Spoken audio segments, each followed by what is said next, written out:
know the air I'm breathing, it's no good for my lungs. I do this every season, I hate when summer comes. I fall into a trap that I made by myself. Oh, and I always do the wrong thing. I'm unstable and I'm unsteady, I've lost a million times already, and I'm so sorry, but I'm not able to slow down. I feel unable and so unworthy, my heart feels heavy, I've lost already, and I'm so sorry, but I'm not able to slow down now. And I'm so sorry, but I'm not able to slow down now. And I'm so sorry, but I'm not able to slow down now. I'm always self-destructive, I take a hit, I love it. Can you give me a second? I'm slow, got blurry vision. I fall into a trap that I made by myself. Oh, and I always do the wrong thing. I'm unstable and I'm unsteady, I've lost a million times already, and I'm so sorry, but I'm not able to slow down. I feel unable and so unworthy, my heart feels heavy, I've lost already, and I'm so sorry, but I'm not able to slow down now. Please help me see the things that I am, I don't understand. I'm doing the best that I can right now, but it's never enough. I'm not even ready to slow down. Just slow down. And I'm so sorry, but I'm not able to slow down now. And I'm so sorry, but I'm not able to slow down now. Was it the voice? Was it the fire burning in me? All of the noise turned into choirs of harmony. Left me with the pieces of forever that you broke. But since you left me alone, I've been high.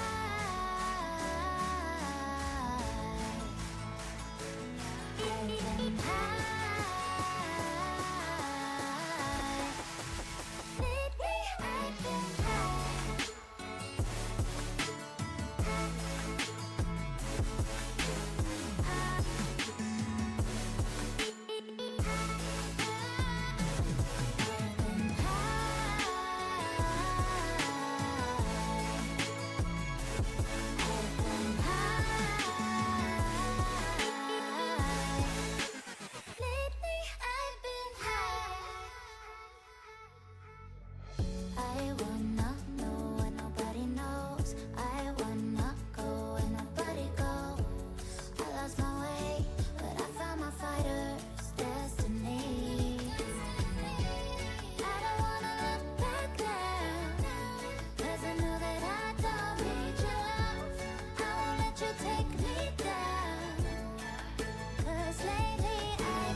Okay, we are live. I'm hoping my microphone audio is not too bad. I was trying to make it less staticky. I think I accomplished it, but I hope it's better than how it has been. Because apparently, I did not know this. If microphones are next to other electronic devices, they will produce a static effect in the background. And I've been trying so hard to figure out how to position my microphone in a way that would allow me to, use my microphone without having to buy a new one but getting rid of the static sound. So I've come up with where it is now by hanging the microphone above me. It's like directly above me. And also adding a filter to it. Which filter did I add to it? I forgot. I forgot already. Noise suppression. And I chose the method RN noise, said good quality, more CPU usage, which was fine to me if it actually worked. It worked better than the other option that the noise suppression filter gave. So hopefully this sounds way better than how it has been sounding. Because it's a decent microphone, I like to think. It was a gift from my mother for my birthday last year. Last year? Year before that. I don't know. It's a gift from my mother. And I don't really want to have to replace it. So, let me...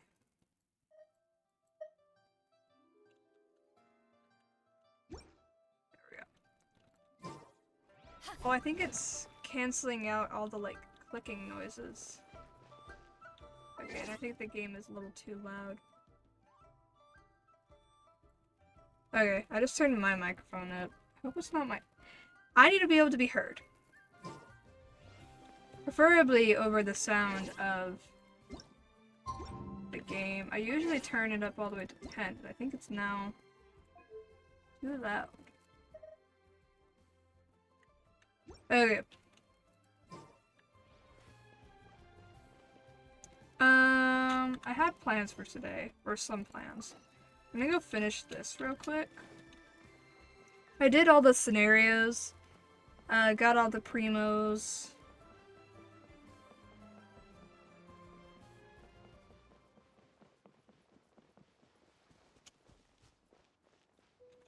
I forgot to talk to this dude.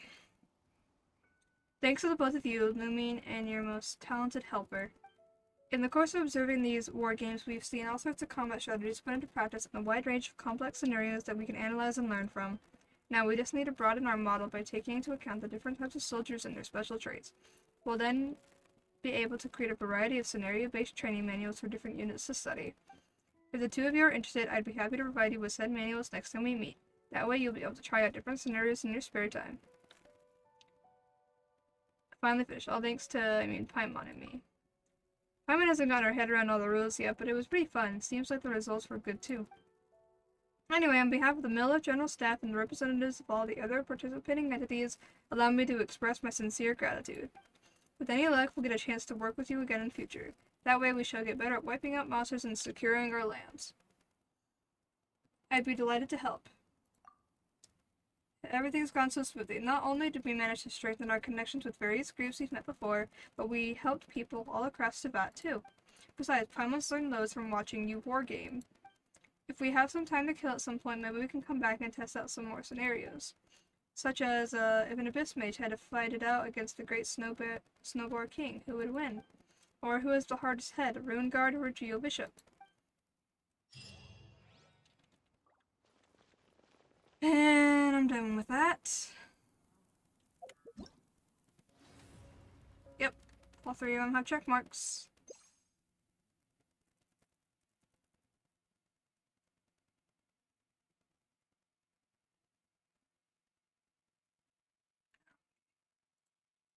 I haven't done the test runs yet.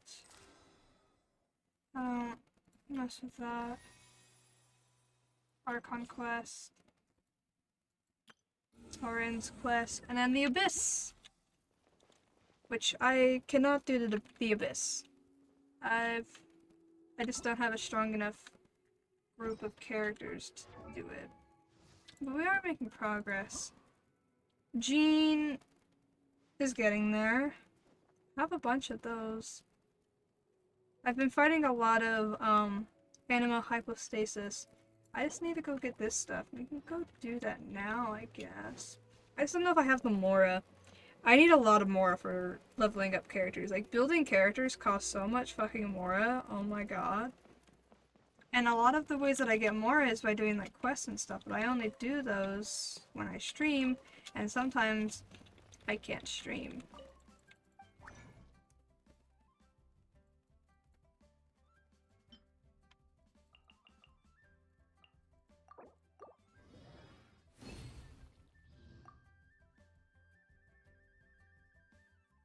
I don't know how many of the masks I need. I need 10? Okay. Whoops.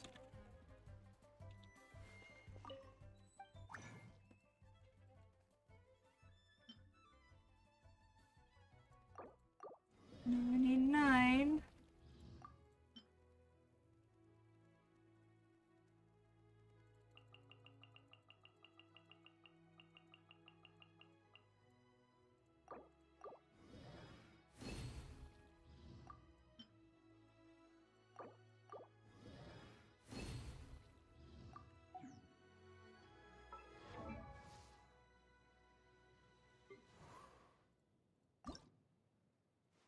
Ascend.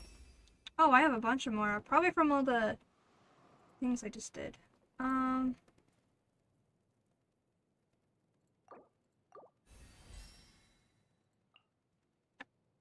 Okay. Now I need to go to... Oops. Why is that on that screen? No! Stop. I was watching a show on Hulu, and when you open the tab of Hulu after not opening it for a while, it just automatically starts playing for some reason.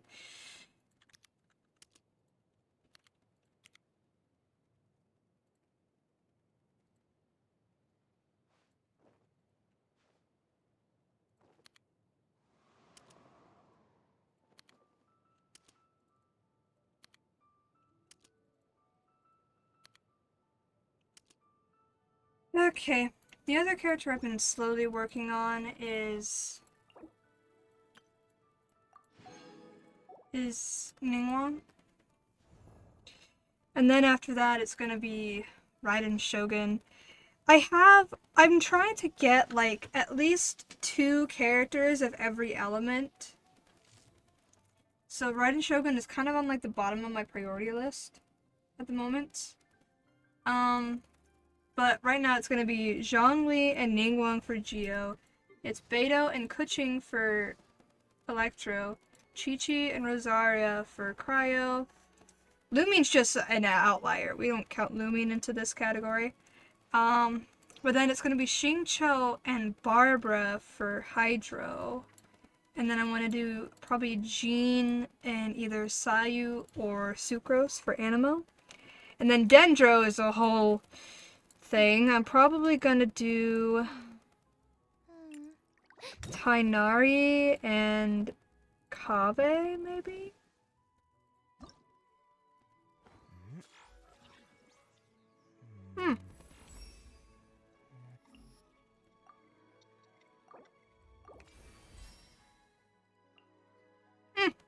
Okay. Probably shouldn't have done that, but he's gonna be my... I don't know, I just think he'd be more interesting. It's either gonna be Tainari or Kale, and then it's gonna be Kave probably. Or there's Yao Yao as well.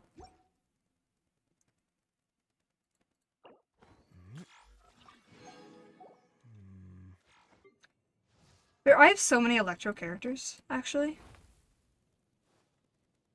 Hold on. Let me pull up... Here, I'll show you guys what I'm doing right now. I have them sorted by elements. Let me see.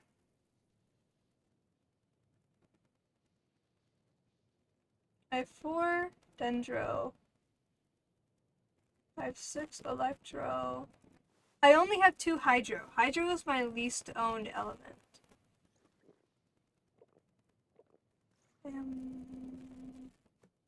I have a lot of Cryo. I want to do Ayaka. I want to level up Ayaka as well.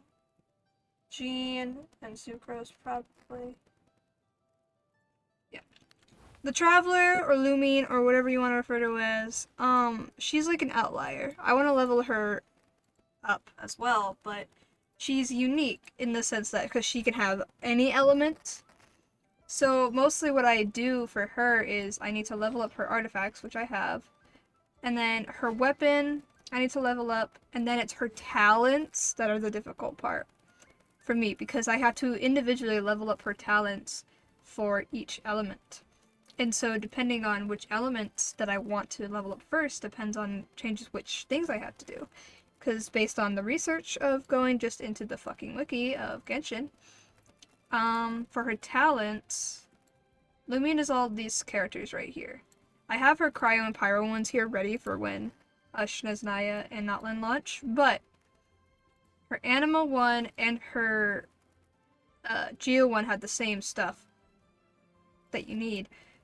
But all the other ones have different domains and different trance domains, and then they all have their each individual 3 talents you gotta level up, and different enemies you gotta fight as well.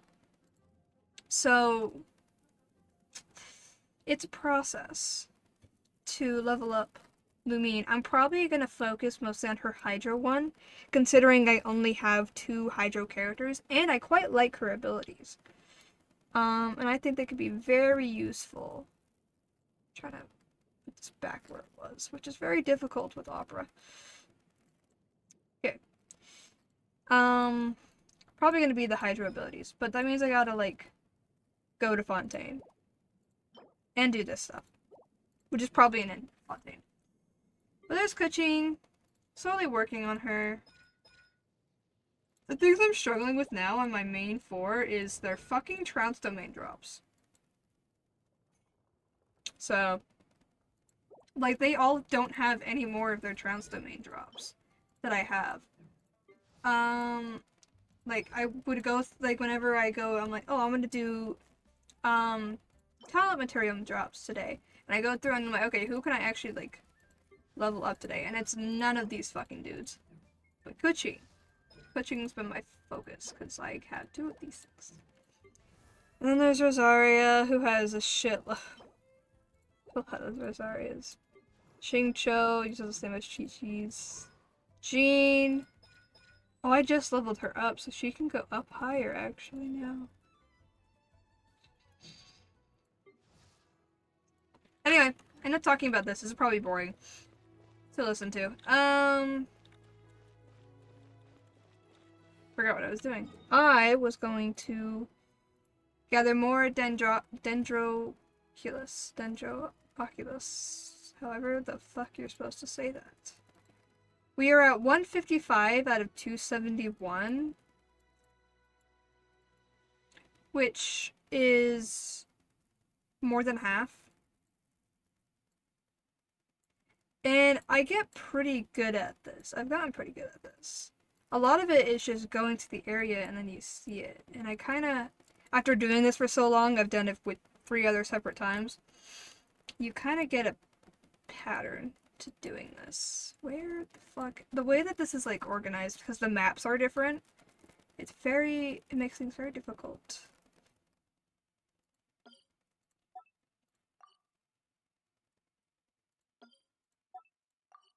There's 2 roughly around here. The map looks different.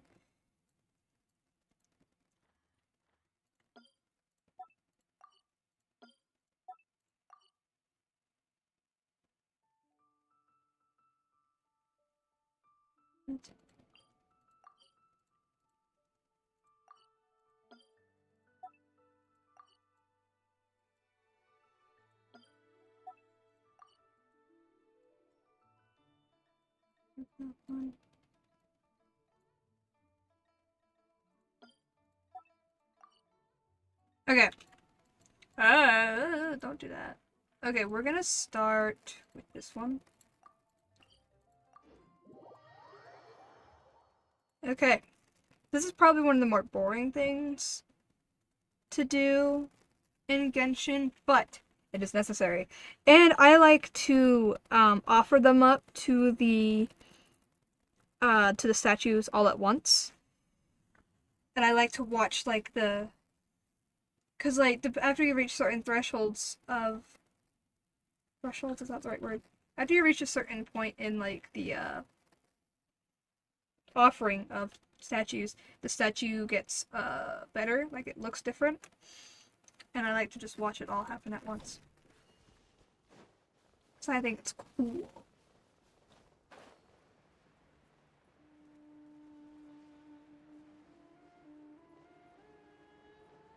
See it. Why do you have to be that close? Kind of annoying.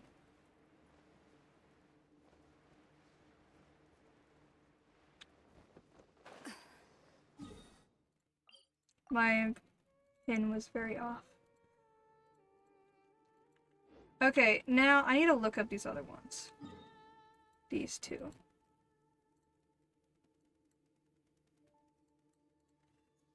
One 3 and 112.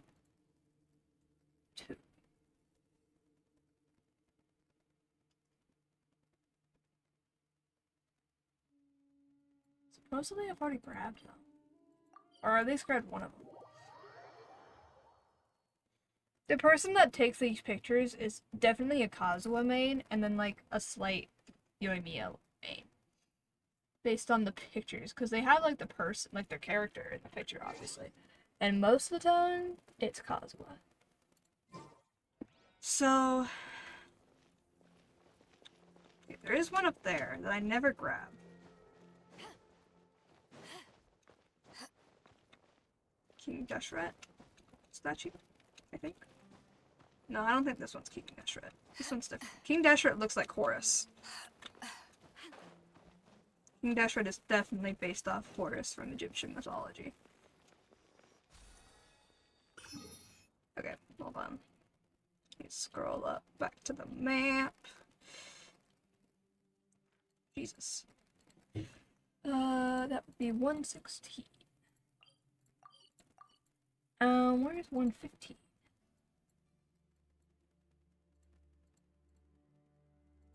115. So these four, okay. It's underground.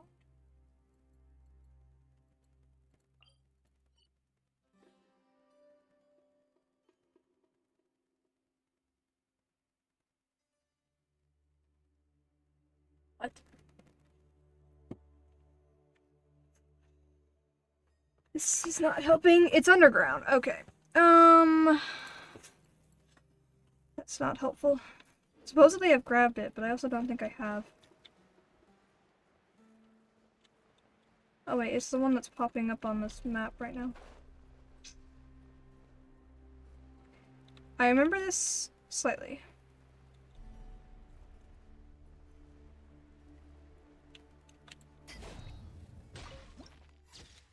Aha!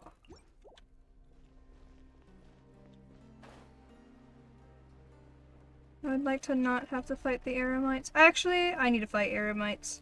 I need their satin.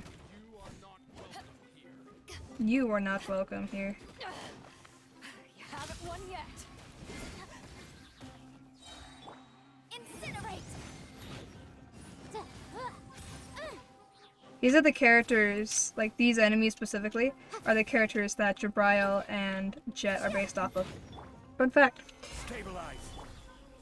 You can see it, like, the only differences is the remodel of their hair color.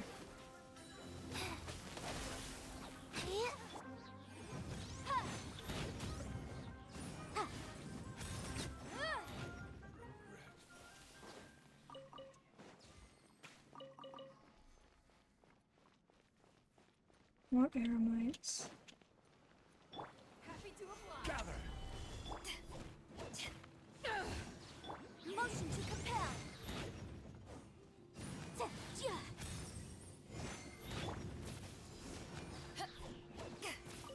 He just disappeared.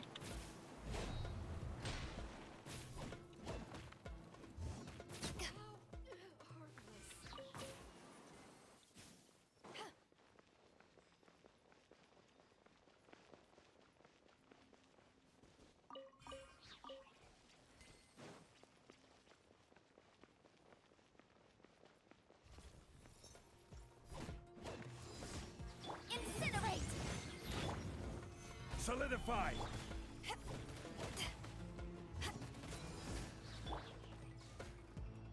Boom boom! Go.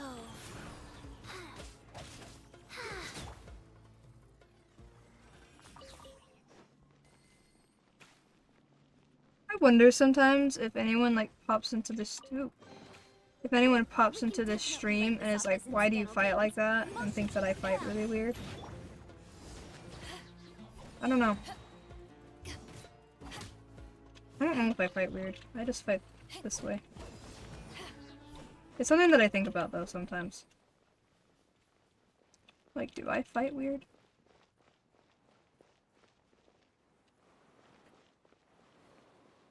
This is not helping! I know it's in here. The map is not helping. God damn it.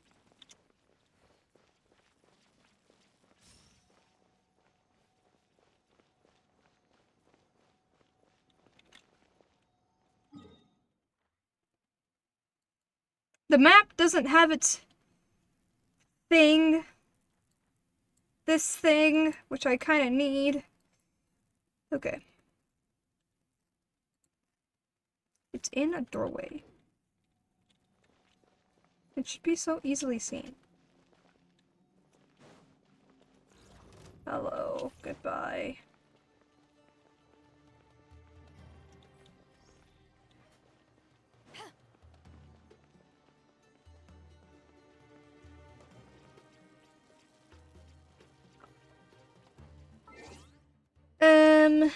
Says Lieutenant Marcos in the room where remarkable tests can be found, look up and find the Oculus. Oh. I was just in that room. Where was that?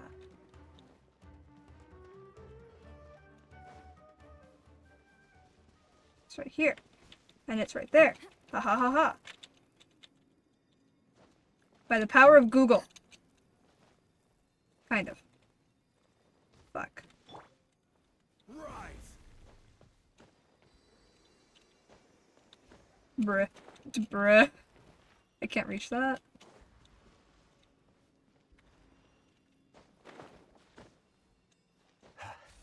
There!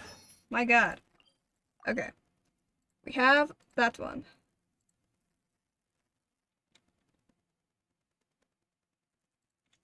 Is this one also popping up on the map? It is. Okay. It's hidden behind the rubble.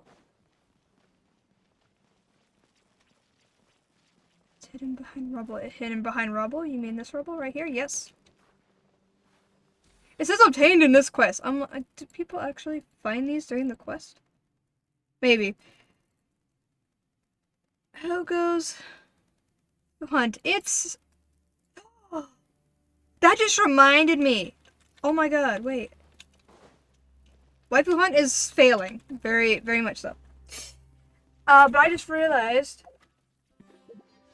I just remembered. I have enough to do another poll.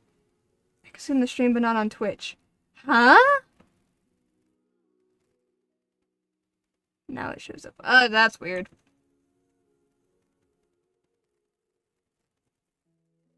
That's strange. I don't know. My Twitch is my whole thing is always fucked up somewhere. I think I just now today fixed the whole mic static issue. Probably. I think. I hope. But I'm hoping. If I remember correctly, the last time I did a wish, I did 40 polls. And if I remember the wish system correctly, the 50th poll always has a 5-star. And I want this girl. So let's see. It's gonna be gold. It's gonna be gold. Right? Yeah, it's gold. It's gold. It's gold. Now give me Chlorine. Let me try this one yet playing. It's in the wings as well. Nike? How do you... Sounds good. Yay! I was messing around with it for a little bit. Ah! I am Clorand, a champion duelist of the court of Fontaine. I got her! If you wish to hire my services, please state the nature of your dispute. You may leave out any extraneous details. Those are no concern of mine. I just want you on my team. Ooh, Anna Bennett. I don't use Bennett, but I want to. Everyone, like... Ah! I can't believe I actually got her! I mean, it was highly likely since she was the one on the banner, and the 50th pull is always a guaranteed 5-star. But now, maybe I can get Alhaitham. Because Chlorine was my first choice, now we have Alhaitham. How many of these do I have? Ooh, I can do one of these too.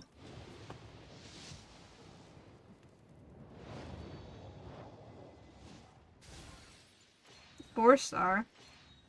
That could be a weapon or it could be a person. If it's gonna be a person, I'd either prefer a new character or like Chi-Chi. That works too. A Barbara constellation? I don't know how I feel about that. Total 50 wishes. I did that. And I got the character that I wanted. And then I need to go... What the fuck? Where did I get that? Oh, I know, I opened a thing. That's where I got that. Okay, Barbara Constellation. I have a C5 Barbara? Since when? Oh, that shows you how little I look at my characters. Now I have a C2 Bennett and a Chlorine. She's like a... I don't actually know anything about her story. I just wanted her because she's pretty. And she's like the new character. She got launched in this update. So she's new. Which also means I need to adjust my thing. I need to adjust my little thing. The fuck is this called? Google Sheet! To say that I have Chlorine. Chlorine? Chlorine. I don't know. It's kind of a wish list.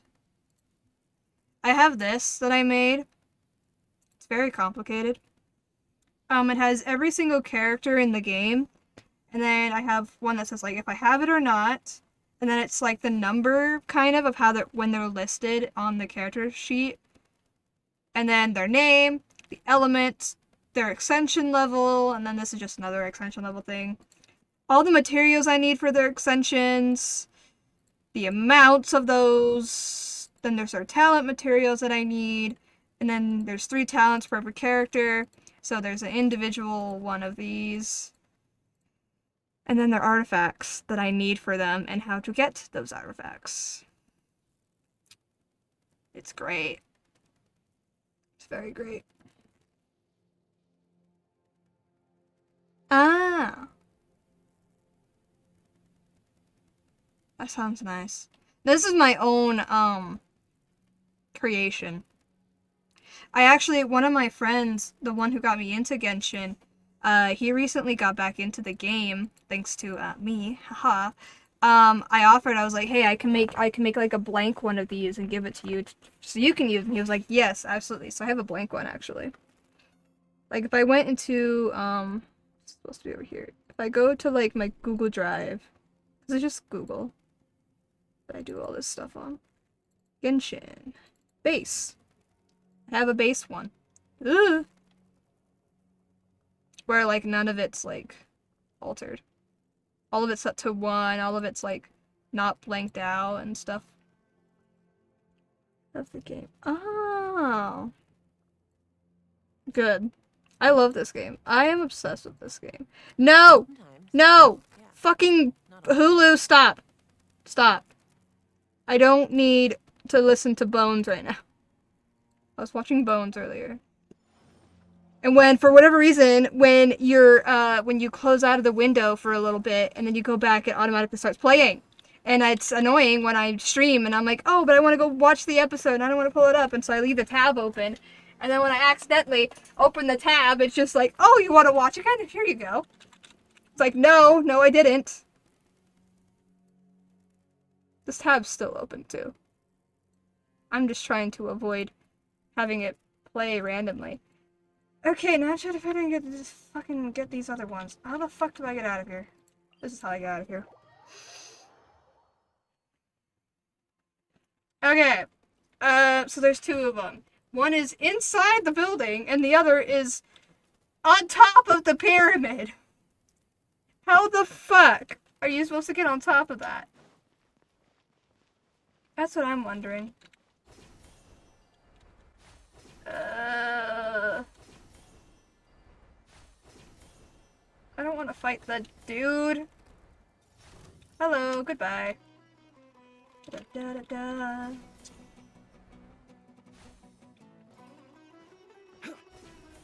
Okay.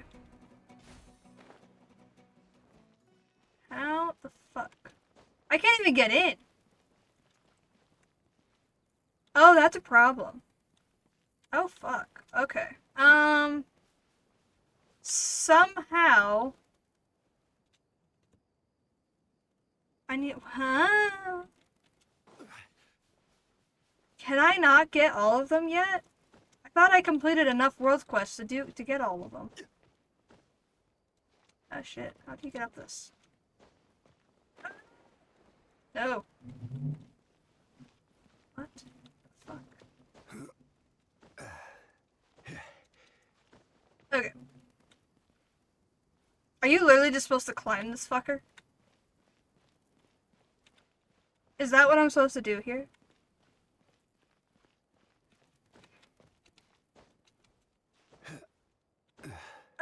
Okay.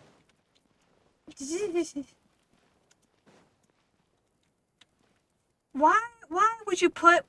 I mean, I understand why. But also at the same time, I'm like, why? Why would you do this?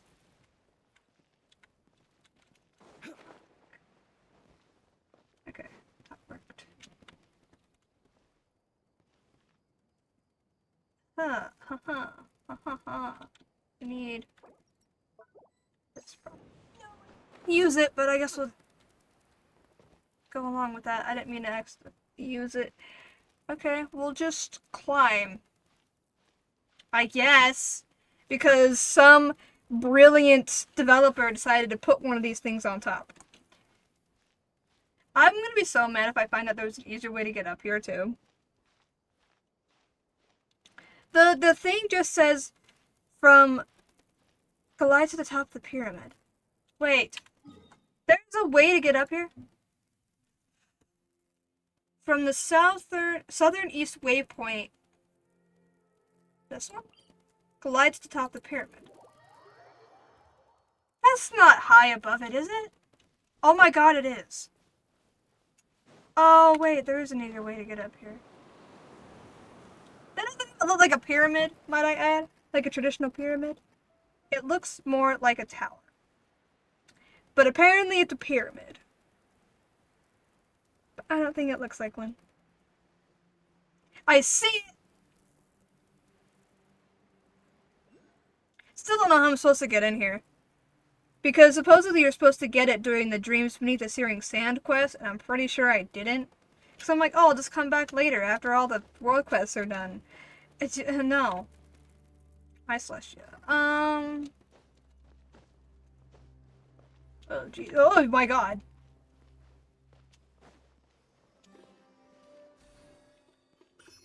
Okay.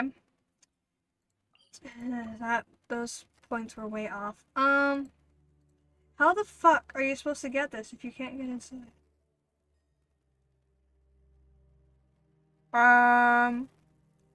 Golden Slumber questline. No. Golden Slumber.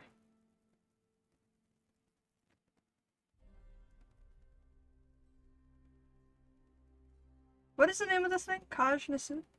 Kaj Nisut? I don't know if I'm saying that correctly. I didn't mean to do that. Quest item.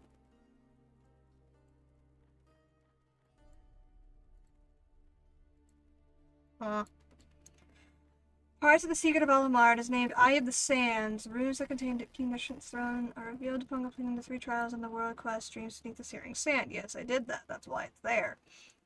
Matches the category selected. City of Gold. Soundtracks. How do I get in?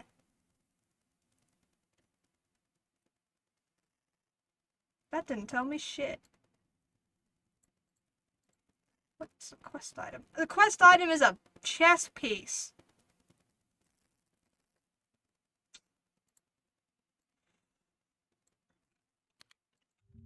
How to get into Kajnisut. A 33-minute video? I don't have time for that. How to re-enter. You can go back, enter Kajnisut again after completing the quest, and you'll get larger threats and achievement. I need full clearance? I need full clearance. That's what I need? Where's my thing? I forget what the thing is. Where's the thing? Where the fuck is the thing? What the fuck is this? How many chess pieces are there? Okay, wait, where's the thing? There it is. I'm stupid. I can't read. I don't have full clearance. I need 3 more things. Okay. Well, that's a problem.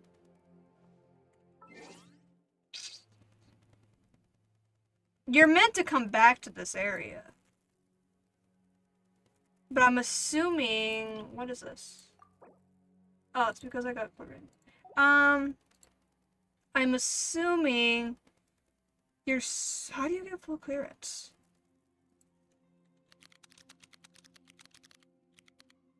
Clearance Genshin. It knows exactly what I'm asking.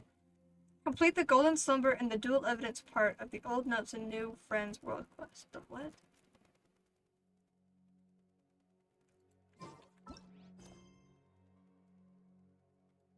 Mission quest. Clearance guide to get more special levels.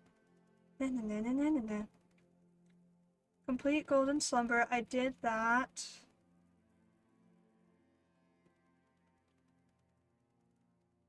Now it's just telling me everything about clearance.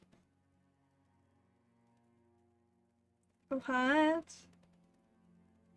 After completing all Place of Rebirth, Place of Breath, or Place of Swelling Ruins during the Dual Evidence quest, you will obtain full half-circle seals. You can now interact with all locked mechanisms. What is the Dual Evidence quest? Have I done that one yet?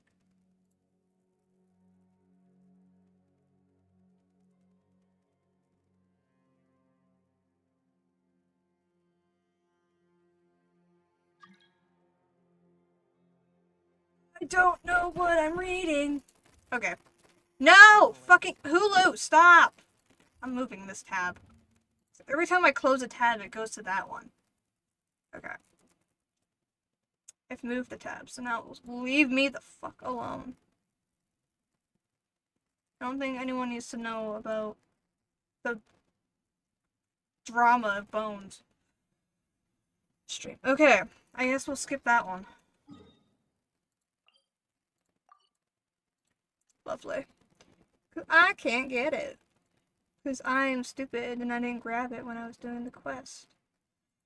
So I was like, oh, I'll get them all at once. It'll be fun. No, it's not. No, it's not fun. It's not fun at all. Because I can't get it. I'm now at the point where I'm just going to keep track of them all the time when I grab them. And just grab them when I do. Because trying to do this thing that I do now, the running around grabbing them all at once. It's not fun. Because I want to grab them all at once on stream, and it's the most boring and annoying thing ever. Because also, you need to complete certain world quests to do half of them, at least with Sumeru. So it just sucks. I see it. Is this a house or is this a ruin? I think it's a ruin.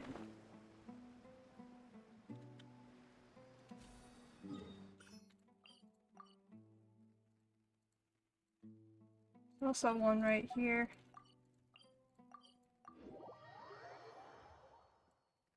$161 out of 271. Haha. This is the more boring part of this. Oh my god, there's quests here. Is it above me? Probably. But where?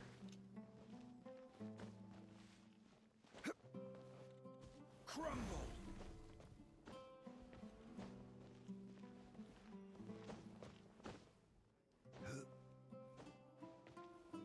Oh, there it is.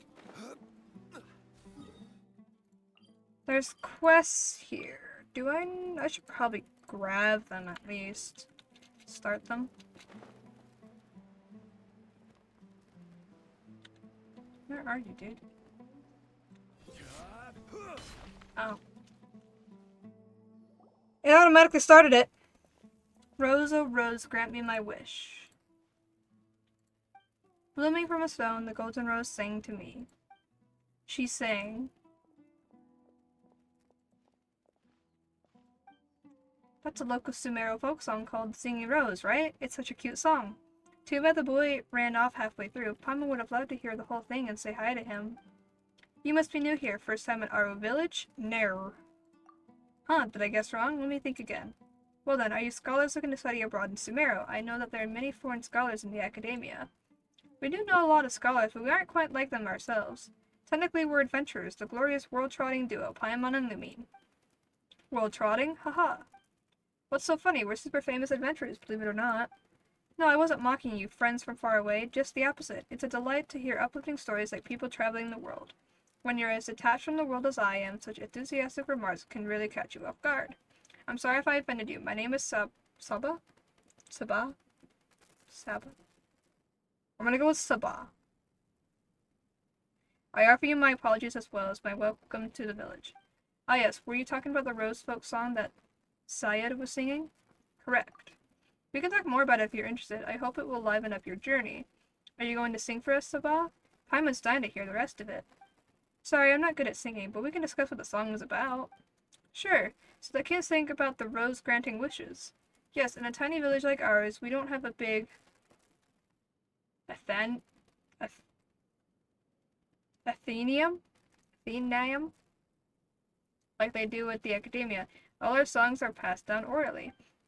It's my belief that the wish-granting flower in the song represents the collective imagination of our ancestors.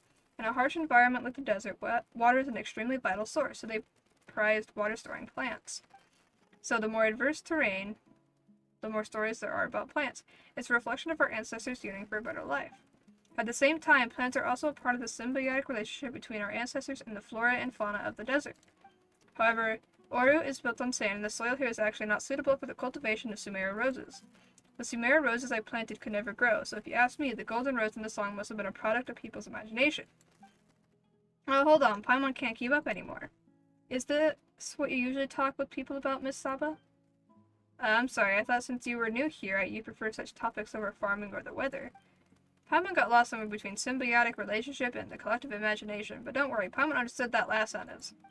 You said that the land here is suitable for Sumeru roses, right? We've also only seen them in places with moist soil. Roses sure are picky customers. Speaking of roses, I was thinking that since you two are adventurers, perhaps I can hire you to... Now we're talking, we're battle-hardened adventurers. We can do any job, no problem. So what can we help you with? I know it's ridiculous to want roses that don't belong here to bloom, but regardless, I still want to see them. I'm embarrassed to even say it, but that is my wish. Based on what I know about roses, they will grow and fertilize with highly concentrated dendro, even if you grow them in sand. But it's near impossible to get such fertilizer out here, so I'm wondering if you may be able to get your hands on some. Dendro. Yes, Dendro promotes plant growth and works especially well on poor crops. But I'm just a normal person without a Dendro vision, and I lack the resources to obtain effective fertilizer. If it's just Dendro you want, this is pretty easy. We got this. Do I need to switch to a Dendro character? Is it? Chad is even though she knew that roses aren't suited to this place at all. I don't understand that feeling. It's like when you're already full but still feel the urge to eat when you see street food. You know what? They're actually the same obsession, just for different things. That's why we gotta help her. Are you done talking now? Okay, great. I know how to get Dendro. I just, call on, say, Kale? Trainee Forest Ranger Kale, reporting.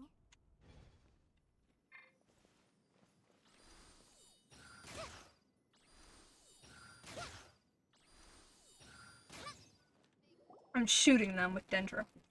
Can you wield Dendro? Are you someone with a vision? I haven't met anyone like that in a long time. What a nostalgic feeling. It should be fine now, right, Miss Saba? That's right. They should sprout soon and powered by Dendro. Let's just wait for a while. I can't read. Gradually sprouts begin peeking into the soil.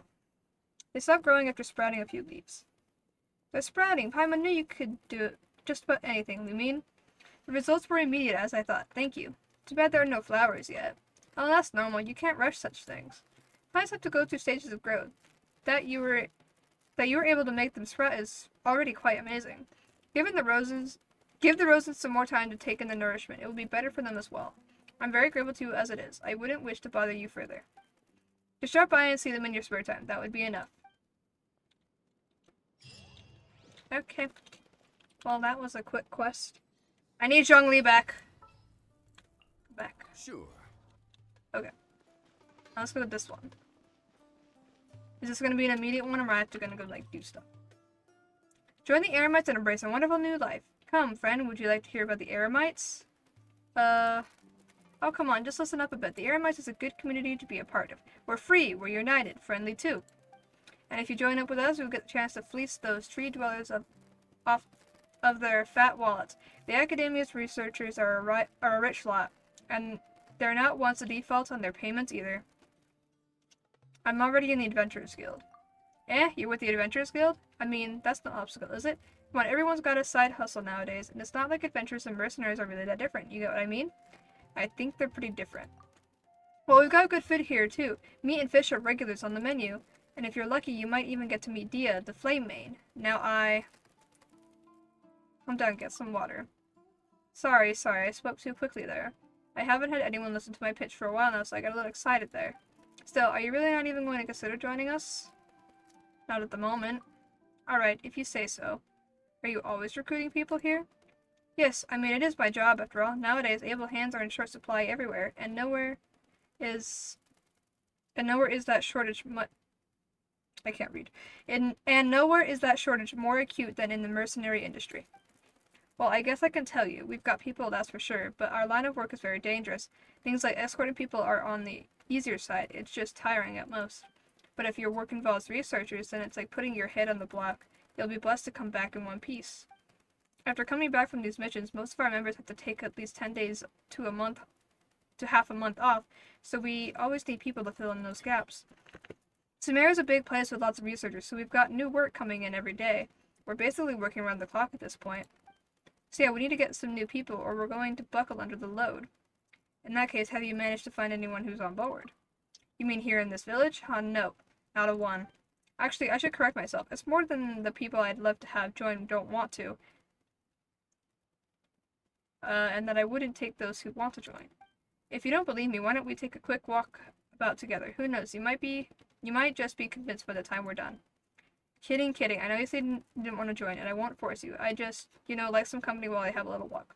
I can go with you, no problem. Thanks a lot. Let me see. Let's go look for Sonia first. She's usually free in the day, but at night, well, she's usually busy having important discussions with Jabari. I don't really want to.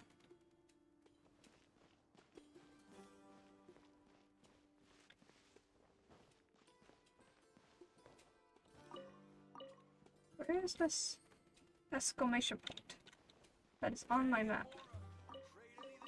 Am I supposed to talk to Sonia? How worrying. Good afternoon, Sonia. What are you buying? I've told you many times before, Adia, Jabari isn't interested in joining you, nor do I want him to go to become a mercenary. I'm not going to help you convince him. Well, that's a shame. With his culinary skills, Jabari'd do really well with us, and your family's financial standing would be improved greatly, too. And hasn't he said before that he'd like to go out and find work? If that's what he really wants, who better to recommend work than an old friend, eh? Don't take anything he says seriously. He'll tell you that one day and change his mind the next. In the end, he just can't bear to leave me here alone in the village, and I couldn't bear to see him slogging away by himself, either. What's more, you're asking that he risk his neck out there as a mercenary. Even if he wanted to go, I'd stop him for sure.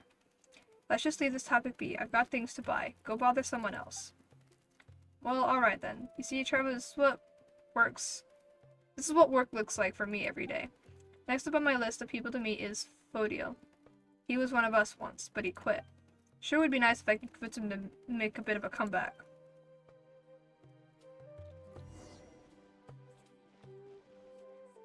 Where's Fodiel?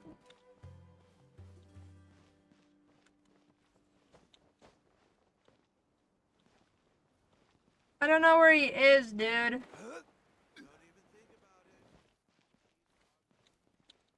Can't go in there. Hey, and Mora, or trade anything you own. Bruh, I don't know where I'm going.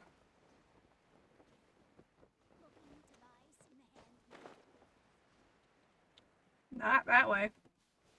That's just a pit.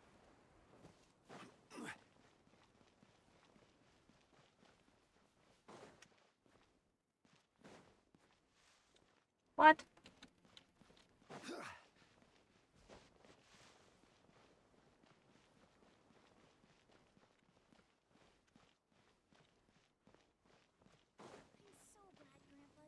I'm not going back there at my age.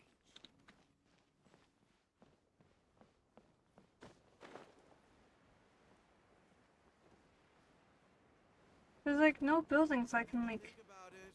Sumpter beasts are meant for transporting goods. You were right. You can't go into any buildings. What the fuck?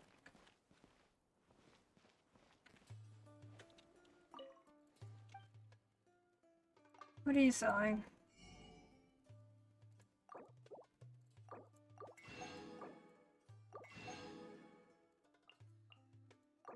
I don't have any of this.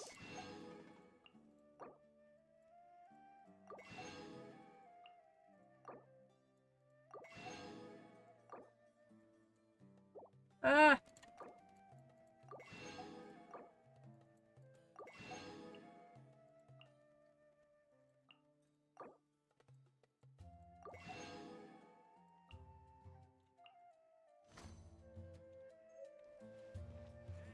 Still don't know where this dude is.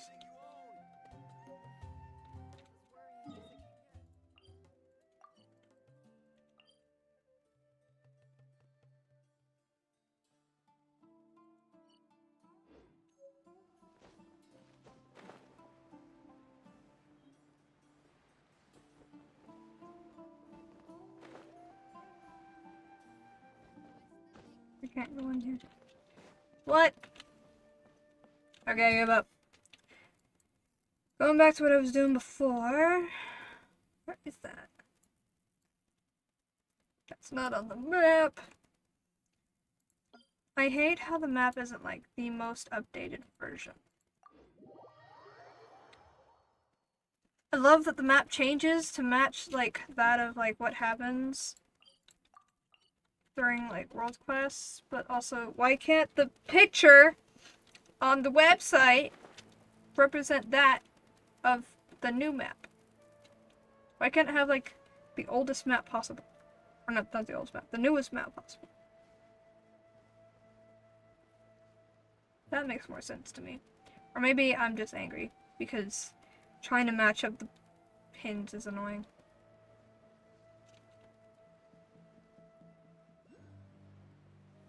That pin's like spot on. Is it above me? No, it's below me. I always have to check. There it is.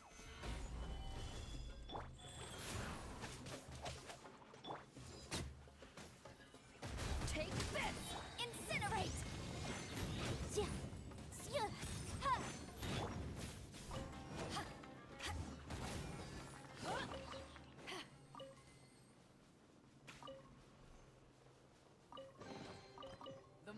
the merrier. Okay. The first round's on me.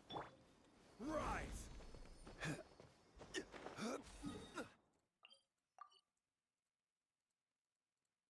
And this one. 122.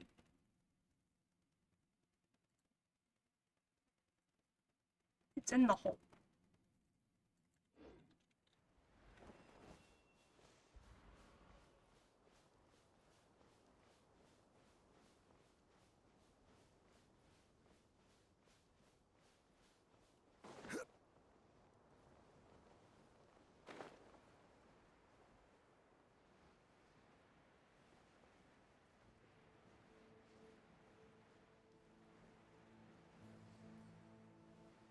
Where exactly in the hole is it?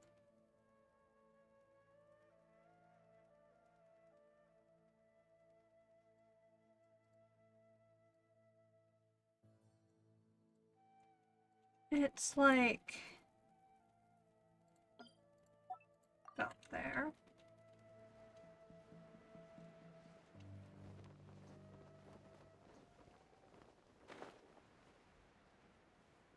There it is. That pin was a little off.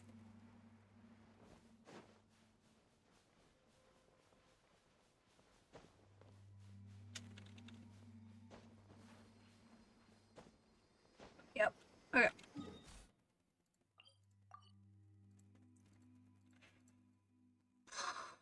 I'm bored.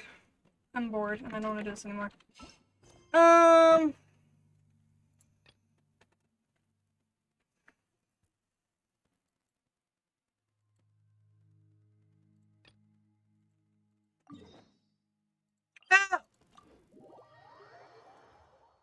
Maybe I should have just had the quest selected. Or not. What the fuck? We're back at our village again. Whoa, this place is still burning hot, just like how it was on our first visit. Paimon wonders how Jet and Terzad are doing. Paimon's kind of concerned. Jet! They should be doing well. Yeah, that's what Paimon thinks too, even if we're just speculating here. The last expedition should have helped with their composure, or should we say that they're growing up? I'm not sure we can call what Terzad did growing up, but just that he was like a tantrum-throwing kid. Terzad, adventure, could it be? Sorry for interrupting your conversation. I'm Kalantari, a student in the academia. I seek traces of the past that remain on the earth. Were you part of Terzad Hindi's recent expedition in the desert? Huh? How did you know? It really is you. He mentioned both of you in the acknowledgments of his paper. Paper? Oh yeah, he did say he would focus on writing his paper once he got back. So it's done already? Yep, he locked himself in his room once he got back from the desert. The other researchers were worried that he was depressed from failing to obtain any results from his expedition. Yes.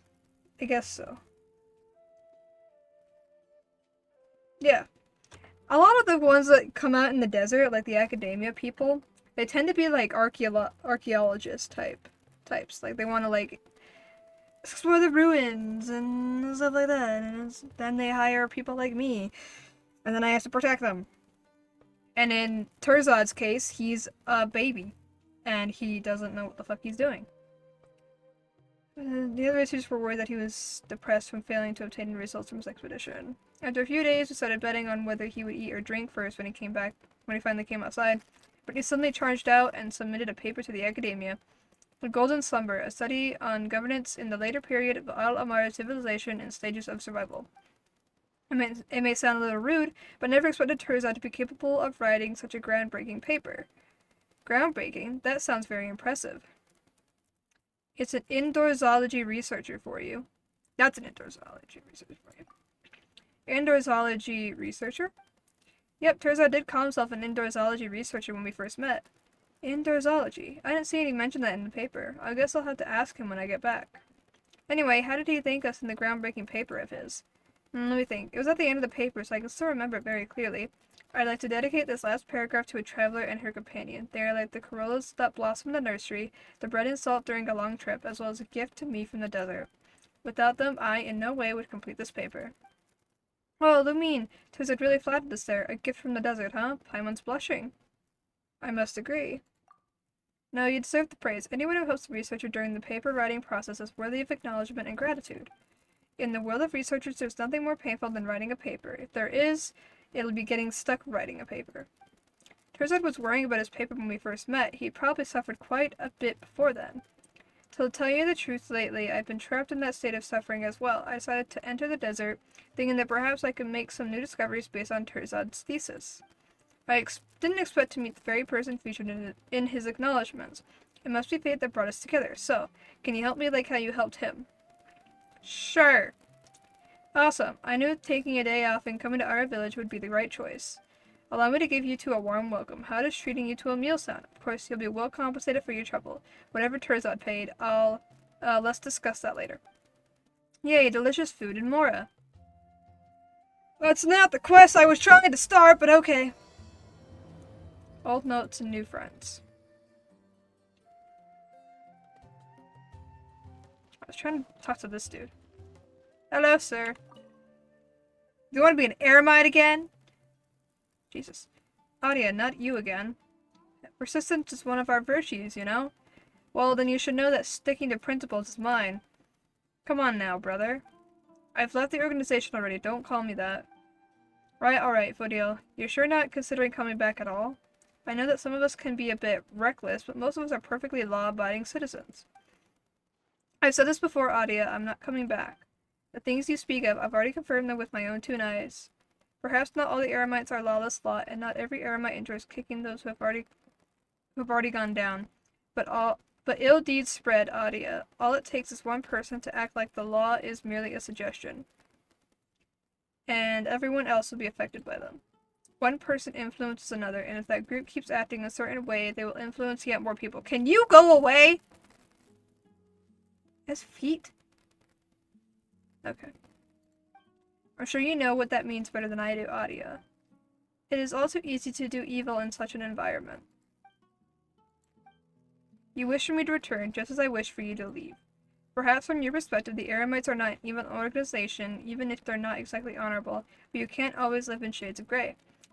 This is just a word of advice. You may do with it as you will. I know, Chief. Alright, if you do need a line of work, I will help you. Are you alright? Well, there's no way I can win an argument with Fodiel, I guess. What's next? Right, let's respite. I gotta say, my throat's getting tired after all that. Okay. Go back and take a break. Am I gonna get cut off by the one dude?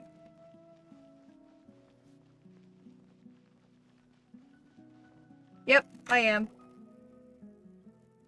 Kalantari? Huh? That voice sounds really familiar.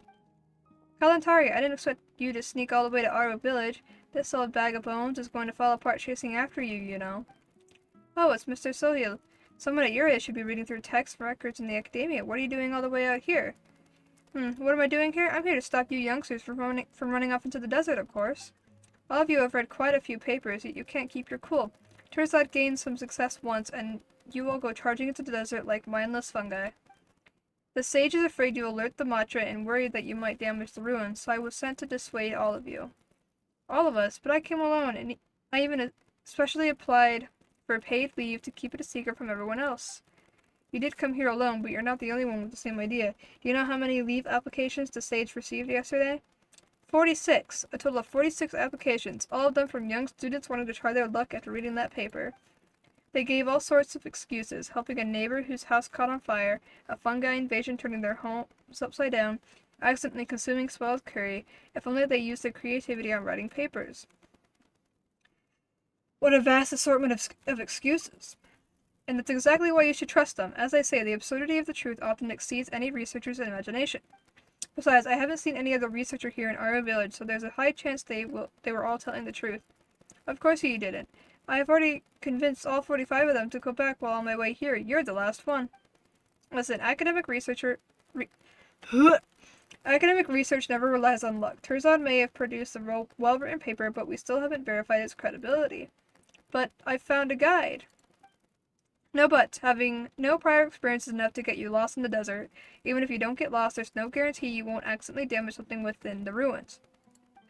For the sake of your safety in the ruins, you must head back. If you refuse, I'll have to ask Hulwani from the Court of 30 to escort you back. Please head back. Alright. That's how a researcher of the Academia should act. Alright, off you go. Huh? Mr. Soya, you're not going back? Of course not. I'll be staying here for some time to stop other rash researchers like you from entering the desert. I'm not rash. I'm just in need of inspiration for my paper. I thought I finally had my chance. Goodbye, traveler, and may we meet again. Safe travels. He looks really sad. Being unable to write a paper really does seem like torture.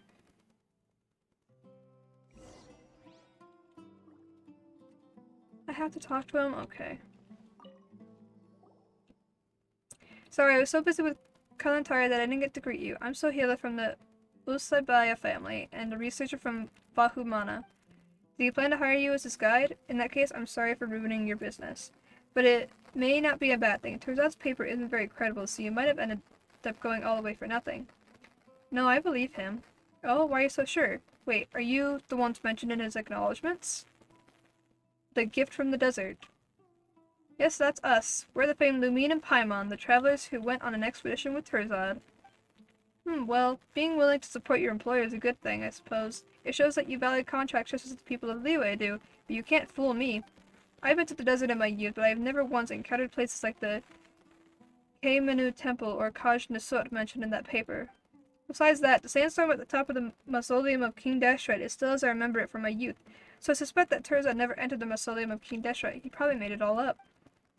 I'm fairly certain you took his mora and got your story straight so that when someone comes to check, his paper would seem more credible. It might have been a good plan, but unfortunately you ran into me. We're not like that. Well, I certainly believe that you're not easily tempted by mora, so Turzad must have made an offer that you couldn't refuse. I've seen many researchers who would stop at nothing just to complete their papers.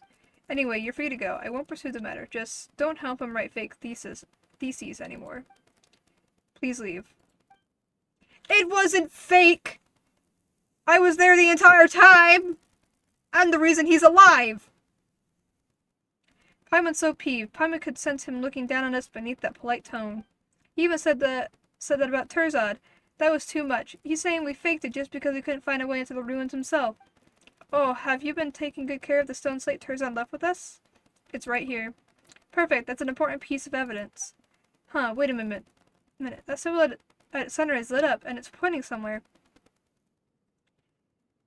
It's probably because we finished King Deshret's trial. You're right. In that case, we might be able to enter the depths of the ruins now. You know, the place we couldn't enter before? Let's go and take a look. If we find any solid evidence, that researcher will have no choice but to apologize to Turzad and us. Haha.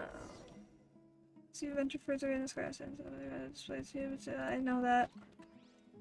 Bro! Okay. Hey, Uncle Adia. You're still asking people to join the Eremites? Why, if it isn't Aiten, did you tell your mother you were coming here?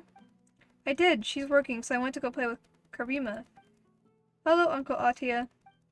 Uncle Adia, what do you think about the stuff we talked about last time? I've been working out this whole time, and I've even been training with Karima. She's never gonna catch me again in a race.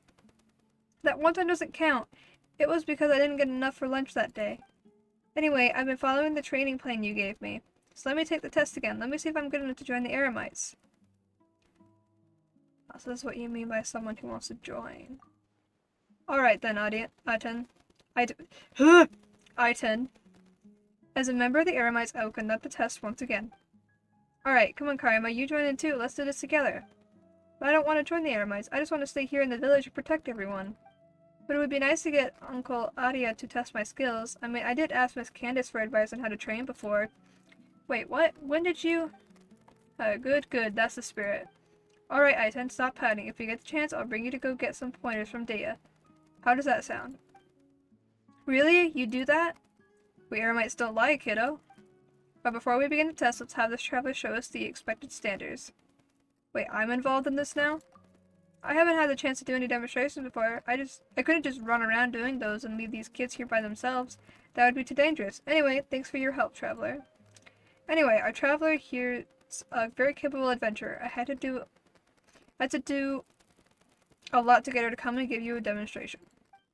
Better watch carefully now. Alright. An adventurer, huh? As in someone from the Adventurers Guild? No matter whether you're a mercenary or a guard, you will always wind up coming across situations in which retreat is the best option. When that happens, we have to live by the principle that the quicker we can get away, the better. Thank you, Traveler. Now let's quickly demonstrate how to make a swift retreat. Here's our starting point. Now then, please demonstrate. So I just gotta run? Ah! Where am I going? Surprised by how easy that is.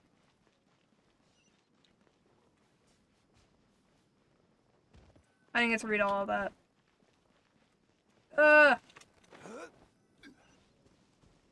I'm out of stamina already.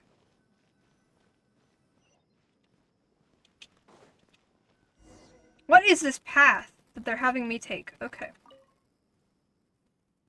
Wow. You're so fast. Very good. You were quick and, more importantly, very steady. Watch and learn, kids. Don't insist on pushing through every dangerous situation you get in. If you must retreat, retreat decisively. That means you especially, Aiton. I know. Good. Let's move on to the next step. It's time for some live combat demonstration. Ooh, awesome. My dad carved me a wooden sword that I carry with me. What about you, Karima? I do have a small bow, though my mother only gave me arrows without tips. That's alright. You have a sword and a bow, and your boundless courage. That's all anyone needs to begin their adventures. But remember not to run around aimlessly when you're outside the village. Stick with me and the Traveler at all times. You're really taking them outside the village? Oh, don't you worry. I've scouted that area beforehand. There's just a bunch of sickly scorpions out there. They barely retain any offensive capabilities, so we should be alright. And whatever happens, the two of us will be there. So you're counting me in now? Oh, come on. We're already here, you know? In for one more, in for 1,000, and such. I'll make sure to pay you according to the guild's regulations. Well, buckle up, kids. We're heading off. Woohoo! I must admit, I'm a bit nervous. This quest is longer than I thought. Just, like, teleport.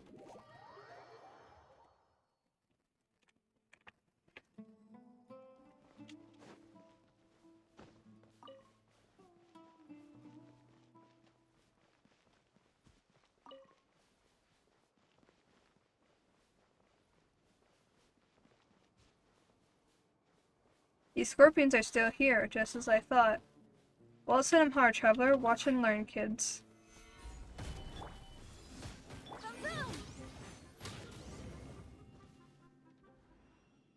Those scorpions are huge. Should we really get any closer to them? I shot them with my bow, but they didn't even flinch. But you defeated them so easily. Well, that's many years of training for you. But Miss Candace said I'd improved.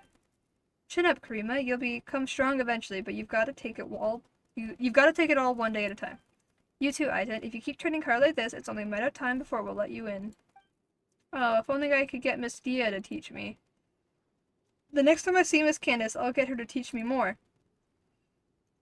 That's the spirit. In the end, you didn't get anyone to join. Now, didn't they ever tell you not to harp on a man's private woes? We can talk about work later, and it's not as if my advertising has had no effect at all. Lots of young men and women have left the village to see the outside world after hearing what I had to say, even if they didn't really want to join us. Well, we can talk about that later. I have to bring these kids back to the village now. Their parents are probably at least a bit worried now that they've been out so long. Here's a little something for you, by the way. Thanks for coming all the way out here with me. Now, how am I going to explain this to the rest of the Eremites when I go back for a debriefing? Uncle Adia, you haven't given us our tests yet. That's so? Yes. Let's go back to the village first, and then we'll do the test there. Am I done? I'm done. Okay.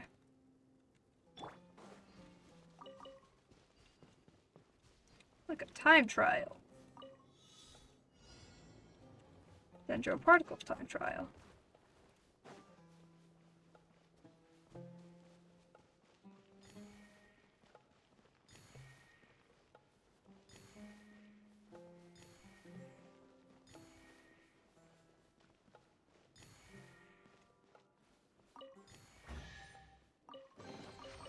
Certainly Okay. worth the extra mile.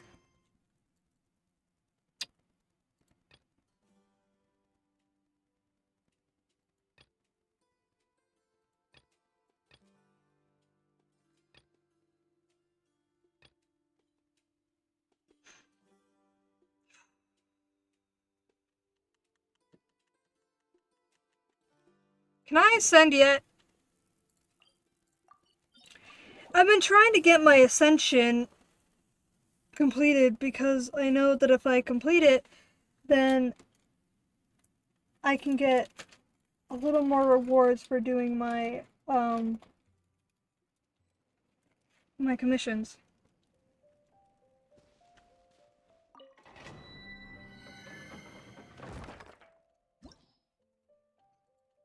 Oh, that's what it is. It's the animo. Um.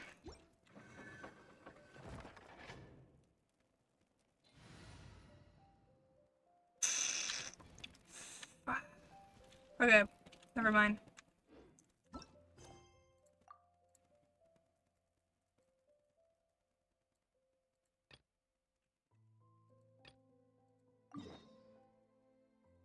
Oh, Jesus.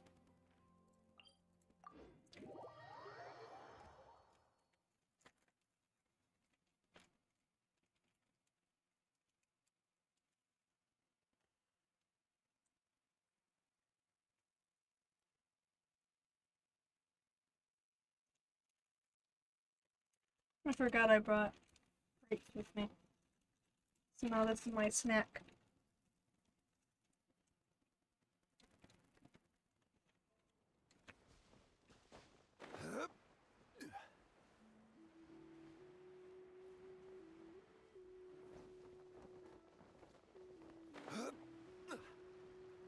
Many flashbacks to Lumidos Harbor. Mountain used to work. That's right, but the Aquabus project there has been possibly miss. I can't read that fast.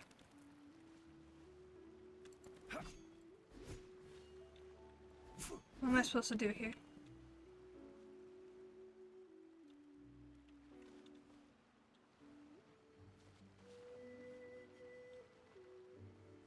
I am confused.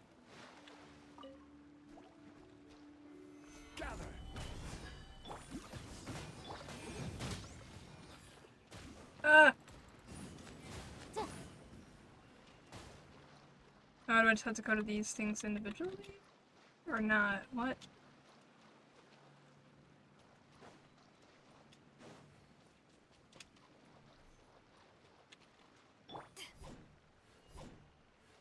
I am confused. Oh.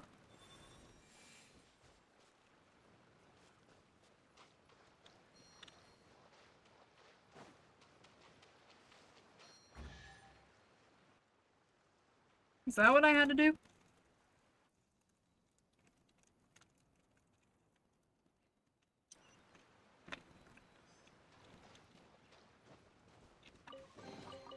Huh. Where have you been hiding? Physical elevation. What kind of strange comparison is that? I can't read that fast, Genshin. Well, I can, but not out loud.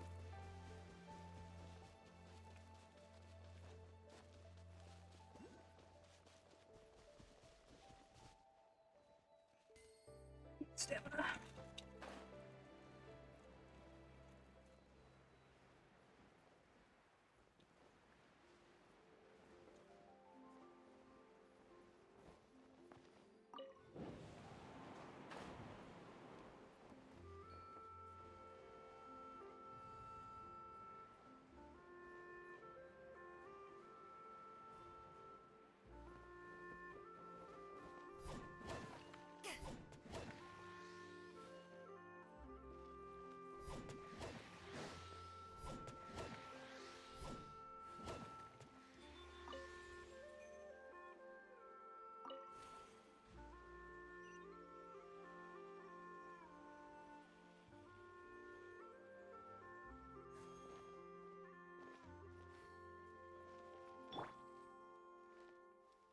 Do I have to shoot them? Okay. I need an archer! Leave it to me.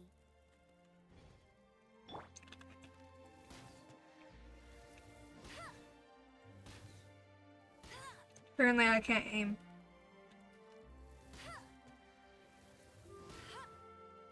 Bruh.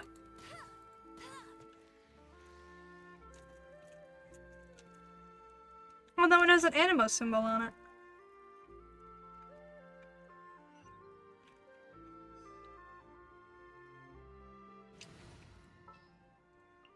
Next time, be What symbol does the other one have? Yeah, I just been into like a seed or something. Ew.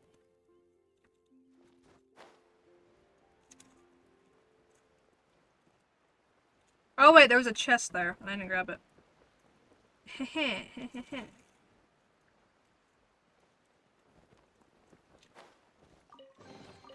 Ooh, we can definitely write this off as incidental gains.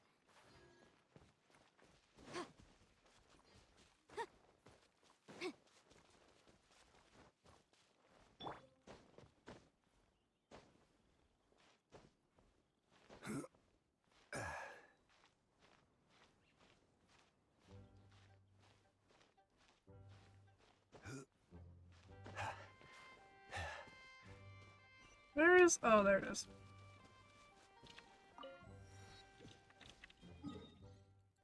How many teleport points do I have to get? Jesus. Okay.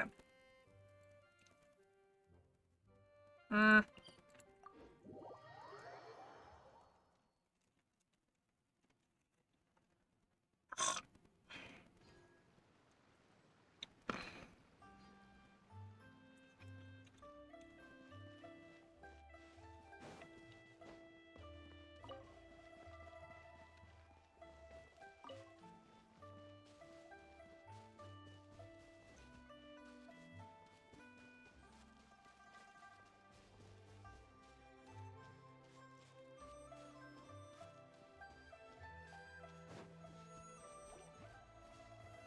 Solidify.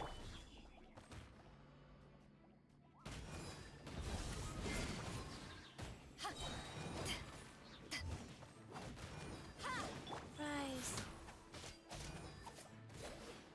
Can't hit it. Okay.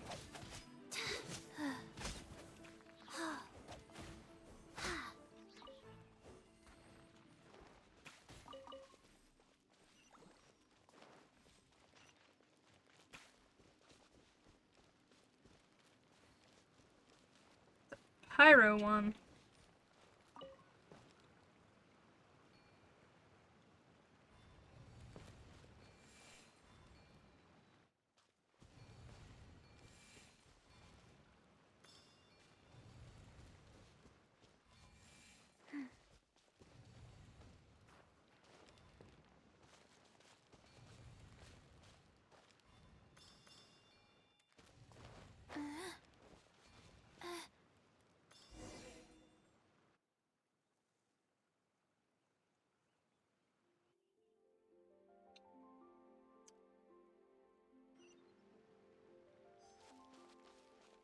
Think we are all good.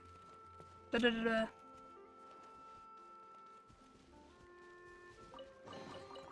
Treasure chests.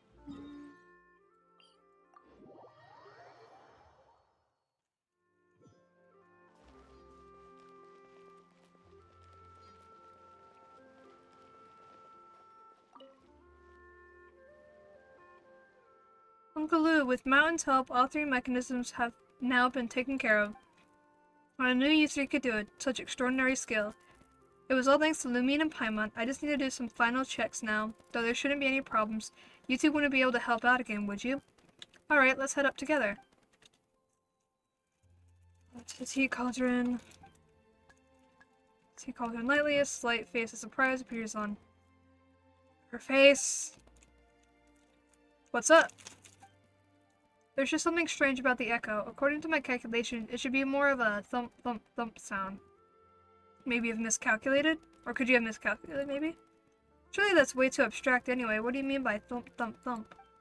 Well, the tea cauldron's empty, so going by the formula left by Master Guillotine, the echo should be much clearer. What into that could be the reason? My phone buzzed. And it's just my mother leaving the house. Huh? What exactly is the problem? Can't see anything from the outside. Why don't you take a look inside, Paimon? Paimon can't fit in there. No way, surely. Paimon feels like we've discussed this before, but why do you always try to go Paimon to go into such strange places? Forget it, I'll check it out myself. Hmm? Perhaps tea cauldron. Like this. No response? Or like this? Still no response. What? Something happened.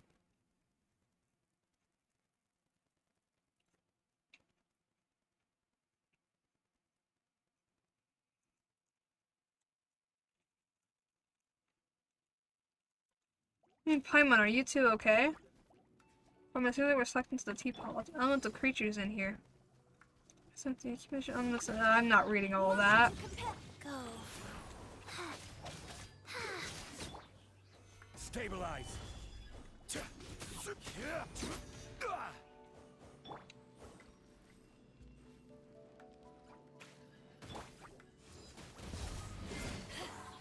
Boom boom.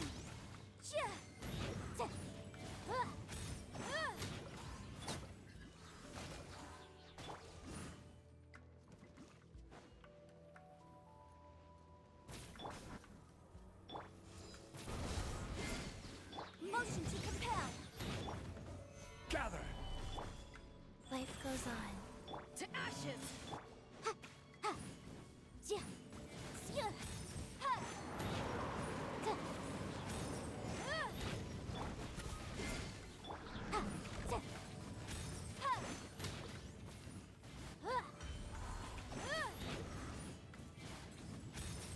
Is anyone hurt? Just did a whole bunch of damage to that thing. Bruh! Incinerate. Solidify. Order guide you.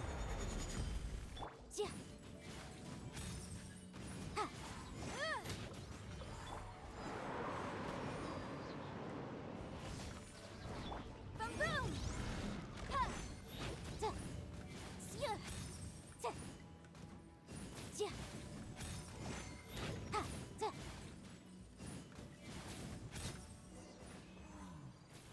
Let's get out of here.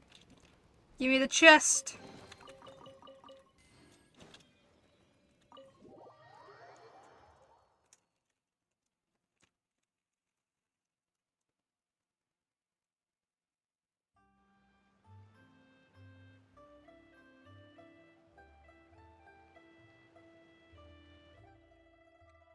Whoa, how did you come out from there? I was just about to call someone. I was worried sick. Never imagined an Adepti treasure could suck people in like that. But check this out. Whoa, there's tea flowing out after cleaning out the elemental sedimentation. Hang on, this looks like it's just regular water. Whoa, Liyue's Adepti mechanisms are truly incredible. They can even generate whole new spaces. Even Master Guillotine himself couldn't do such a thing. Seems like Little Mao was right, after all. There'll always be someone better than you, and teapots you haven't been to. That's not how it goes.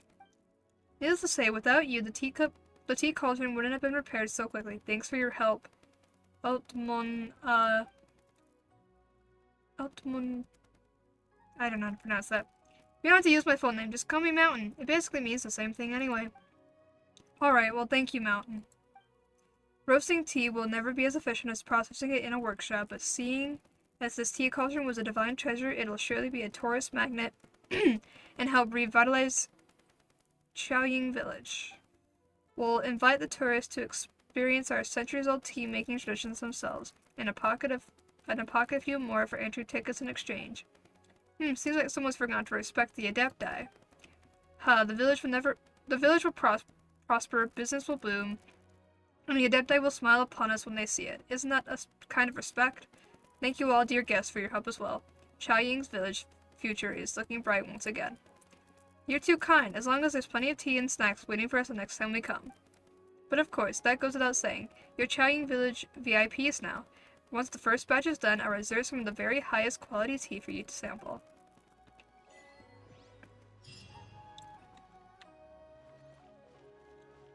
Okay.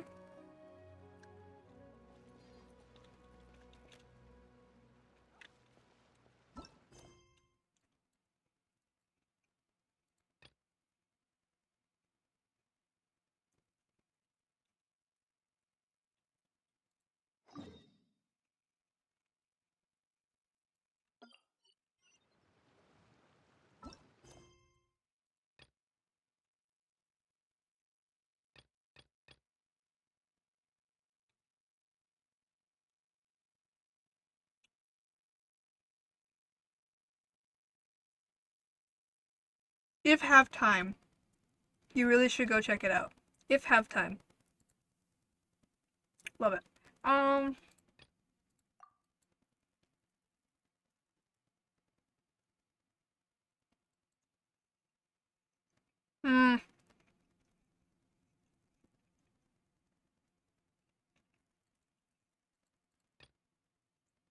Maybe we'll go play the story quest a little bit.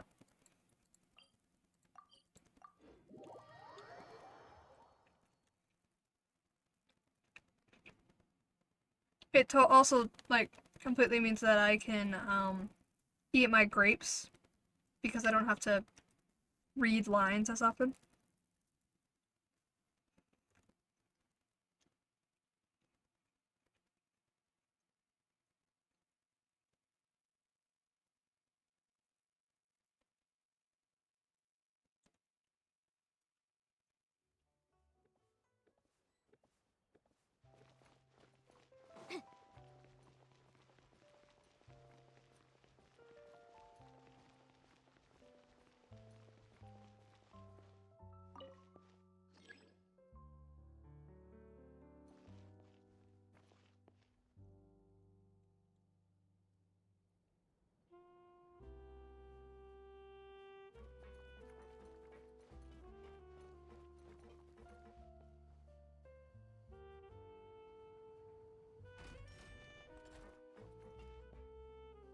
I don't know.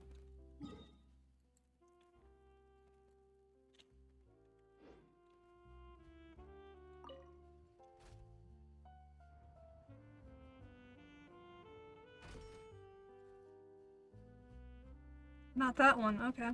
Sometimes the law is compatible with human nature, but sometimes the two conflict.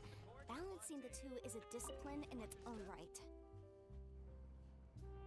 I don't know what level it wants me to go on.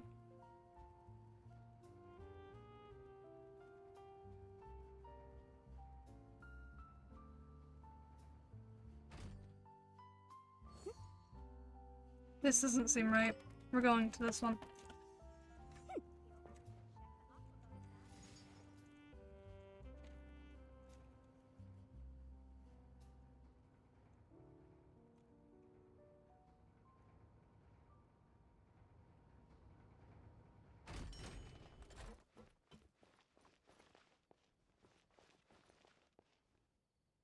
Where the fuck? Okay. Second floor should be the right one. Probably. Maybe. I don't know.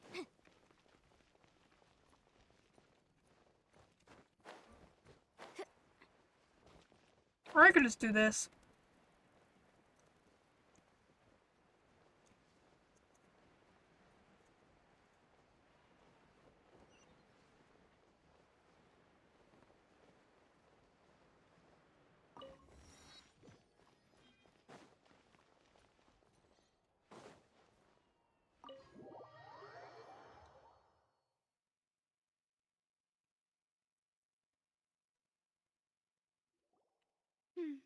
I came here several times with my father when I was little, but stopped eating here as often after growing up. I hope the food here will be to your taste. Oh, don't worry. We haven't eaten at a hotel like this in a while. Paimon's getting excited already. In that case, I'll go order for us first. Please wait here a moment.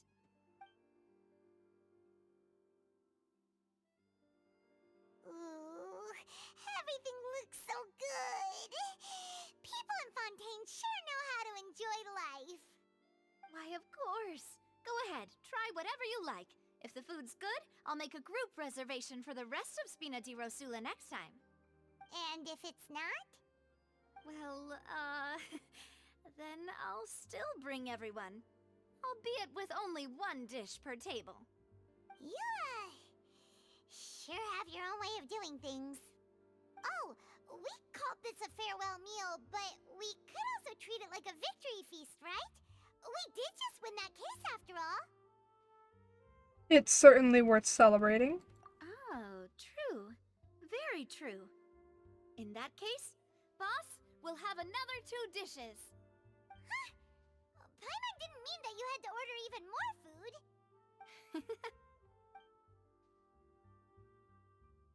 Speaking of cases, do you think that the mastermind behind the serial disappearances will get caught soon now that this has all happened? Well, we've certainly taken a big step forward, but I feel that's about it. We know that there's an organization that means to dissolve these young women, but we still don't know what they are really after. If it hadn't happened right in front of us, Paimon wouldn't have ever believed that a person could be dissolved like that. Right? Yet it was because this was such a preposterous notion that the investigation could never really move forward before. Ugh. If only that guy could have finished speaking! We were so close to hearing who was behind it. In such investigations, even the smallest step can seem like a yawning chasm if the trail of clues is cut off. To be honest, I don't have high hopes for any follow-up that the authorities might conduct. It's not that I don't have faith in their ability, it's just that a different perspective is required in some matters. It's easy to guard against and deceive a single narrow perspective. A shift in thinking is required at such times in order to produce a breakthrough, which is exactly why the Spina di Rosula exist. Those highfalutin folk are not all-knowing. That's why we exist. To seep into the cracks where filth falls through, where their watch fails them. That's the kind of problems we solve. Seems Paimon thought things were simpler than they actually are. It's all right. Well, this was supposed to be a farewell meal, so I doubt you have further interest in this business, right? Let's talk about something else. Like, what are your future plans?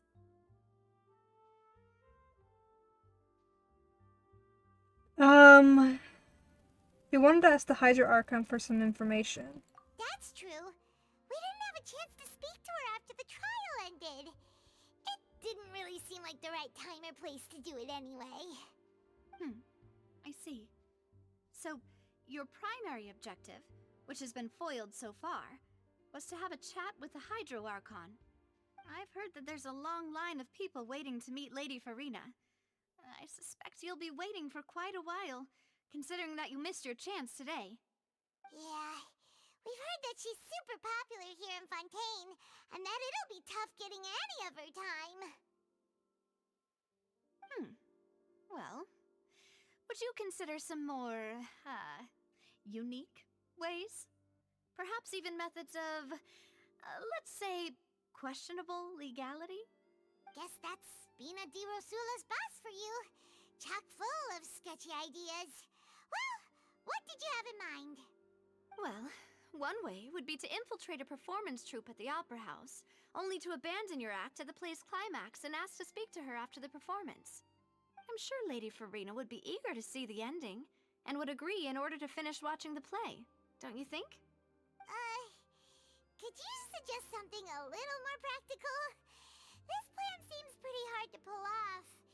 We'd have to go learn how to act, and acting's really hard. Alright, here's another. Find a way to conceal yourselves under her bed. Then, wake her up in the dead of night and demand answers. Don't let her go back to sleep until she answers all your questions. I can personally testify that this one works. When I'm sleepy, I'll do anything as long as I can finally get some sleep. That might work, but that's not really the problem. The problem is we don't want to get ourselves arrested. Valid point. I overlooked that part. I was just thinking about leveraging a person's desire for sleep. How can you overlook something like that? Alright, no more joking around. Perhaps you could... Oh, I don't know.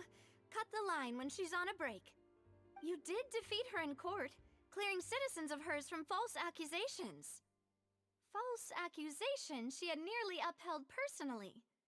I imagine that she feels quite ashamed about the whole thing. You mean that if we catch her while she's on a break, she might be too embarrassed to refuse? Oh, that does make some sense. It's worth a try. Why don't we give it a try after this meal? You know, Strike while the iron is hot and all. Huh? Paimon, did you drink my Fanta? Was this your drink?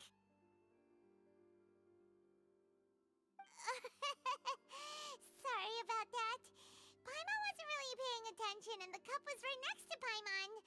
Would you like to order another? No, it's fine. We're just about done here. Alright. Honestly, Paimon wouldn't recommend Fanta anyway. It tastes kind of salty and icky. I'd have to agree. Is that so? Huh. Well, in that case, we'll have to blacklist the Fanta here then. If we're all finished eating, then I'll go pay. Yeah, we're stuffed. Thanks for the treat, Navia.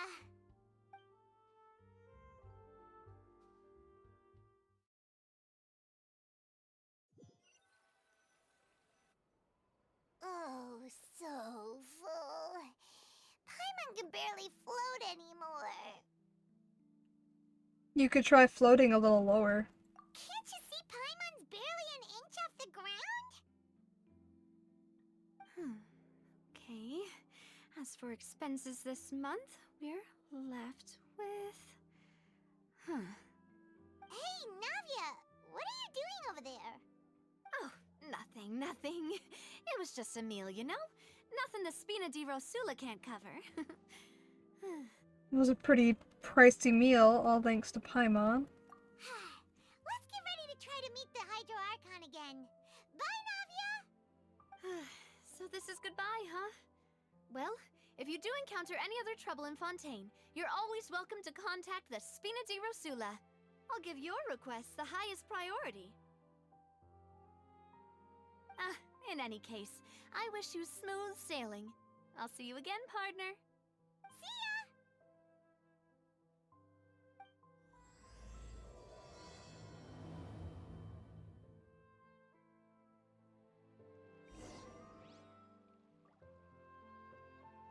You know, the fountain plaza in front of the opera house.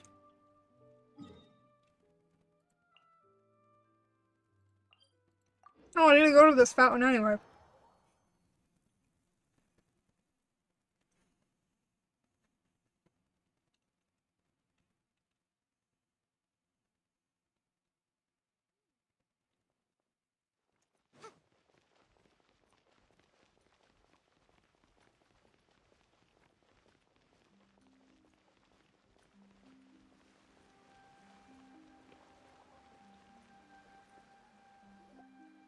There aren't many people around anymore. Looks like that boat we took to Araneas might have been the last one. Vache. Looks like we're back here again. Huh? Traveler? Are you hearing voices again? Yes, and it's clearer than it was during the day. Ugh. That's kinda spooky. Are you sure we don't want to come back in the morning? Vache? Vache. Hey, why are you still walking towards it? There might be something nasty in the water.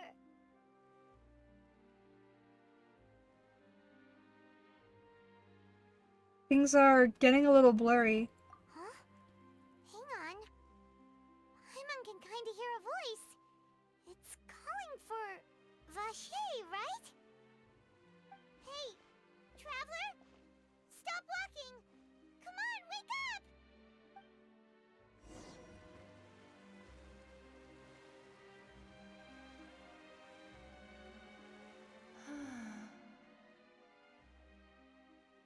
Where's this? Vache, are you my dear Vache? No, wait. You seem to be someone else. Do you know Vache? Do you know where my love is? I'm afraid not. Wait. Who am I? I'm very sorry. I fear I do not know. My memories feel like they have been washed away like a flood. So many fragments dissolved amidst the tide, never to be recovered. How much have I lost? How many things that I once held dear while on land Have I since forgotten? You were once human? Yes, that is what I was once. But now, I am but the consciousness of one who has lost their form. You lost your form.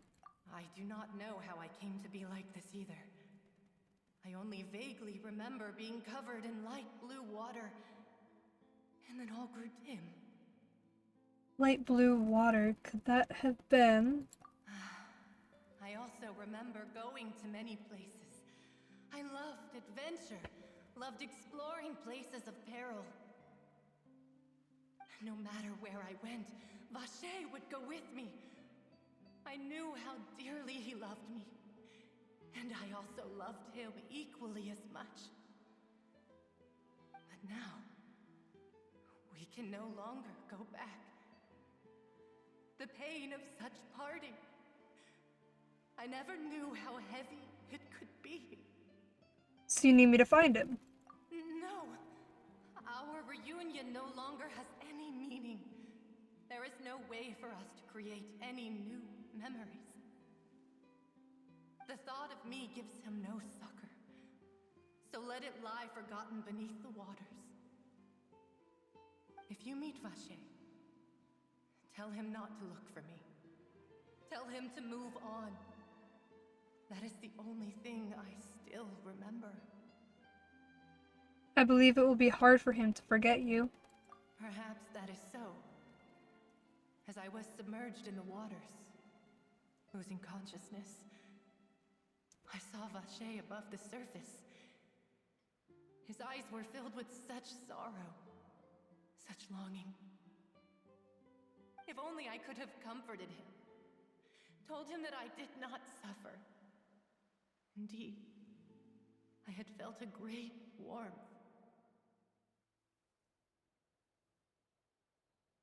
That means Vache was a witness to the fact that you dissolved?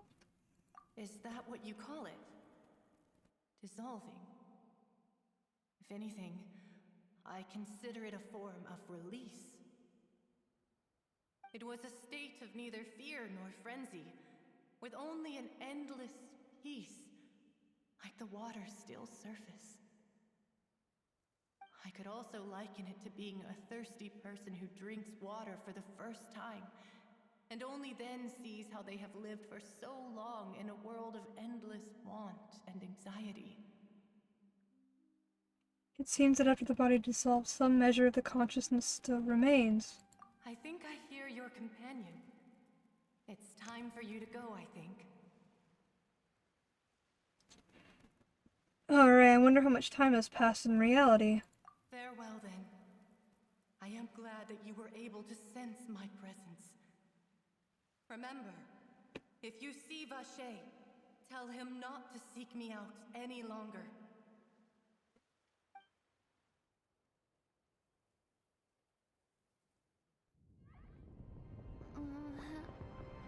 Wake up! Come on, hurry! Navi's outnumbered!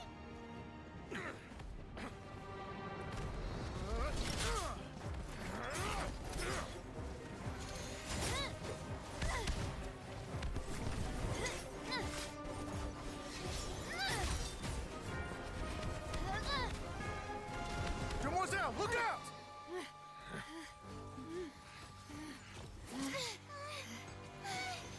Dear God, it's a whole army of Gardamex.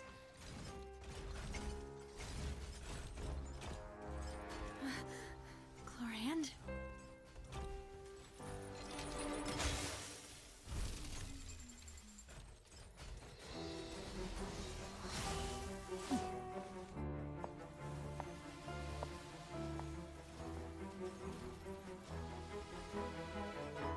Quick, now's our chance!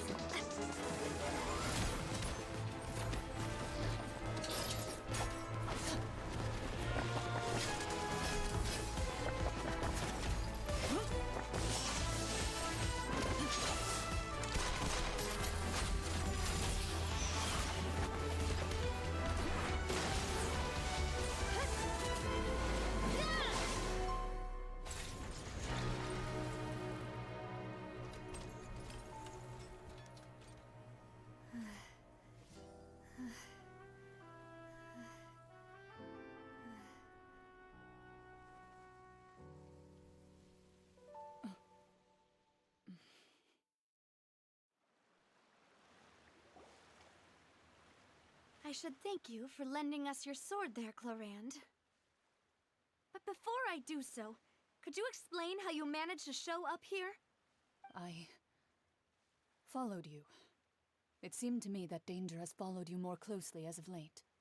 I believe that following someone without their knowledge is actually called stalking, is it not?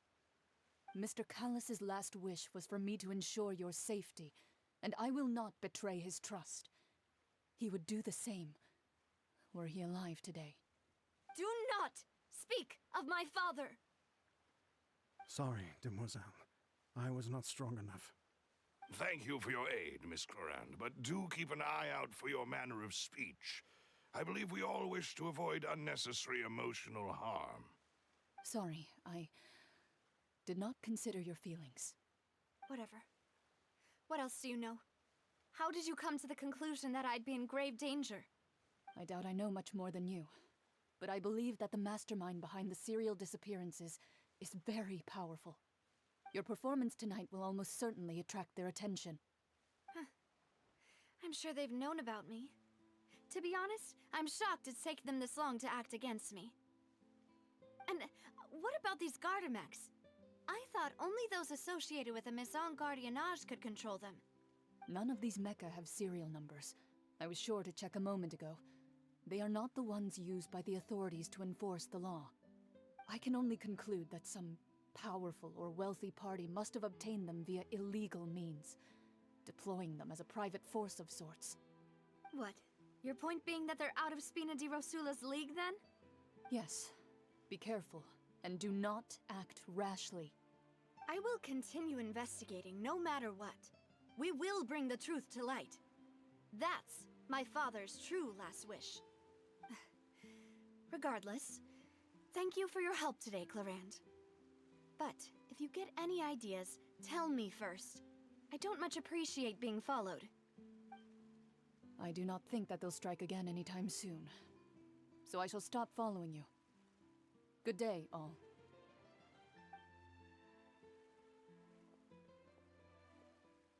Right. I suppose that's the best news we've gotten today. Demoiselle, I believe that Miss Clorand was being sincere with you. If we tried, we could attempt to thaw relations a little. I know, she's... What just happened? Oh, thank goodness! Paimon thought we were done for! Those Gardamex came out of nowhere while you were unconscious, and Nadia and her gang saved us!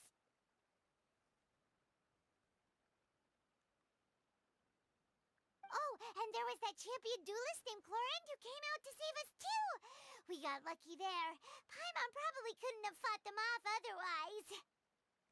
Thanks for the rescue, Navia. Oh, come now. Forget all that polite talk.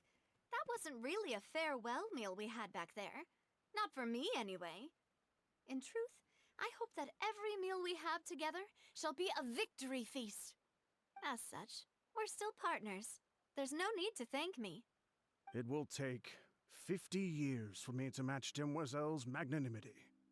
If it were me, I would have joined the Spina di Rosula on account of her goodwill long ago. All right, you two. That's enough. Actually, Navia, how did you know that we were in danger? You sure did show up in the nick of time. Well, to be honest, you're the one who tipped us off, Paimon. Huh? Really? Paimon contributed somehow? Ooh, Paimon's even more amazing than she thought! Yes, all thanks to you grabbing my drink by mistake. How did that help? After we parted ways, I was on the way back to one of our bases when I suddenly thought of what you said. That the Fanta tasted kind of salty and icky. You mean that... But I couldn't be sure. Fanta only comes in sweet flavors, so how could it have tasted salty? The color of the drink, if I recall, had also been a bit off. So the Fanta had been spiked with water from the primordial sea? Yes. So if you hadn't drunk that cup for me... Spina di Rosula is preparing the grandest of awards for you as we speak for saving the boss. Huh. Really? Fortunately, Paimon, neither of us are from Fontaine, otherwise we would have been. I sent people to Hotel de Boer to investigate, but whoever did this left no trace at all. That's when I figured out that you might be in danger, and hurried here as quickly as I could. But why would they go after us too? All we did was defend Linny in court and help clear his name. Ugh, now we're caught up in this mess too, aren't we? Well, you did foil a plan that they were probably pretty proud of, and almost got their name in the process. Speaking of which, did anything strange happen when you drank the primordial seawater? Well, it can't be coincidence that the traveler fainted just now. She said that she heard that voice calling for Vache again. Oh, and this time Paimon heard it too, but it was real faint. Does this situation have to do with the primordial seawater then? According to Lynette, the ability to hear voices like that has to do with one's sensitivity to the hydro element. Does that mean the primordial seawater raises someone's sensitivity to hydro when it's used on people who are not from Fontaine? That doesn't sound like too much of a bad thing, to be honest. I also gained some new intel. New intel? While you were out cold? Well, let's hear it, shall we? The voice in the fountain belonged to one of the missing women. Her name Vache. Oh, that is important. Tell everyone about what happened while you were connected to the ocean, its Vache. consciousness. That name doesn't ring a bell. I suppose he hasn't stepped forward as a witness in court lately. Since he saw that young woman dissolve, he was at least at the crime scene. But he never gave testimony or any information regarding people dissolving in the primordial seawater. Could he have been threatened? If he's still alive, we should try searching for him. Yes, thank you. This is very important information indeed. We will continue to investigate. Alright, partner. Oh, you mean you'll help us investigate? Well, you did say that our farewell meal didn't really count. That means we're still partners, right? And besides, we're in this now whether we like it or not. You're not gonna let those people who targeted us get off the hook so easily, are you, Traveler? Messing with us will cost them. Demoiselle, do try not to look quite so pleased. You are the face of Spina di Rosula, after all. You talk too much. Well, in that case, let's head back to one of our bases, shall we? I'll arrange accommodations for you. We also have some plans to go over, and hopefully we can deepen our bonds as partners. But we'll take that one step at a time, I guess. Don't worry, you two. With us around, our base is definitely secure. Navi? Who's Navi? I don't know what that means.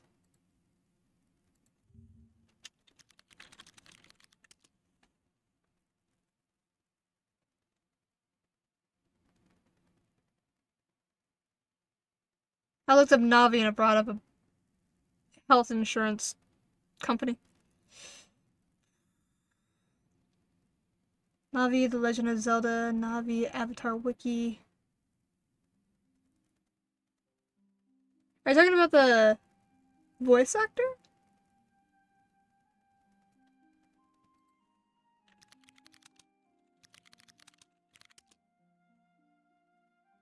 Navi.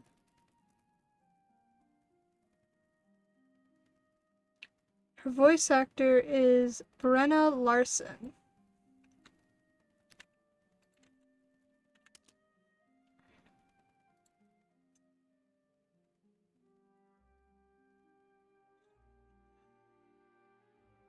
Silent Hill, Stranger Things VR. Honkai Star Rail. Makes sense. Lost Ark. Genshin.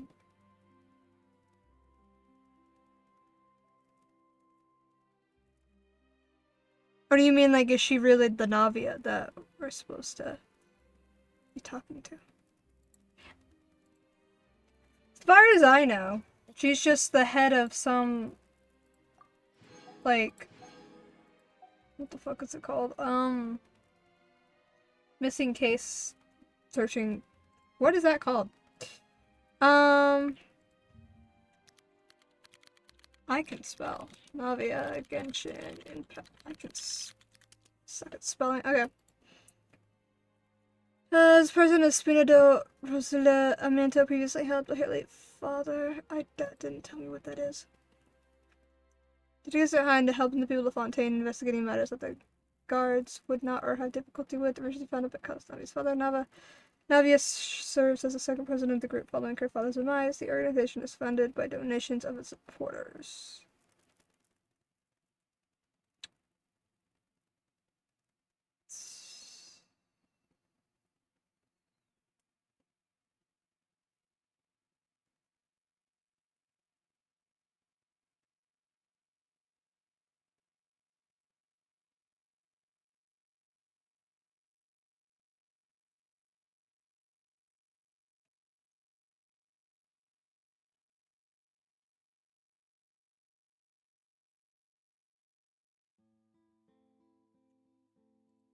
From the sounds of it, she's part of the mafia. I guess, but like a good mafia.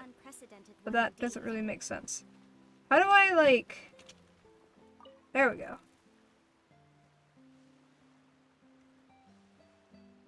What is happening?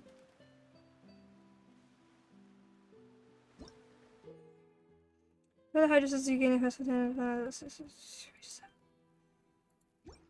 That's all I had to do. I just had to, like, come up to it. Yep, that's all I had to do. Great. Okay.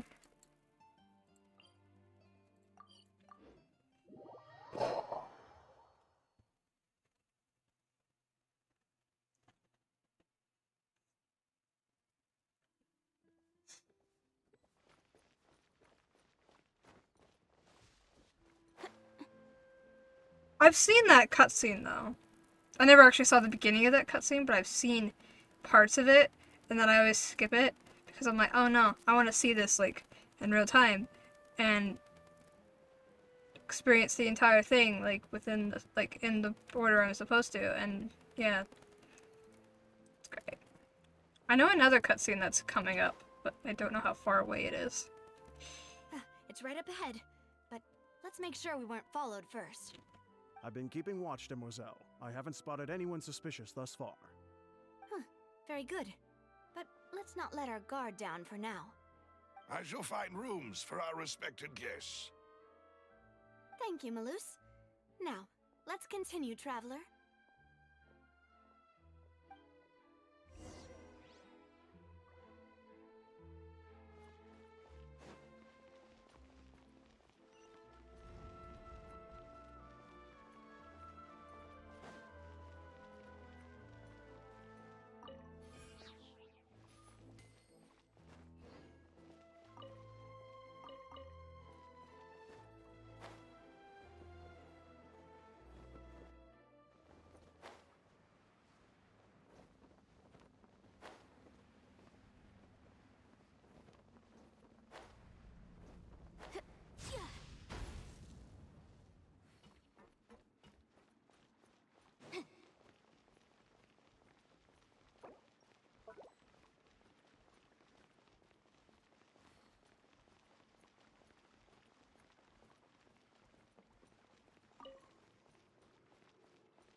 So, this is your base? It's not quite what Paimon imagined. Your accommodations have been arranged. Under the present circumstances, I can confidently say it's the best we have. Thank you. I guess. Well, our funds have been a little tight lately. After all, we don't allow illegal or unethical profiteering. In fact, our funds often come from citizenry who support us. Seems like it's tough times for everyone. But if you have the support of the people, that does sound like it's worth it. To be honest, our financial situation was a lot better back when my father was in charge a few years ago. I'm afraid I'm not quite his equal. Your father... He was the previous boss of Spina di Rosula, right? How did he... Demoiselle, if you'll allow me to explain. No. I'll explain it myself. I suppose I couldn't run from this topic forever. And as partners, this is something I hope they can understand. My father's name is Callus. Yes, the same one they call Callus the Unfaithful in the streets. 3 years ago, he was accused of murdering his own friend. But he chose a duel to defend his honor instead of standing trial. He died in the duelist's ring. Oh no. But I do not believe my father was a murderer. I'm sure he was set up.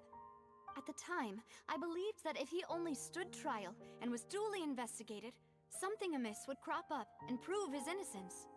But strangely, he not only requested the duel himself, but rumor has it that even after being seriously injured, to the point where he could be deemed as having lost the duel, he refused to surrender, determined to die in the arena. 3 years later, I still don't understand why he did that. How could he protect his honor if he's dead? If anything, he gave up his chance to defend himself. It does seem quite odd. The closest piece of info I have is that my father had been investigating the serial disappearances case at the time of his death. Ah, so that's why you're so determined to get to the bottom of that case. That's right.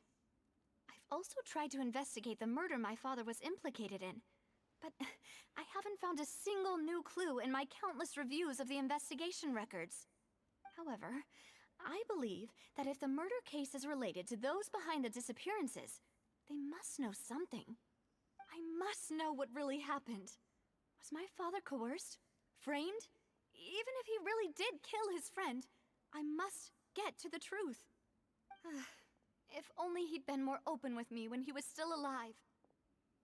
He even hid the fact that my mother died due to complications when giving birth to me.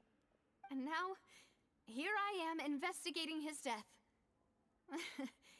You really are a handful, aren't you, Papa? Seeking the truth for the sake of your family. You know, we're quite alike in this regard. Demoiselle, please, if there is anything I can do, anything at all. I also will never believe that Master Callus murdered anyone.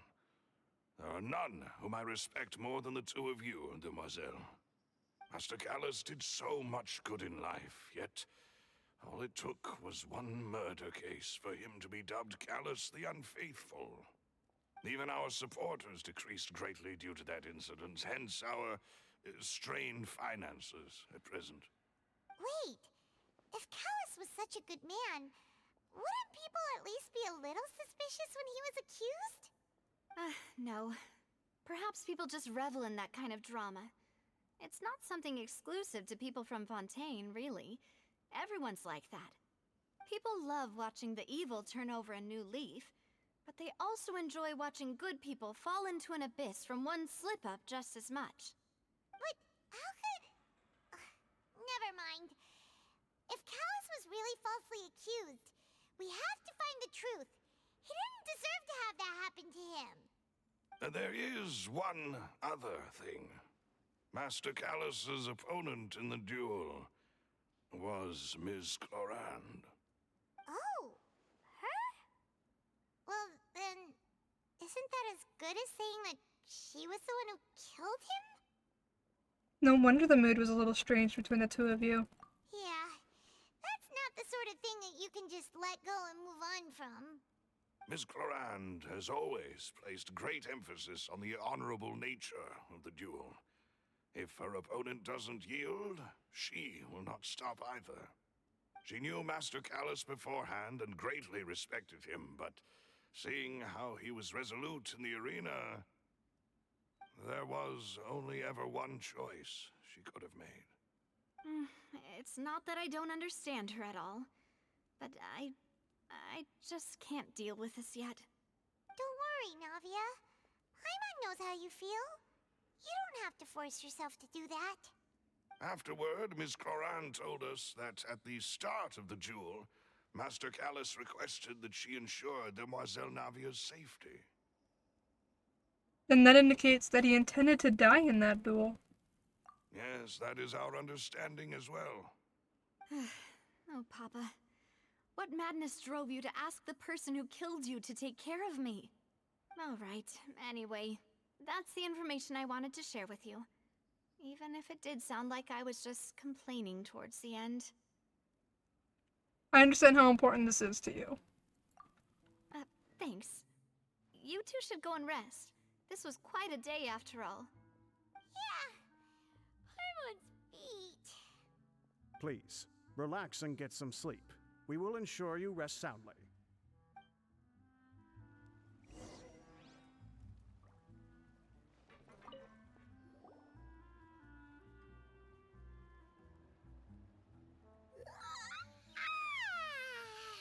Paimon slept so well. This place feels almost too safe. Huh? Navia? Where did the other two go? I sent them back to Poisson. It's Spina de Rosula's place of origin, and where we have our headquarters. There's not much for them to do here at the moment. Paimon gets the feeling that you're just trying to get them off your back. But never mind that. When did you get back? Were you waiting here the whole time? No, I just returned after going out for a while. I did some investigating yesterday regarding the name Vache. Wait, so you didn't sleep at all? How could I after having such critical new evidence appear? Guess Paimon wasn't speaking for everyone just now, huh? Unfortunately, this name seems to have been wiped from existence. It doesn't seem to have a match anywhere. I suspect that those behind this have already taken steps to hinder an investigation from this angle. But that does prove that this Vache person is a key witness in the incident. Does that mean we're too late, though? No. There is one ray of hope. One place in Fontaine that they would find almost impossible to threaten, no matter how much they wanted to. And that is the archives kept by Chief Justice Neuvillette, a place where detailed files on all the cases in recent years are kept. If the Oceanid you met is one of the young women who went missing recently, we should be able to find some related information there. So Neuvillette maintains an archive of case files? Whew. Guess that's the hard-working Chief Justice for you. In that case, let's go talk to him, shall we? Aren't you coming along, Navia? Did you get tired? No, it's nothing. Let's go see the Honorable Chief Justice.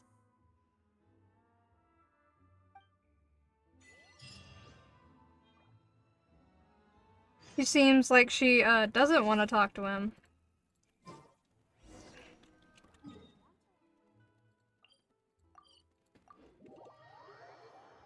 The palais is right up ahead.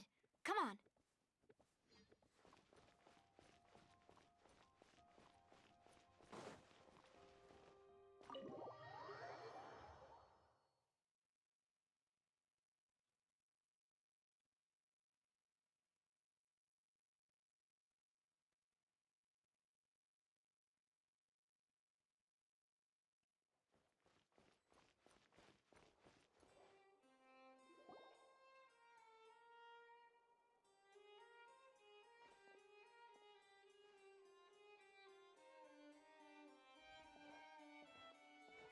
Halt! Please state your business here. The Chief Justice is presently occupied with official matters. Huh. This place does look pretty heavily guarded. Guess that proves that Neuvillette's files are really secure. Hey, don't you recognize us? huh? Who are you? Just to be clear, I don't care who you are or who you might be related to. Our rules make no exceptions. See? They've got great discipline, too. Yep, Paimon can tell. If you're here just to crack jokes, I can point you towards the exit. Unlike some, we're busy, so please leave if you don't have a reason to be here. No. What I meant to say is, shouldn't you remember us from a few days ago? We were at the trial of the great magician Linny. Oh, yes, I remember. I read about it in the Steambird. You must be Linny's attorneys. It's all coming back to me now. We're here today to report and archive some information on a follow-up case. Huh, is that even a thing? Of course. Don't worry. We're here on official business. You can trust us. All right then, I'll let you through. The Chief Justice is just inside. Thanks so much.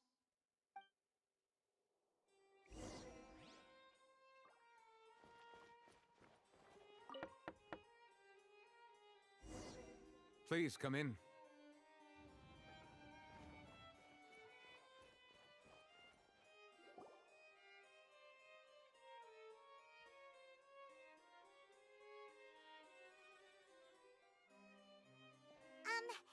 Sorry to barge in, Monsieur Nervalet. We only lied to get in because we didn't know any other way. It's all right. Please let me know how I may be of assistance to you. So you're not mad at us? We're looking for a man called Vache. He may have been an eyewitness in the serial disappearances case. If we can find him, we may be able to unearth some key information on the case. Ah, I see. In that case, please wait here a moment while I browse through the files.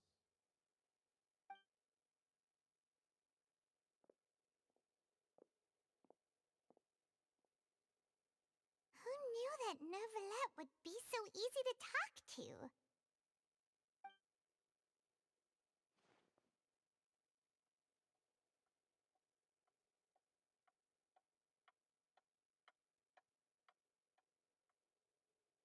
Unfortunately, I'm quite certain that no one by the name of Vache has been involved in any case, criminal or civil, in the past several years.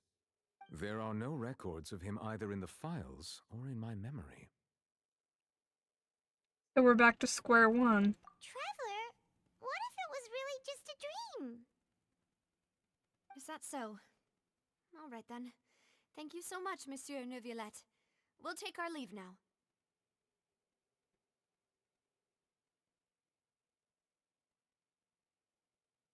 Ahem.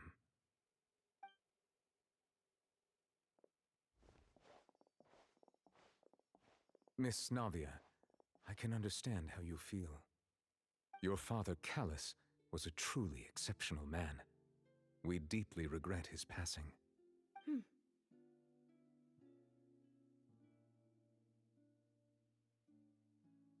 And what are you trying to say, Monsieur Neuvillette? Are you trying to console me? Extend your sympathy? Or just express some tendril of regret? No. You are not trying to do any of that. I can hear it in your voice. There's no emotion behind your words. You only said those things because you felt like you should.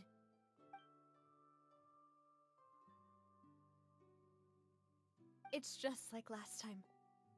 After my father took his place in the duelist ring, I pushed through the guards to talk to you as a last resort. You even told me then that you thought there was something fishy with the case, yet you still allowed the duel to go ahead. In your eyes, the value of a human life is nothing compared to those cold laws you hold so dear. If you truly regret my father's death, then why didn't you call a stop to the duel? Why didn't you give me the power to stop him from throwing his life away? Why did you just let him die, despised and hated by all? Everything was hanging on a thread at that moment. Just the tiniest effort could have changed everything. There are still so many things I never got to tell him. So many questions he still owes me answers to. If you really have no heart, then just look me in the eyes. I, Navia, will show you the true meaning of regret. I'm sorry, Miss Navia. You and my father are truly alike. You keep all kinds of things in your heart and never say a word to anyone.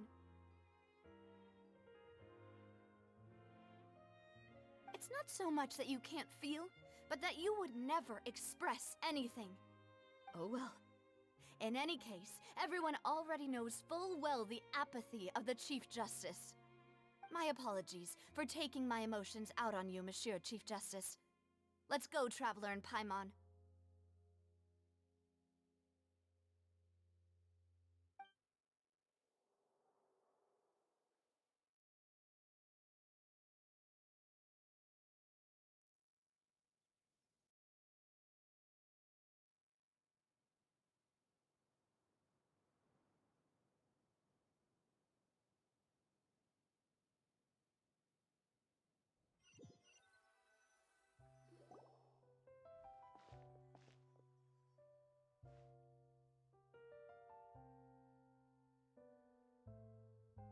Navia, are you okay? Okay, I gotta go run and do something real quick, so we'll continue the story of Navia in a second. I'll be right back.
for you.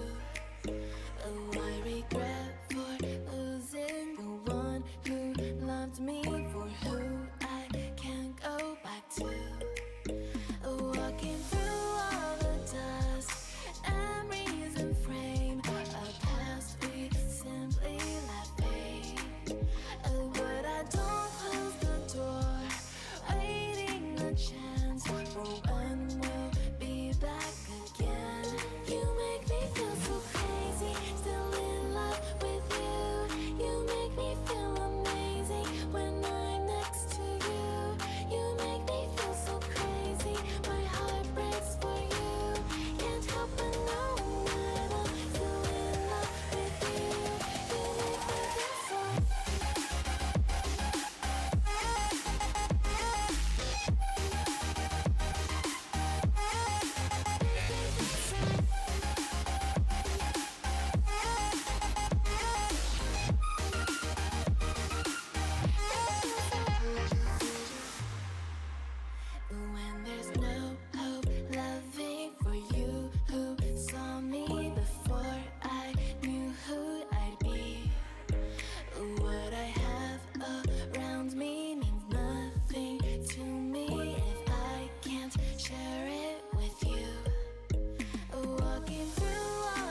dried out tears of sorrow, lacking all emotion, staring down the barrel, waiting for the final gates to open to a new tomorrow, moving with the motion, following the light that sets me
Okay, I'm back.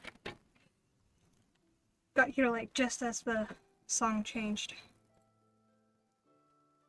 Okay. Navia just blew up on Nouvellette. And now we're outside. And it's raining outside. Which I don't know if that's a game feature or if that's a story feature. But okay, I'm out of breath. I'm fine.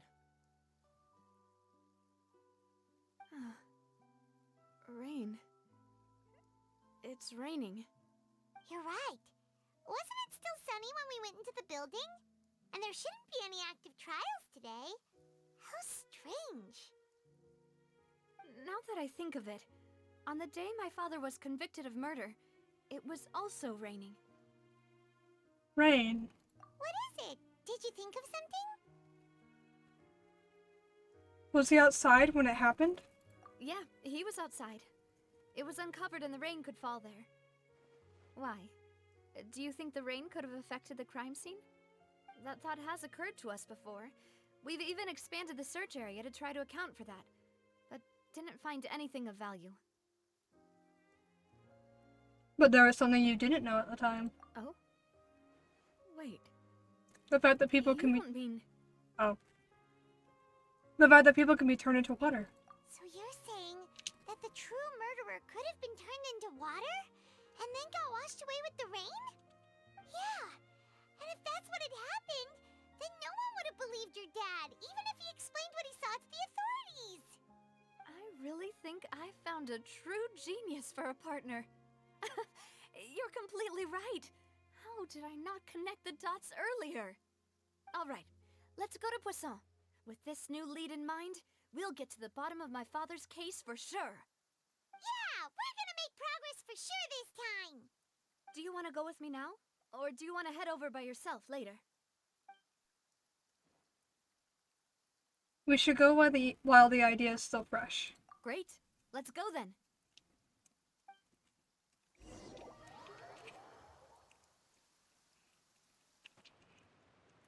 Future note, if you ever reheat a hash brown from McDonald's, take it out of the package. It's fucking sticking. And it's making it very difficult to eat.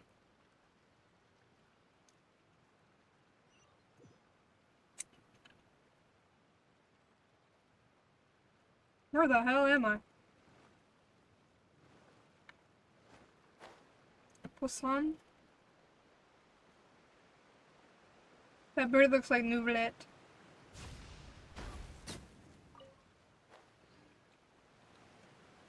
I killed the Nouvlet bird. Where dark tides echo.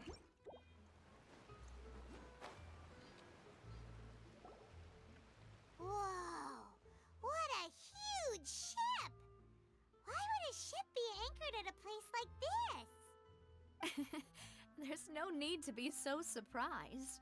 While it may look like a ship, it's actually Spina di Rosula's headquarters. My father was the one who asked for it to be built like this. Perhaps our taste in exterior design is the only thing we occasionally had in common. A gigantic and glamorous ship embodies discovery, opportunity, ambition, and conquest. It symbolizes Spina di Rosula's bright and limitless future. I think I'm starting to get why you like it. And Paimon thought you were bluffing when you said Spina di Rosula had a glorious past. Paimon was confused why a group with such a history would live in the sewers. But now that Paimon has seen this ship for herself, she's been convinced. Well, Poisson is where Spina di Rosula began, after all. It's our main base, our home.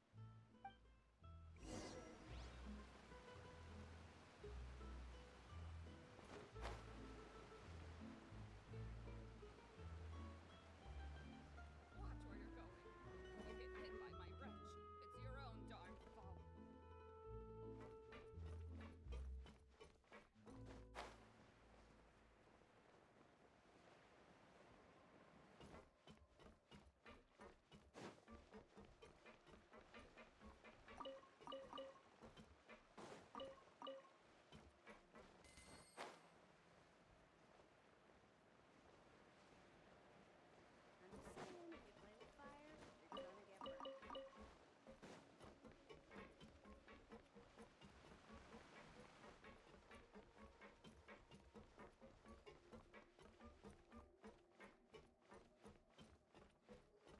burned.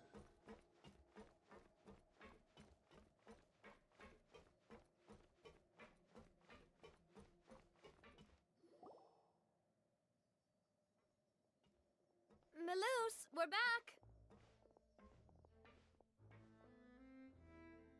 Apologies for the wait, demoiselle, and our most important partners. You said before that you still had some business at the court. What brings you back to Poisson so quickly? About that. It's because my partner here reminded me of something really important. You see, what if my father's case had something to do with water from the primordial sea? You still remember, right, Melus? On that night, it was raining? Yes, the case was quite similar to that of Mr. Linney's. Both were what you'd call impossible murders. Could the mastermind be the same person? Could you tell us a bit more about what happened before? Yeah, of course. Many years ago, something called synth began to gain popularity in Poisson. At a glance, it was a kind of drink that could excite your mood and produce many pleasant hallucinations. Wait! Didn't that guard guy who turned into water also mention that the primordial water could be used to produce some kind of potion? Yes, he did. Considering what we know now, it's almost certain that synth is created using water from the primordial sea. If you drink synth for an extended amount of time, you'll suffer many side effects, such as losing the ability to focus or control your emotions. And if you were to stop drinking it completely, you'll experience flashes of paranoia and anxiety while lacking energy to do anything. It's an extremely dangerous substance.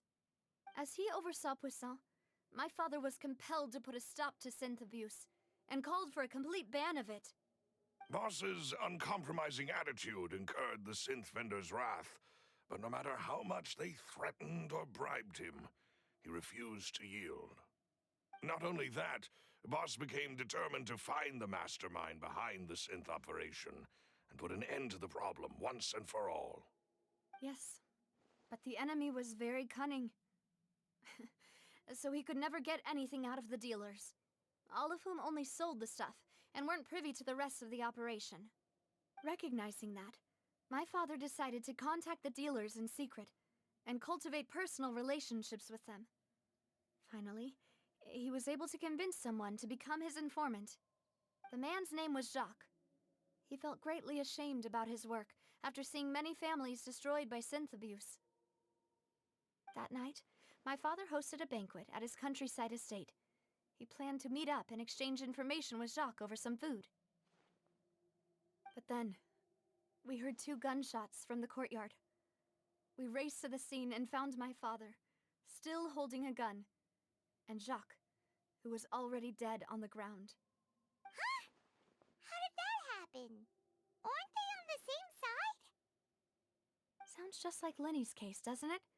In both cases, the culprit seemed obvious, but neither appeared to have any motive at all.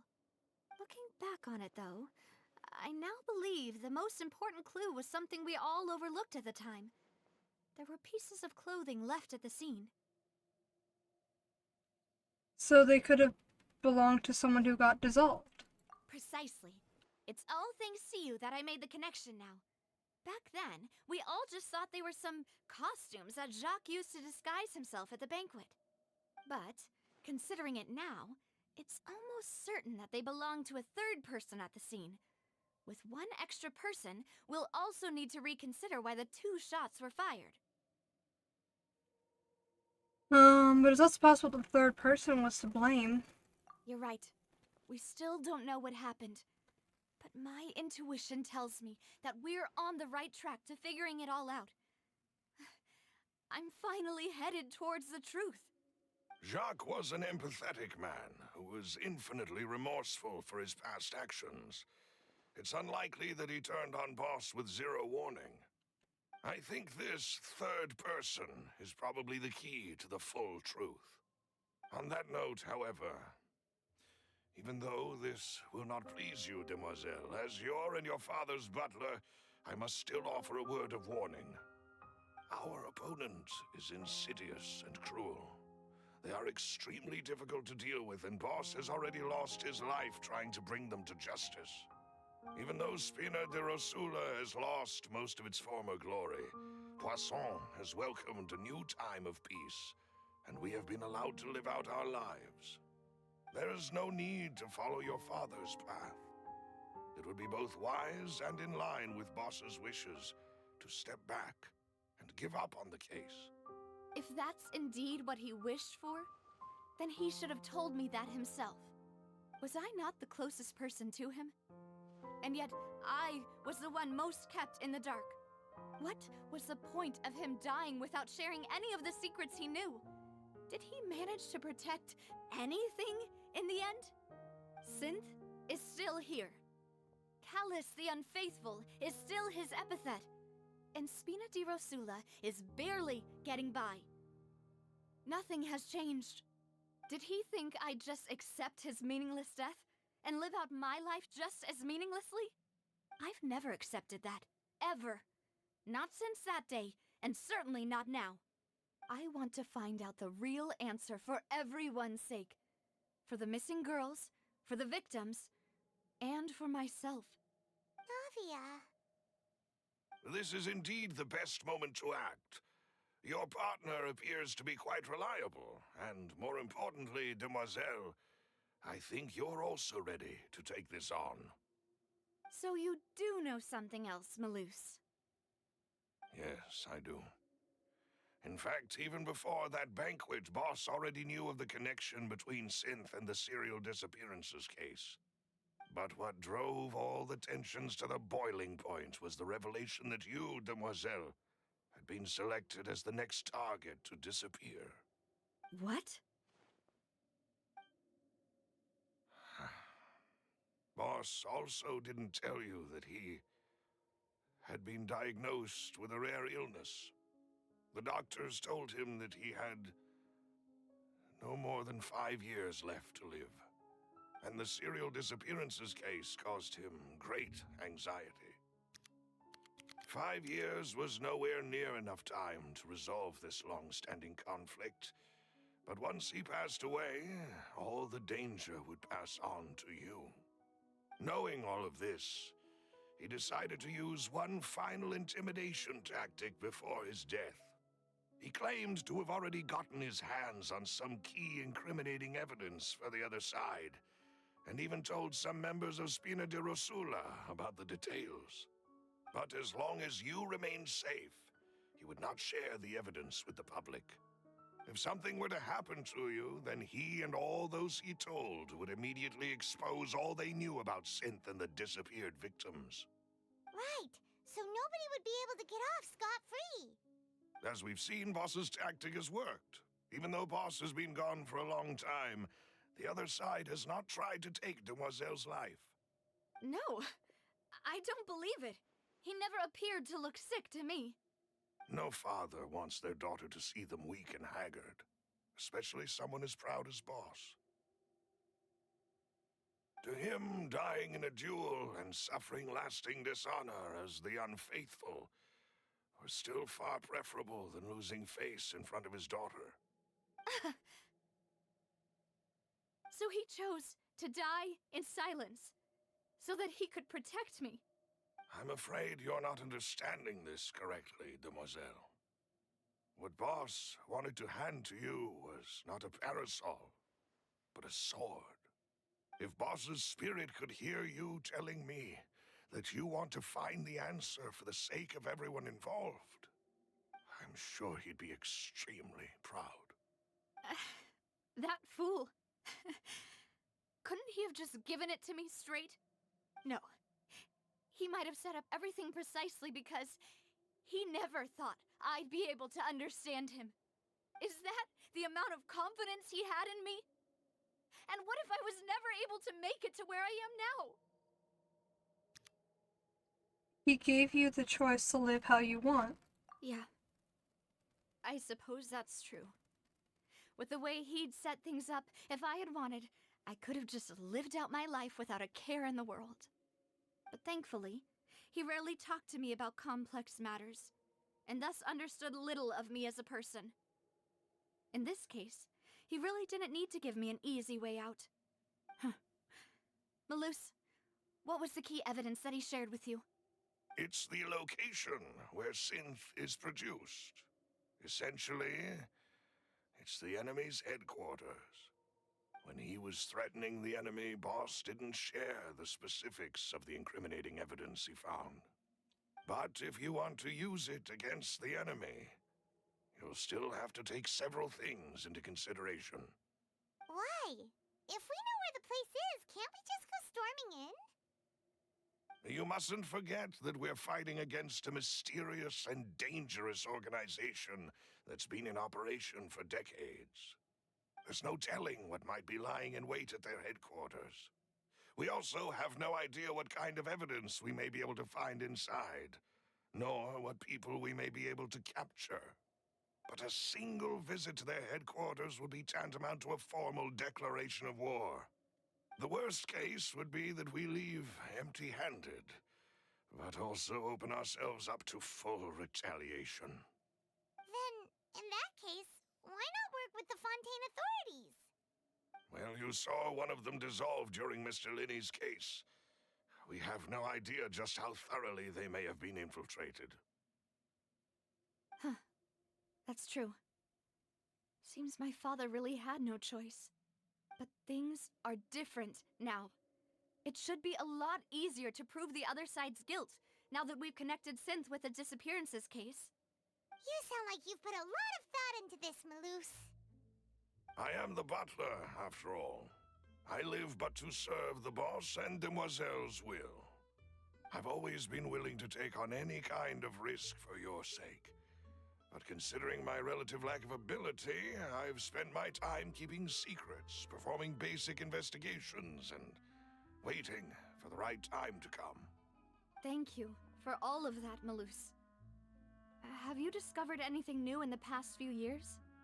Let me think.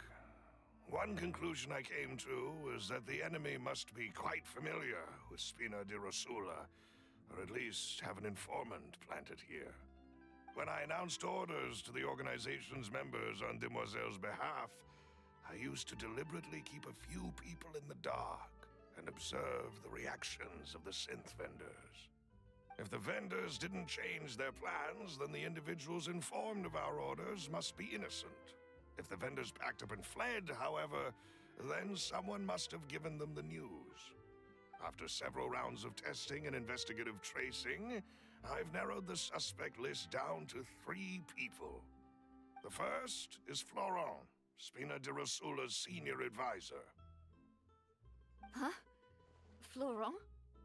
Yes, surprising, isn't it?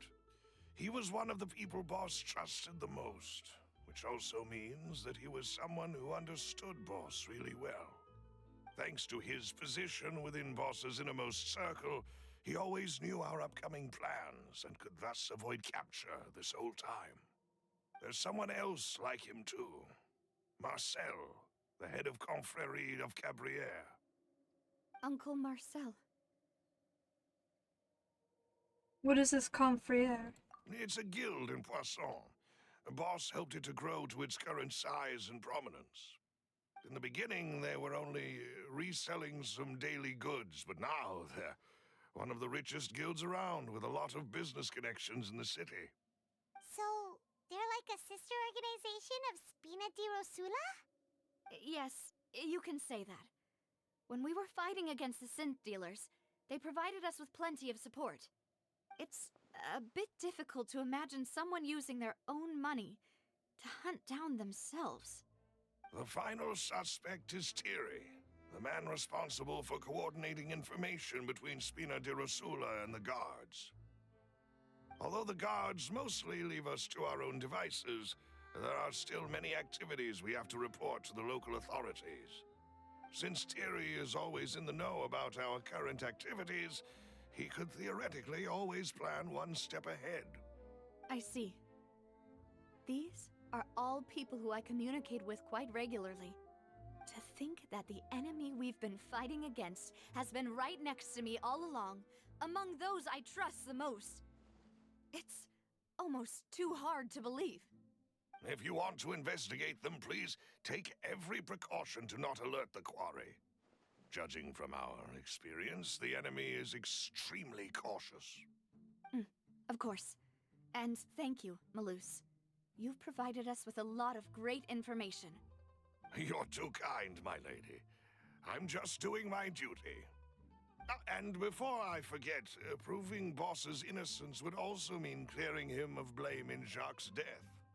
After that incident, Jacques' wife and daughter were taken into the Spina's care. They still live in Poisson today. If it might help, you could also pay them a visit. I can make the necessary arrangements. Aw, thank you so much, Malus. You really are the best. A new case awaits, my dear partner. Leave it to me. I hope we can work together to uncover the truth and end this case once and for all.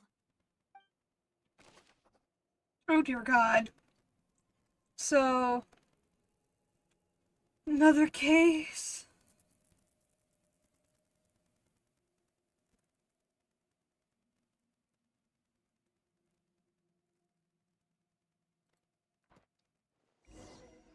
Okay.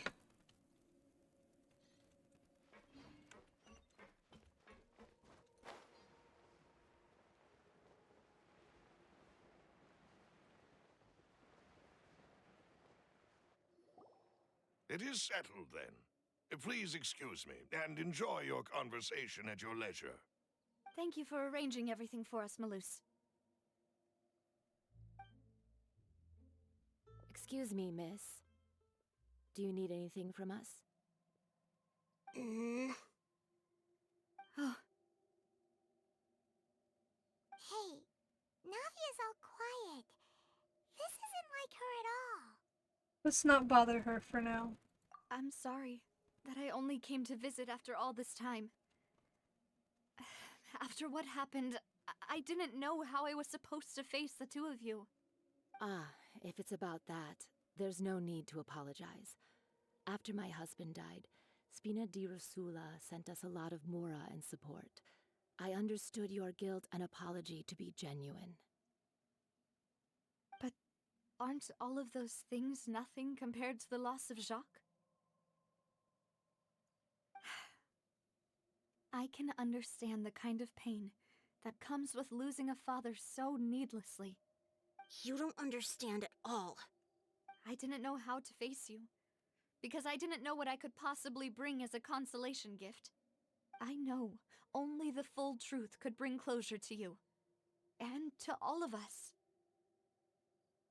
Mm-hmm. I'm sorry. I appreciate the sentiment, but you don't have to carry all that guilt. On the matter regarding my husband, my daughter and I have more or less found our answer already. Would you mind sharing it with me? I really can't believe that my father could ever bring himself to shoot Jacques. I always knew that my husband's money was earned through others' suffering. He told me countless times that if he could turn back the clock, he would never go into the synth business again. He had many regrets, and felt that he took the idea of providing for his family too literally. For the longest time, he thought Mora was everything. So when Mr. Callis came to him with a proposal, he accepted it almost immediately. He tried to be as careful as he could, but even so, he was still found out by the higher-ups. They found out about his betrayal? Papa didn't say that exactly, but Papa did tell me that I should never be ungrateful. Before he left that day, he told me that he had no choice. It was only later that I realized it was his final farewell to the two of us.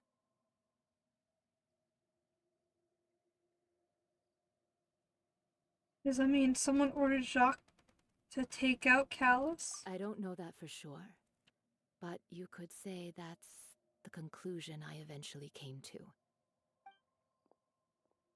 Which is why I'm the one who should feel guilty. Callus had always taken great care of us, both when he was still alive and after he passed away. Even if he fired the shot that killed my husband, it was likely in self-defense. It is impossible for me to hate him for what he had done. But Mama, why is Papa still the bad guy if he did the right thing? Papa always wanted to be a good man, so why did he have to do a bad thing in the end? Well, things aren't always as they seem. You still feel like your papa was a good man, right? Yeah, Papa was a really good man.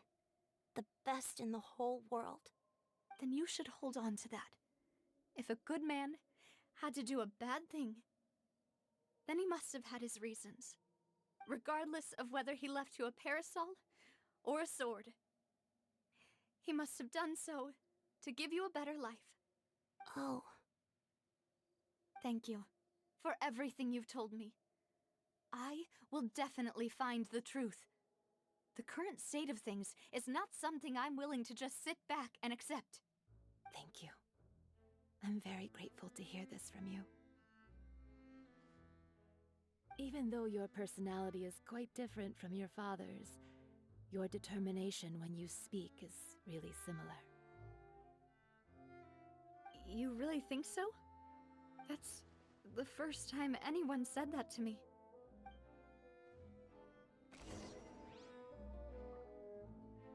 About seemingly that he had struggled really zero to kill Callus. Towards the incident. Okay. Are you okay, Navia? I'm fine. Don't worry. Let's investigate the 3 suspects next. Florent should be nearby, and we should be able to find Thierry and Uncle Marcel in the city. I'll get myself together on the way, so please don't worry.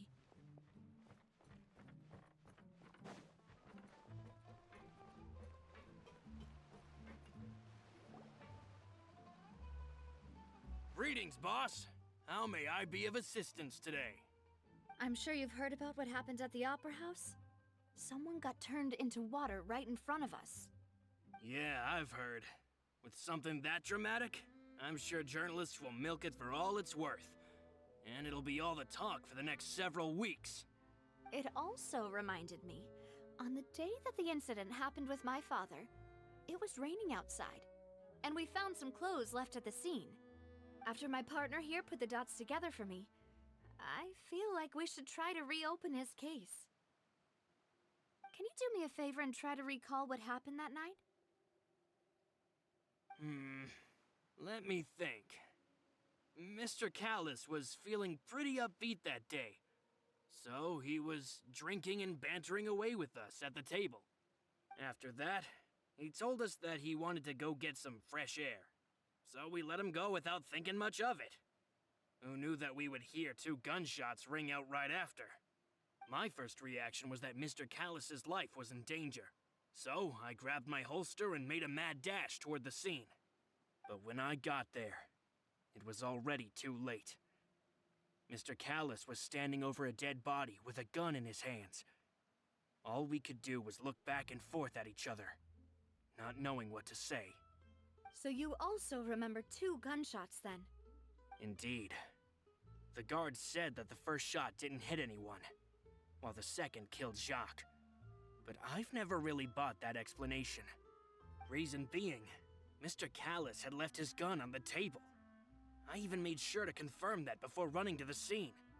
But according to the guards, that doesn't mean he couldn't have had other guns on his person. About the clothes left at the scene that you mentioned, do you think there was a third person there who was turned into water? It's very possible.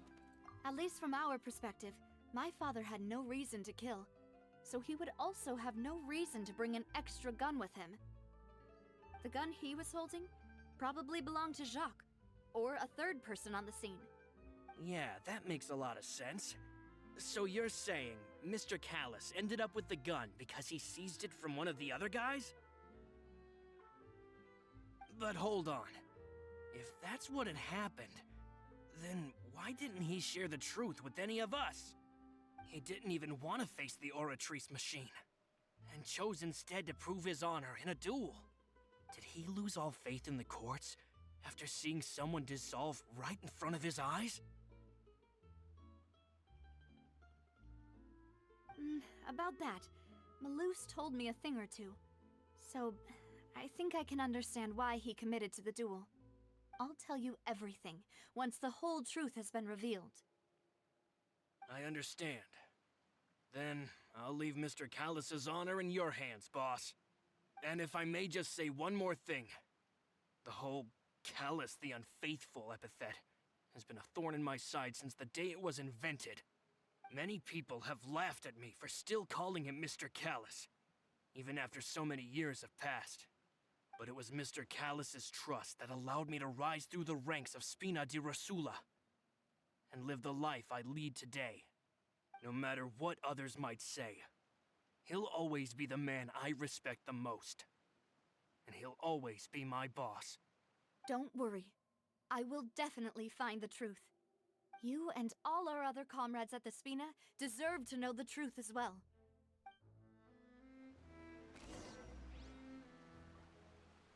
Claimed that he was very grateful to Callus for his kindness. Seems as case and provide evidence that Callus did not carry a gun with him when he went out. Ugh.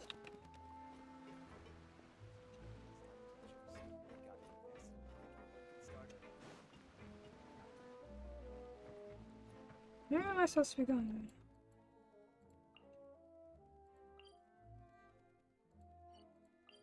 And to think that I was about to start walking towards it.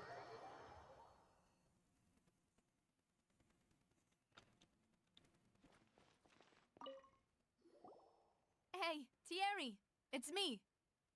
Oh, now, what brings you here, Miss Navia? I've heard that you made quite the name for yourself at the Opera House. Oh, so you've got news of that already. Oh, okay.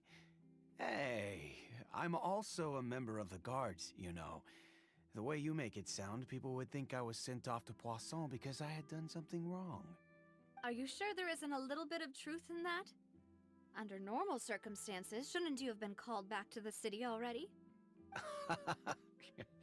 I mean, where I work is really up to me. Let's just say I enjoy the ambiance of Poisson. Callus did a fantastic job running the town, building Spina di Rosula from the ground up and clearing many obstructions in my way. It would be next to impossible for me to find a similarly easy but high-paying job in the city. Anyway, enough chit-chat. Are these two friends of yours? You, here for some formal business? Yes. These two are my partners. What happened at the Opera House made us realize that Linny's case and my father's may be related. We're trying to reinvestigate the details of my father's old case. Ah, I get it. You think there might be more to the case now that we know people can be dissolved into water, right? I was also flabbergasted when I first heard of it. If you want to go through the original files from your father's case, I can help you look for them. That'd be much appreciated. Thank you. Actually, I have another question. Do you have the authority to dispatch Gardamex? Of course. Without them, I couldn't possibly handle Poisson on my own. Why do you ask? We definitely can't use them to forcefully get more evidence for your father's case. Well, you see, just recently, we were attacked by a horde of unnumbered Gardamex in the city. So, if you hypothetically wanted to do something against me, all you would need to do is get rid of the mecha serial numbers and send them after me. Then you think too highly of my abilities. Dispatching mecha is very different from controlling them. If I had to make an analogy, when you order a dish, the chef will make it for you. You can ask the chef to cook, but not to massage your shoulders or carry your baggage. If you try to make unreasonable demands, the chef would just think you're out of your mind and ignore you completely. The same goes for me and my Gardamex. Removing a serial number is also not as easy as you might think. There are a lot of complex steps to it, and it's almost impossible to keep it a secret. So I can promise you, those mecha were definitely private units. They're certainly not cheap. So, whoever their owner is must be super rich, powerful, or both. Now that you mention it, though, being in the synth business would definitely be profitable enough to afford this. Makes sense. Oh, then you're officially in the clear, Thierry. Oh, well, thank you for the vote of confidence, Navia. Jokes aside, I'd like to wish you all the best with your investigation. I'll be staying in the city for a little while, so just come find me if you need any support from the guards. The person responsible for come to the... Only the sufficiently rich can privately own large numbers of Gardamex. Okay. How the hell am I supposed to get over there? What, a dog? With a guard outfit on it?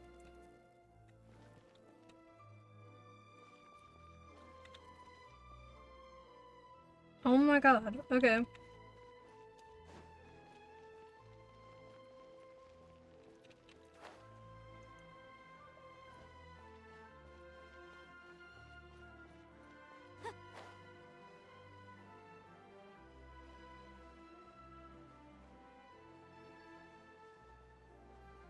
Contact Marcel.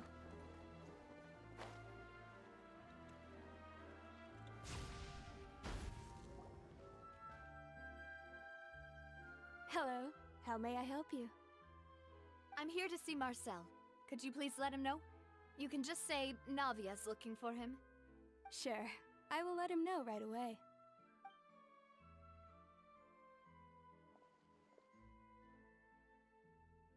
Ah, Navia, hello.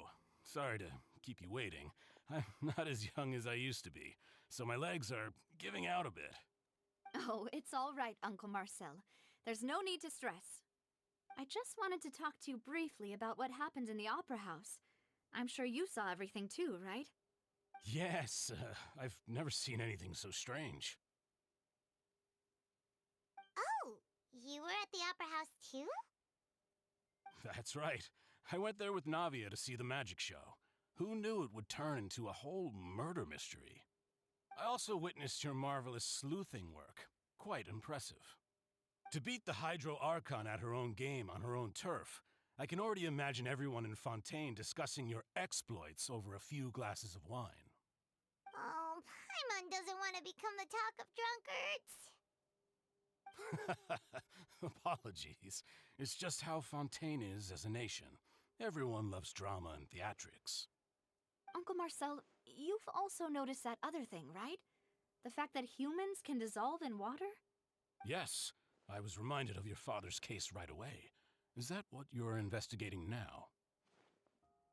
Exactly.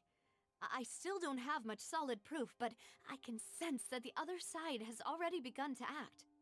Oh, and what makes you say that? We were attacked on Araneus by some unnumbered Gardamex. And there was also an attempt to get me to drink water from the primordial sea. If not for the vigilance of my partner, I probably wouldn't even be here talking to you right now. Oh, you're giving us too much credit. Wasn't it you who protected us? Alas, it seems things are heating up again. The peace that Callus sought so dearly will soon become a thing of the past. But rest assured, Navia, Poisson will always remain a safe haven for you. If you're scared, you can always return there. If anyone dares to lay their hands on you there, the Confrérie of Cabrières will use its funds to the last Mora to bring them to justice. Thank you, Uncle Marcel. But I don't intend to go into hiding. I'm going to strike while the iron's hot. Do you have any new thoughts on my father's case? About that. Sorry, my age is catching up with me, so it'll take me a while to recall my memory.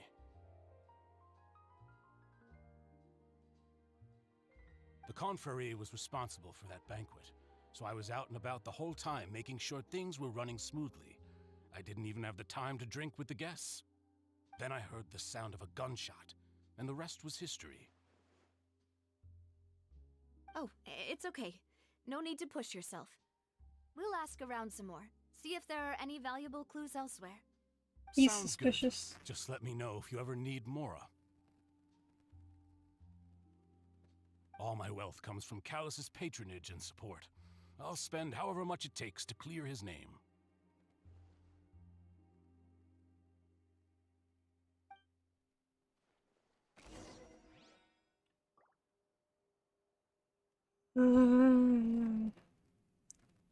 Circulation events of the case is quite foggy. He's willing to defend Navia. I don't trust him. I don't trust him. I don't like him. Out of all of the suspects, I don't like him the most.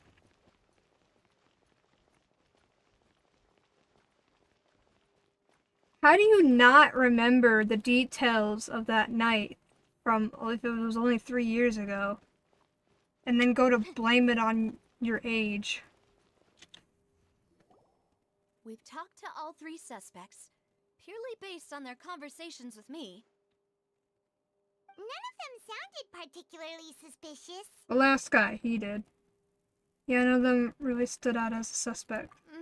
I suppose that's to be expected, though. If a single conversation's all that's needed to find them out, then my father wouldn't have needed to investigate the case for so many years.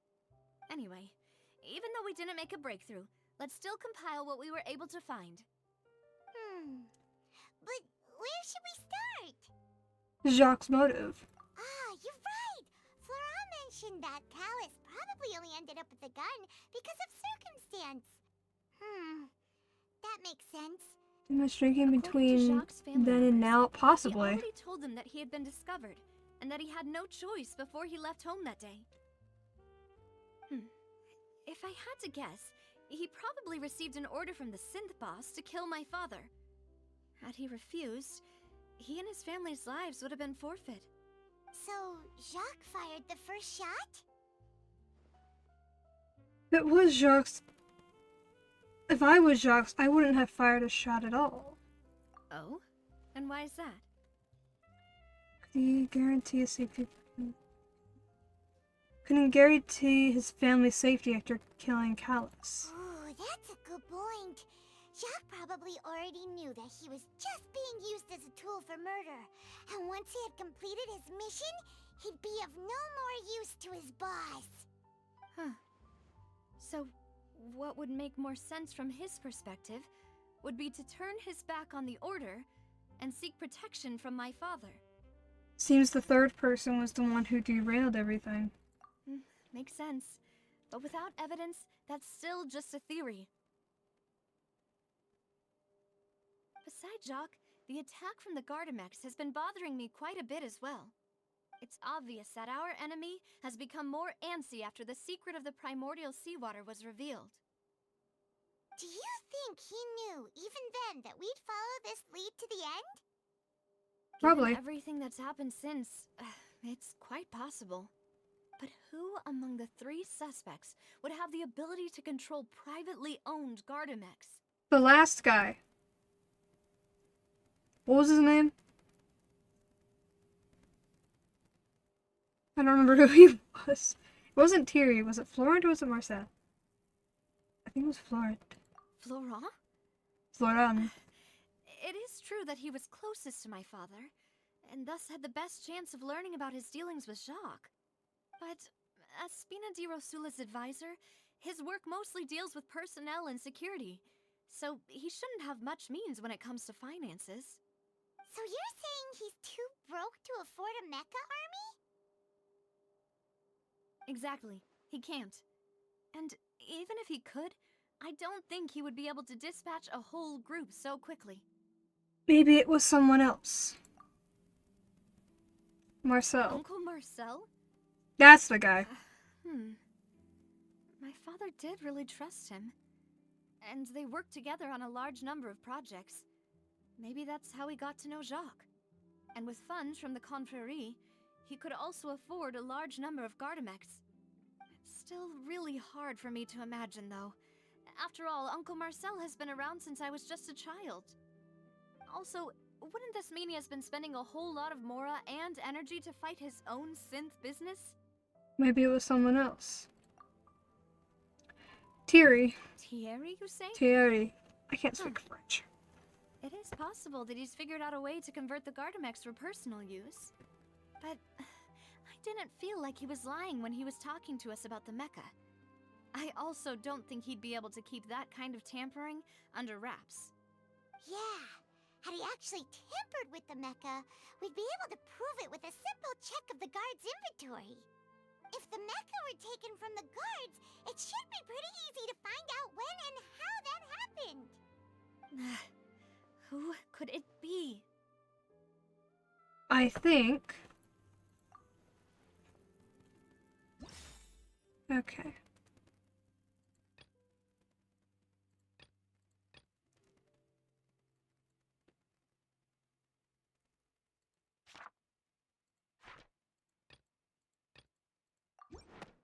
I think it's him. You know, if you think everything through, Uncle Marcel is indeed the most suspicious of them all. He is! Could we be missing other suspects? Malus didn't know about the people turning into water thing when he narrowed it down to these three, did he? Malus has always been very reliable, and his judgment of others' trustworthiness has been fair and well considered. When he laid out his case for the three, the rationale he gave me made a lot of sense as well. The suspect is knowledgeable about the Spina's internal affairs, has the means to dispatch Mecha to assassinate us, and possesses significant intellect and foresight. Even if I don't want to believe it, I'm starting to see how things could all tie back to Uncle Marcel. He's the one that I suspect. He is someone who's very close to you, after all. Well, we still have another trump card on top of all the theorizing and speculating. The synth production base. Yes, Malus did say that charging straight in there would be extremely risky. But we don't have any other options right now. Why are we charging straight in? We need far more solid proof before we can hope to go charging in on our enemy. Okay, good. Navia, here you are. Oh, I've been looking for you. Why? Huh? Aren't you the guy from the guards? Did something happen? Yeah. News came from Irenaeus just after you left. We've got another trial on our hands. Wasn't that place built specifically for holding trials? What's so newsworthy about this one? I know. But they said the person they're putting on trial is a Fatui harbinger called Tartaglia. Child? Wait, child? What? Is that someone you know? Yes, it is. Yeah, we know him. Maybe even a little too well. Well, he's been accused of being the true culprit behind the serial disappearances case. No. It's absurd, don't you think? Yes, it is. Wait, how? None of our investigations have had anything to do with him. That's what I thought was strange about it, so I came to tell you the news right away. If the charge against him stands, then it'll be next to impossible to get the guards to support any of our planned investigations. Right, because they'll think they've already found the culprit. Yeah, and it'll be a lot harder then to clear Mr. Callus's name. I don't think it's child. I understand. Well, partner, what do you think we should do? We still haven't found any conclusive evidence. Let's split up. Huh? Split up? What do you mean? You can go to Irenaeus while I'll investigate that place. I'm confident in my combat abilities. Just as expected of my partner. Since this is a trial about the serial disappearances case, the culprit's attention will be focused on Irenaeus, leaving his home base wide open. You're right. This is our best opportunity. All right then, let's do this. I'll stall them at the Opera House and charge Marcel as the true culprit. I won't have any chance of making that charge stick, though, unless we find more evidence. It'll be up to you to make it back in time and hand the decisive evidence to me. I'll prove it to him, because I don't like him. Leave it to me. We'll help you, just like you helped us in Linny's trial. Demoiselle, please allow us to accompany you. I'm ready. Ah, Malou, Silver. When did you two get here? We heard that you'll be leaving Poisson and figured that you might require our assistance. It's our hope that your confidence will be bolstered with the two of us by your side. Thank you so much. Then, let's make haste for Irenaeus.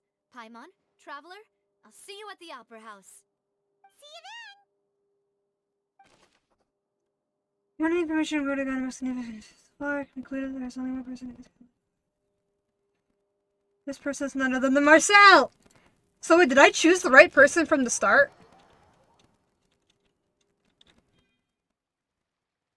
I think that's what it is. I think I chose the right person. Now that Navia has set out for Irenaeus, we should also get going. The location has already been marked on the map, so let's head over.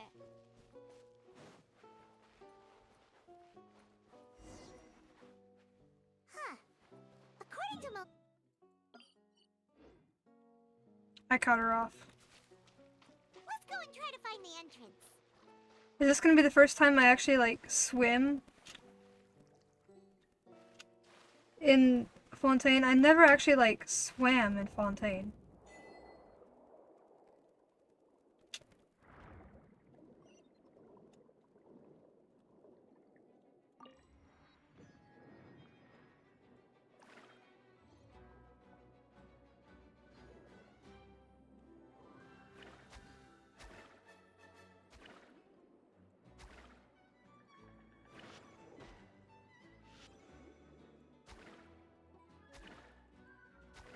What is happening? I'm fighting a manta ray.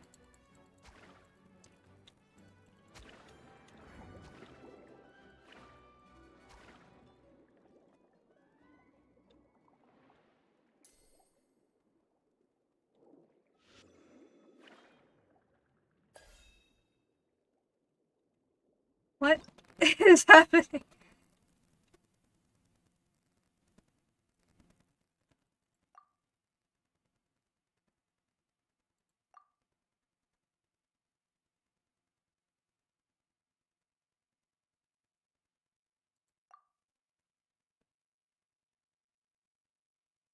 These are the aberrants? Okay, I've been wondering what the aberrants were.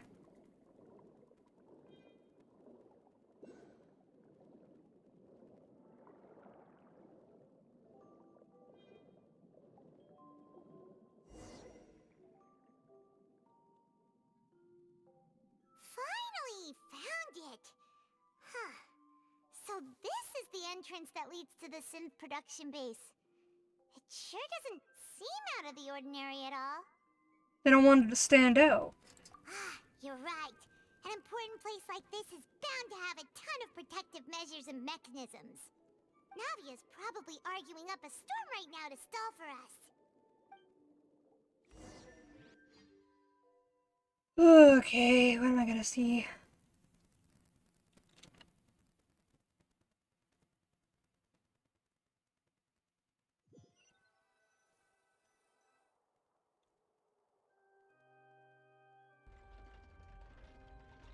It would appear that I must repeat my question again, Mr. Tartaglia. Do you accept the charge that you are the true culprit behind the serial disappearances case?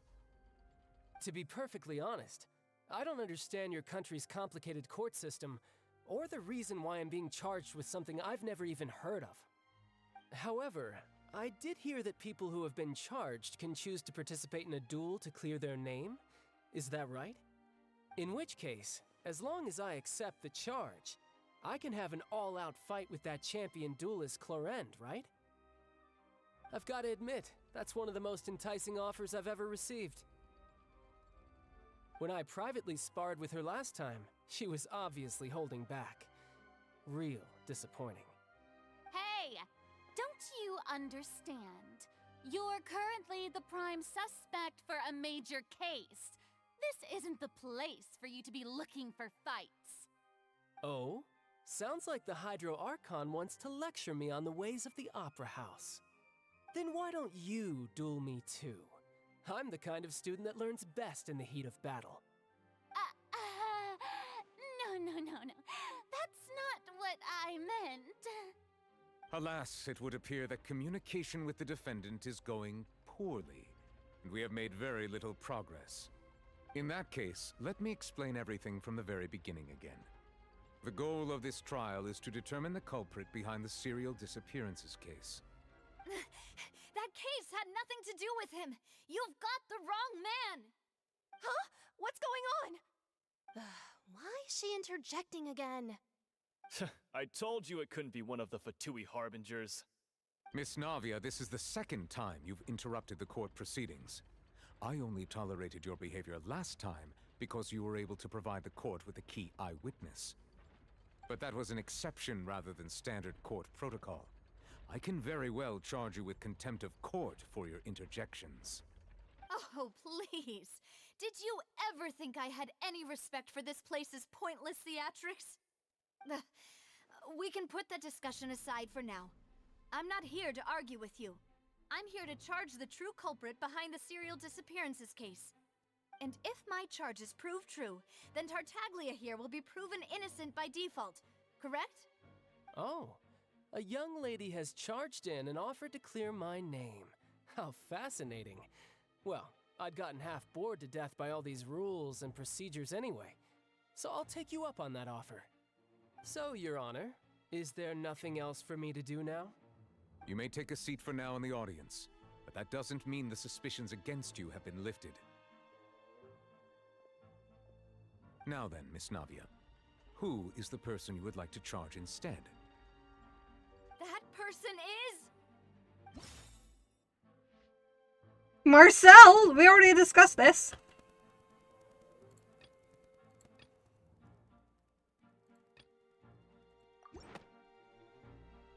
Why do I have to select it again? The head of Confrérie of Cabriere!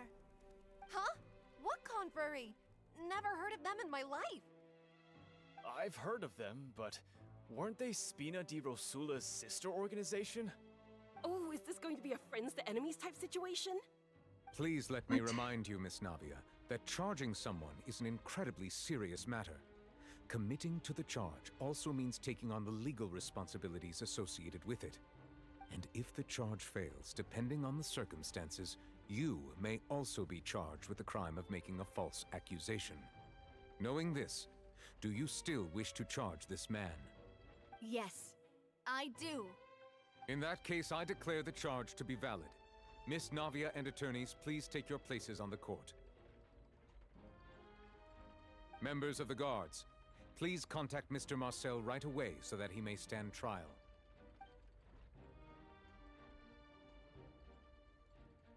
Switching a few sources brought to the stand. Mr. Marcel, you will not require an attorney.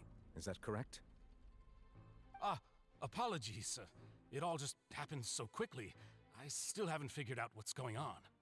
I think an attorney won't be necessary. This is probably just a misunderstanding between me and Navia. Very well. In that case, since both sides have now arrived, Miss Navia, please present your charges. I would like to take everyone back to 3 years ago, to the case of Callus the Unfaithful. Only through elucidating what really happened in that case can we connect all the dots for the serial disappearances case. Navia, do you really think that I was the one who killed your father? Come on, why would I do that? Callus was my benefactor, and remember both you and I only ran to the scene when we heard the sound of a gun. If that's enough to make me a suspect, wouldn't that make everyone at that banquet a suspect as well? I think there's no point in getting into the specifics right now. The audience doesn't even have the big picture yet. Even I'm struggling to remember some details of that case. Exactly correct, Your Honor. I must refresh everyone's memory about that case before I can explain my charge and reasoning. I see. In which case, I will recount the findings about that case as originally recorded by Maison Gardiennage. Oh dear God. On the day of the murder, Spina di Rosula hosted a large banquet in a countryside estate owned by the Confrérie of Cabrières. During the banquet, all attending guests heard 2 gunshots from the courtyard. When the guests arrived at the scene, they found the primary suspect, Callus, holding a gun, while his acquaintance, Jacques, lay dead from a gunshot wound. The guards' investigation did not recover any other firearms from the scene. As a result, they concluded that the suspect's first shot must have missed, while the second must have taken Jacques' life. The suspect did not dispute this conclusion, and also declined to defend himself in court. Instead, he chose to prove his innocence through a duel. Callus was defeated by champion duelist Clarand in the ensuing duel, and soon succumbed to the injuries. These are the known facts about the case. Okay.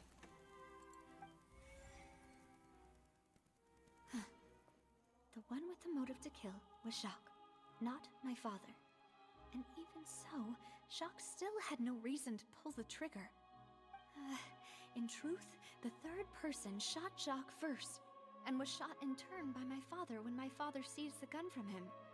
After that, the true culprit turned the third person into water, erasing all traces of him from the scene.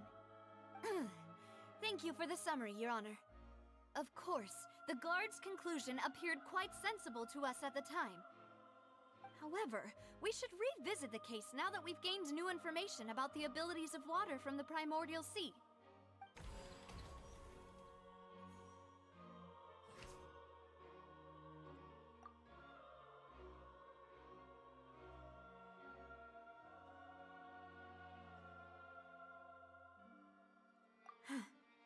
Something's not right. Let me think for a little while longer.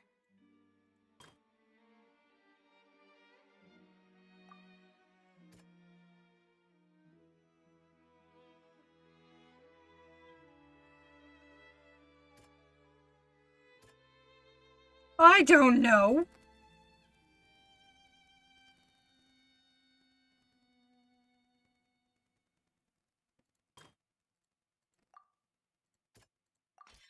This assassin first shot Jacques, then turned to shoot Callus, only for Callus to wrestle the gun from him and kill him instead.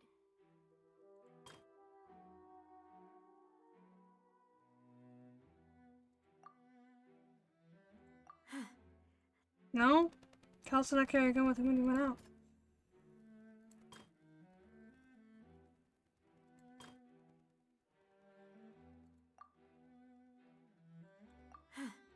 Bruh, I don't know.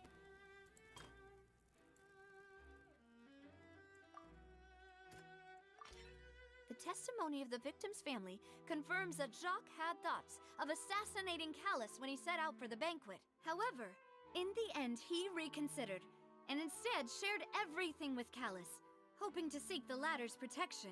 Unfortunately for Jacques, the true culprit had already considered this possibility and had sent out another assassin.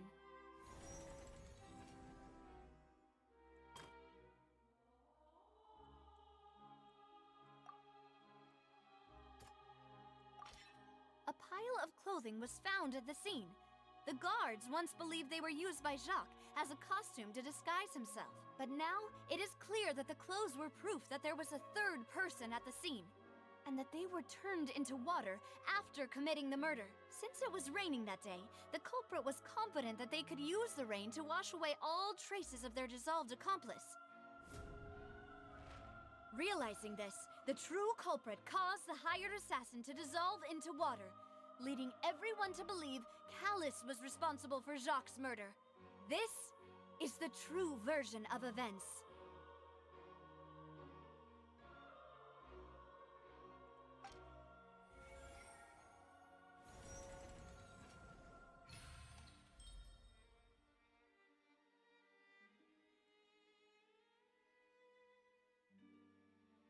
Ah, so that's what happened. Wait, you're telling me something as dangerous as water from the primordial sea has been used for all these years?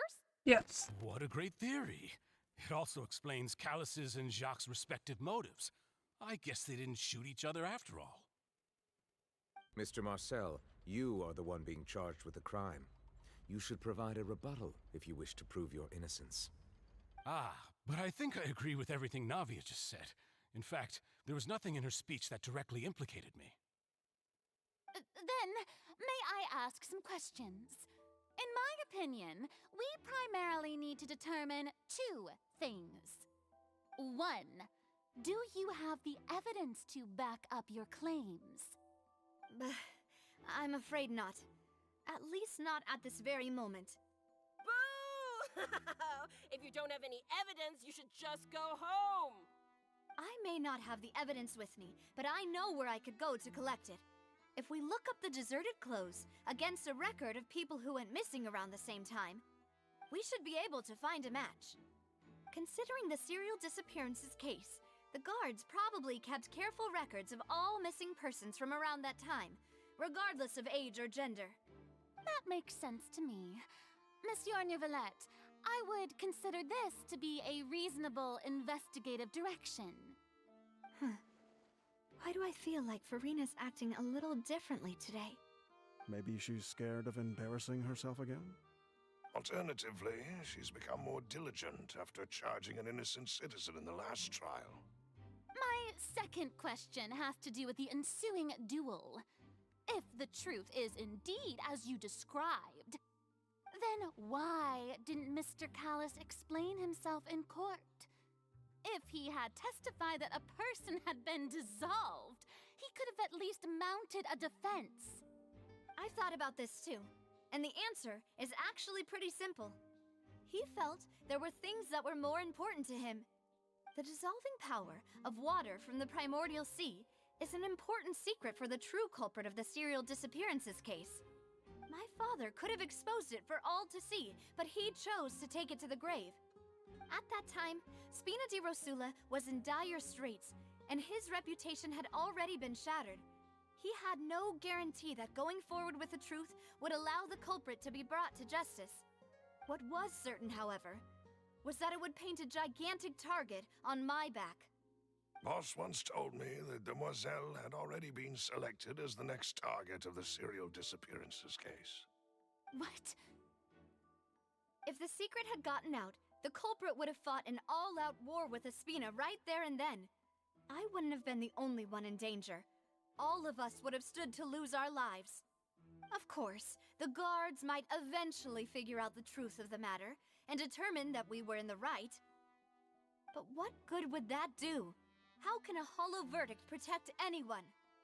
Had this opera house ever given my father any kind of confidence in its brand of justice, Spina di Rosula would have had no reason to exist. But by staying silent, we retain the ability to deter our opponents and continue the stalemate.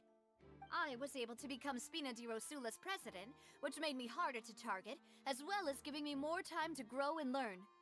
And once I have figured out the truth and stepped up to the challenge, I will do what this opera house cannot, and restore my father's truth and honor back to him. So, you mean to say, your father intended to die in the duelist's ring? That's right. Do you have any proof? Of course. All you need is to ask his opponent, Clarand. I don't need your apology, your guilt, or your support from the shadows. You don't have to do anything for my sake. But since he entrusted his will to you, Clarand, you should tell us the truth about his sacrifice. So, during the duel, did you believe that Callus was intending to die? Yes, I did. As a champion duelist, I've fought many battles and taken a countless number of dishonored lives. In my line of work, I've seen all kinds of people give their all for the faintest hope to continue living. Some were determined, others passionate, and some even manic and twisted. Just one look and I can tell if a duelist is hoping to live or if they're looking to die. I hereby swear on my name and honor as a champion duelist that Mr. Callus never intended to leave the ring alive. Since that's your testimony, I have no more questions. It appears there really are good grounds to reopen this case. I concur. However, Miss Navia, you still have not explained the link between your father's case and the serial disappearances case. Right? What she said was fascinating, but kind of beside the point. Wait, weren't they just talking about the serial disappearances case? Of course, Your Honor. The two cases are connected via a matter of timing. In my father's case, the culprit intended to kill both Jacques and Callus. As a result, they planned to act after hearing 2 gunshots. And, at the end of Linny's trial, the culprit also only dissolved the victim in front of everyone because they realized they were at risk of being identified. The culprit could only time their actions so precisely if they were already at the scene. Coincidentally, Marcel attended both the banquet and the trial. So that's why you suspected me. Even after hearing your reasoning, I still can't help but find it a little preposterous. I'm used to it, though. You've always been an impulsive and sentimental child, Navia. It's one of your most endearing traits. No need to appeal to pathos. I won't try to refute your points one by one, but even if everything you just said was true, can you prove that I was the only person present at both events? On top of that, does a person have to be physically present to control the timing? Can't someone remotely monitor the place?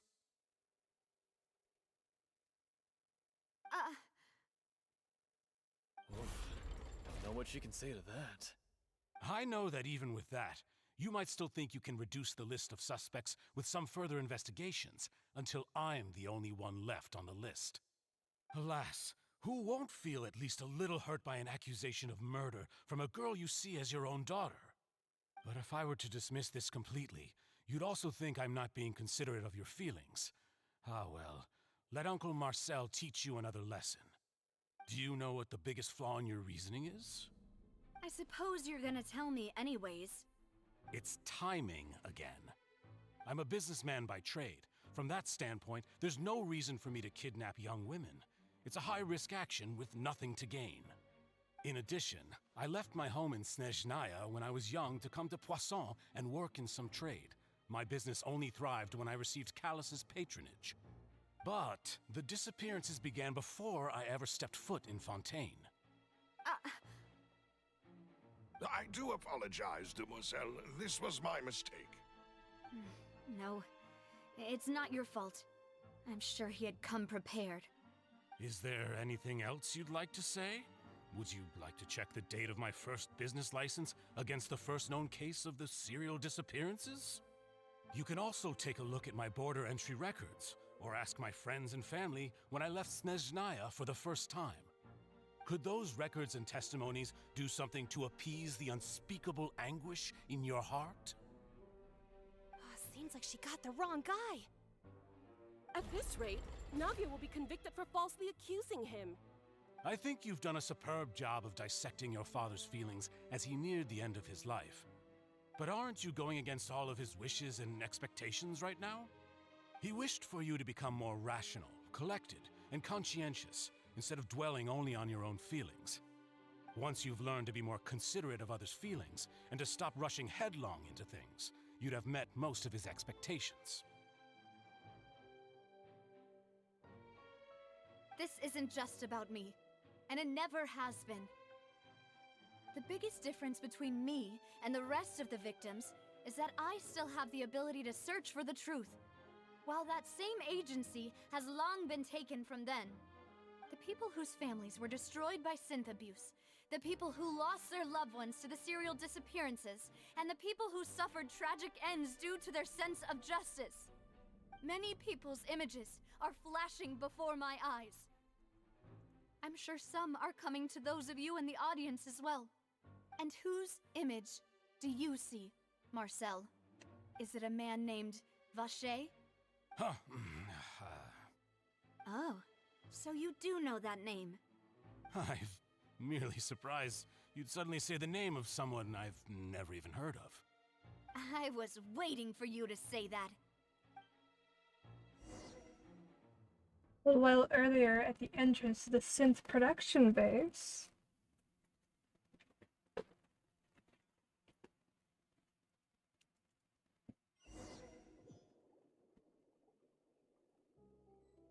Okay.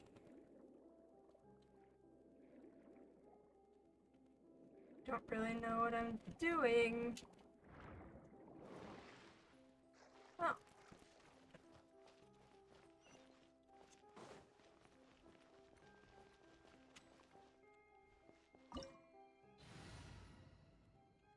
I think my party setup is fine.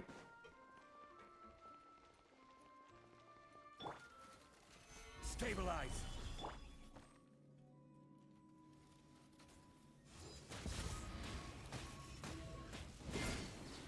Motion to compel.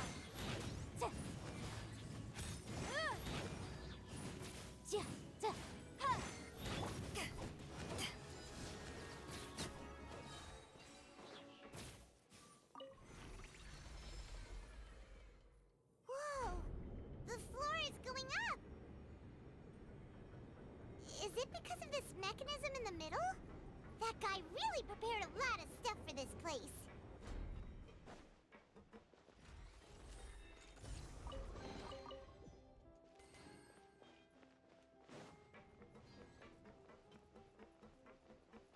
Paimon thinks we need to go up, but Paimon doesn't see a way. Let's take a look around. Maybe we'll find a hidden mechanism that'll show us the way up.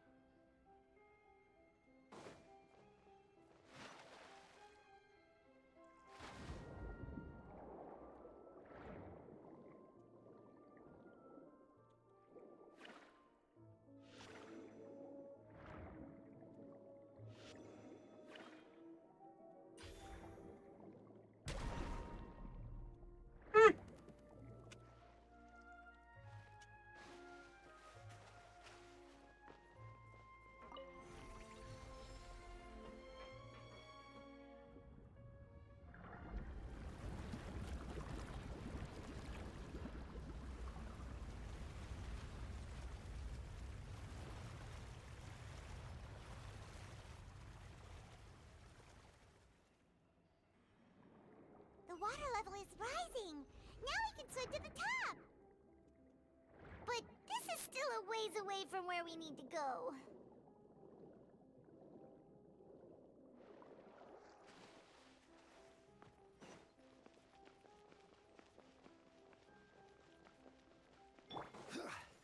Gather!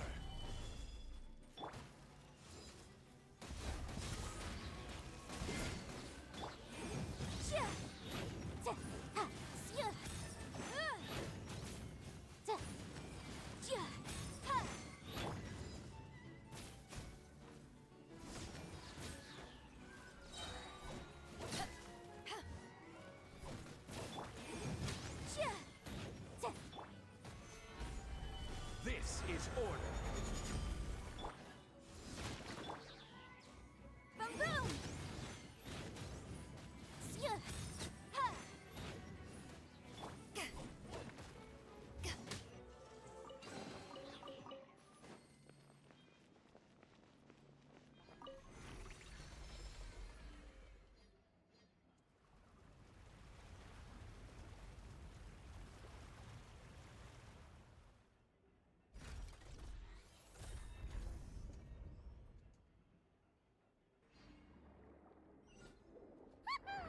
Now the path is clear. Let's go.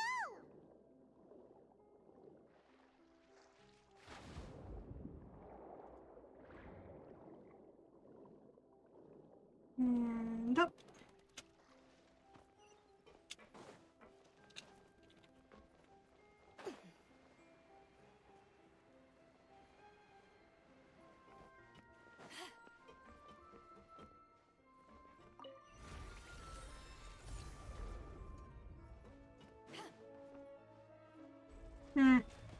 Oh.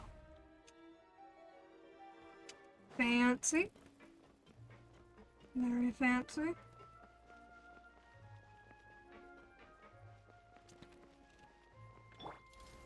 Stabilize. Power that ended Python! Motion to compel! Ha. Chia. Ta. Ta. Sia. Chia. Ha. Ha. Chia. Chia. Ta. Ha. Wheel of life.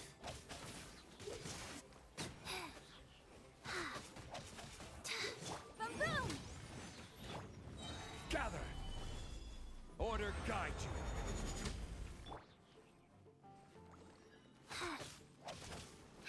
Motion to compel. Ha.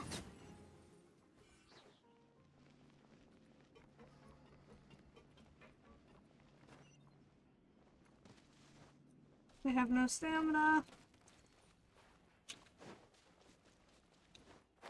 What the hell? After all that, we finally made it to the innermost sanctum. Though, as expected, the mastermind isn't here. If I'm not mistaken, he's being charged by Navia as we speak. That's right. Then let's hurry up and find some evidence so we can get back to the Opera House and help Navia. Something that can prove that it's... What's his name, Marcel?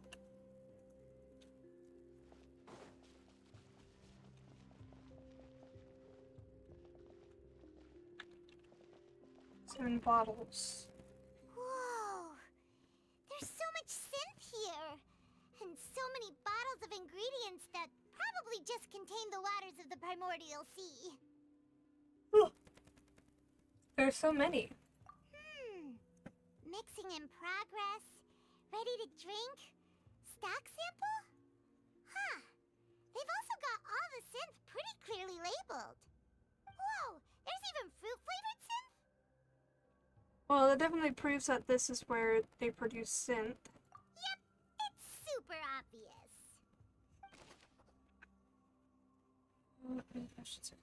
This is a drink of very pleasant with effort and be strong. These special characteristics in this prosperous trade. It's not enough though. Experiment table.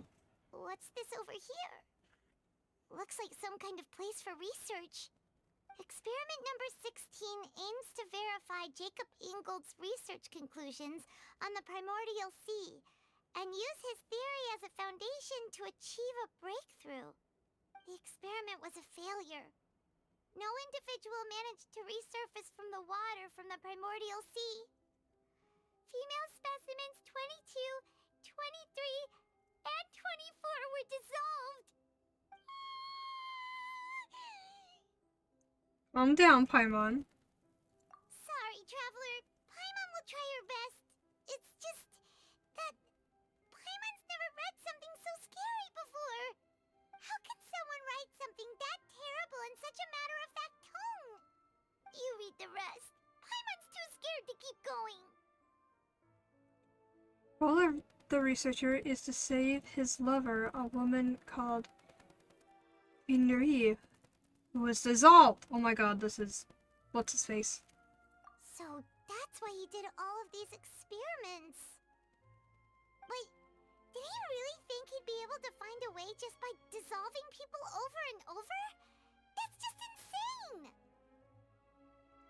There's another name here. Vache. Huh? Isn't that the name you heard by the fountain? Paimon thought he was an eyewitness in the serial disappearances case. No, he is the researcher. You mean Vache is the one who did all of these... experiments? Yes, he signed off on a bunch of the experiment reports. The voice I heard from the fountain was probably Veneer. Veneer? I don't know if that's how you say that. So that's it! Vache was no victim, but personally took his lover and... No, that's not it either! If that's the case, why would he want people to resurface from the water?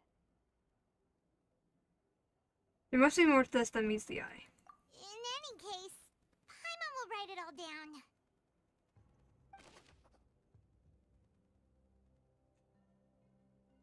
I'm not reading all that. Okay, what else do we got? Whatever the hell this creepy shit is.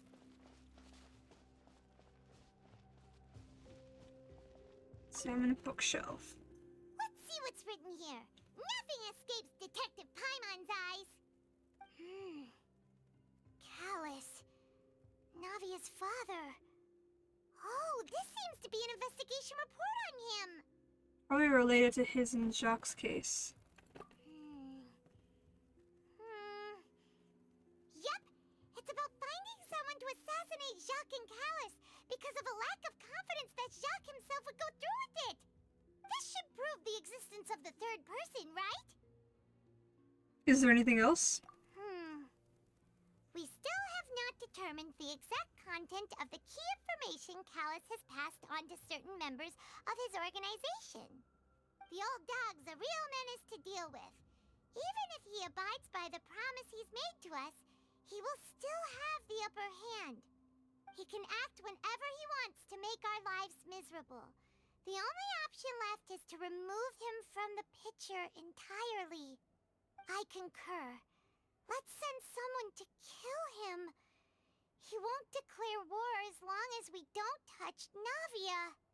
Oh, seems like we've got a bunch of correspondence between the higher-ups.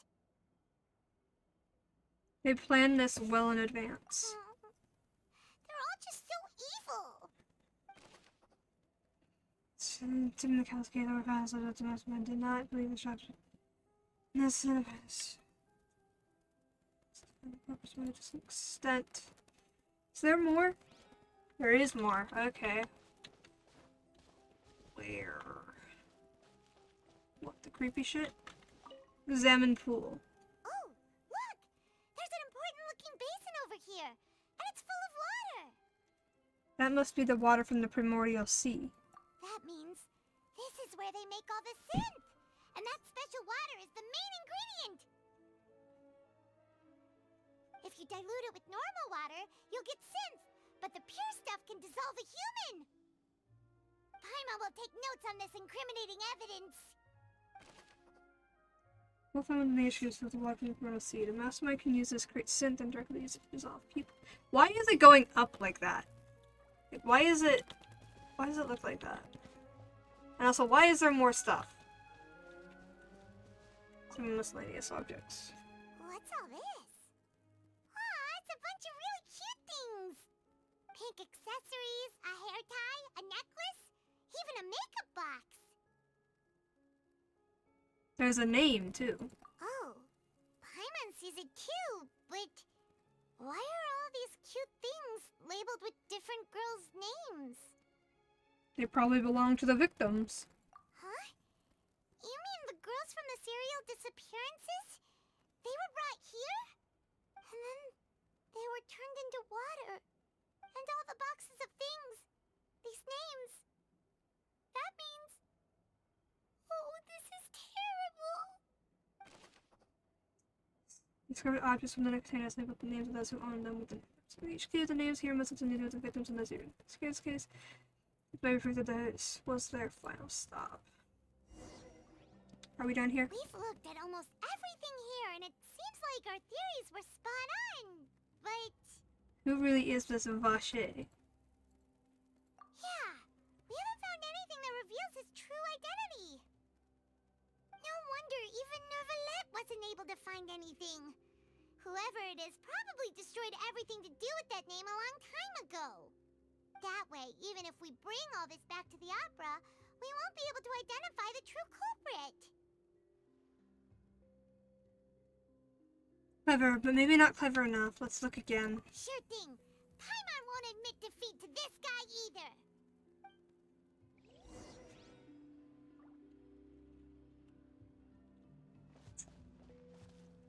Where the fuck do you want me to look, dude?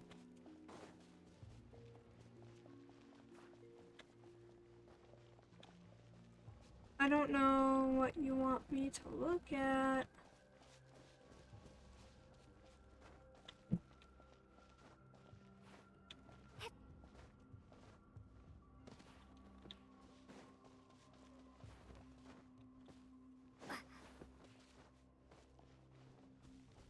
Am I supposed to go through all this stuff again?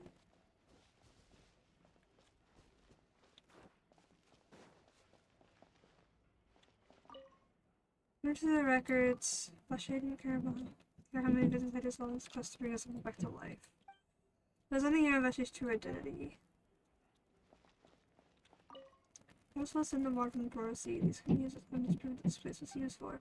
Nothing else here seems particularly noteworthy.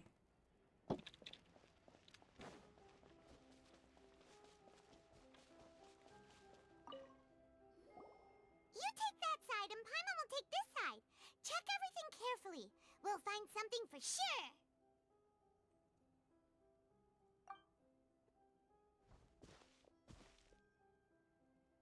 After some time, Nothing at all. And Paimon can't even find snacks either. come on, I found it. Whoa, really? Let Paimon see. Vinier. Isn't that Vache's lover's name?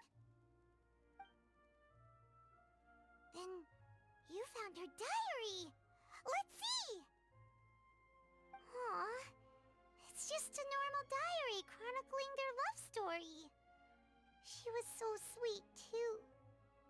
Oh, Paimon feels even worse for her now. She made a list of baby names.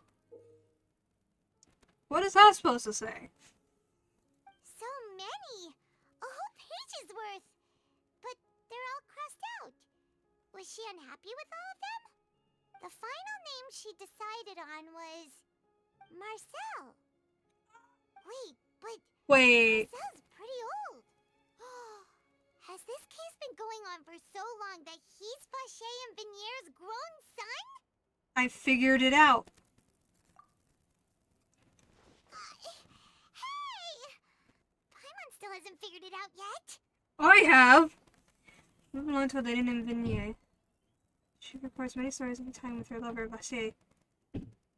On one of these pages, she prepared many names for the future child, and the name she settled on in the end was Marcel. Retain the final piece of evidence for respect to the opera. And whose image do you see, Marcel?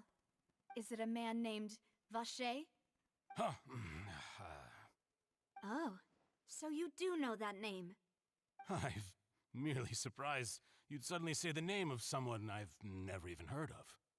I was waiting for you to say that. Navia! We're back! As expected of my partner. I just knew you'd return in the nick of time. Just how often do you intend to flout the rules of this court? It's all right, Monsieur Neuvillette. Given their confidence, I expect they've found the crucial evidence. You say you've never heard of Vache. The fucking diary! Yes.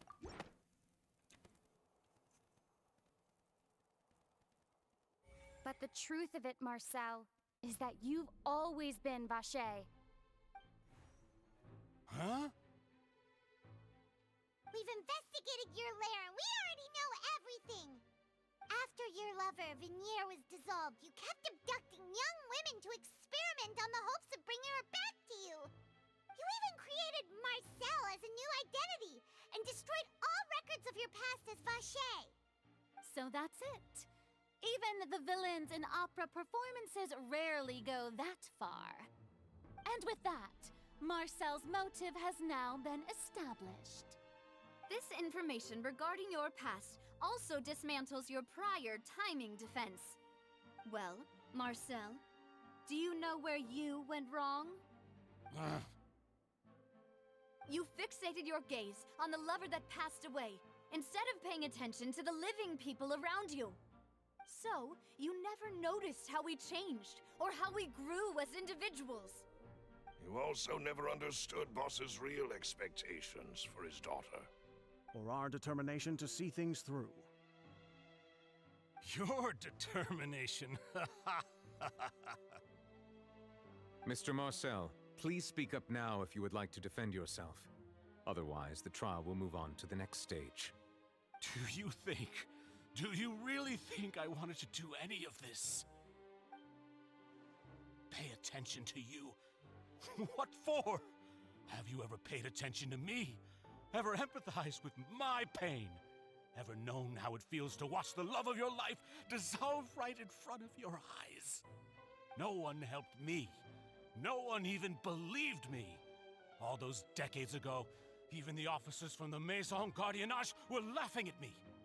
They said there's no way a human being can turn into water. So I must have gone mad from grief. Vinier's death was brushed away by all of you as if it didn't matter at all. Well, now you know, don't you? Ha! Well, it's too late now. All those who were dissolved are gone forever.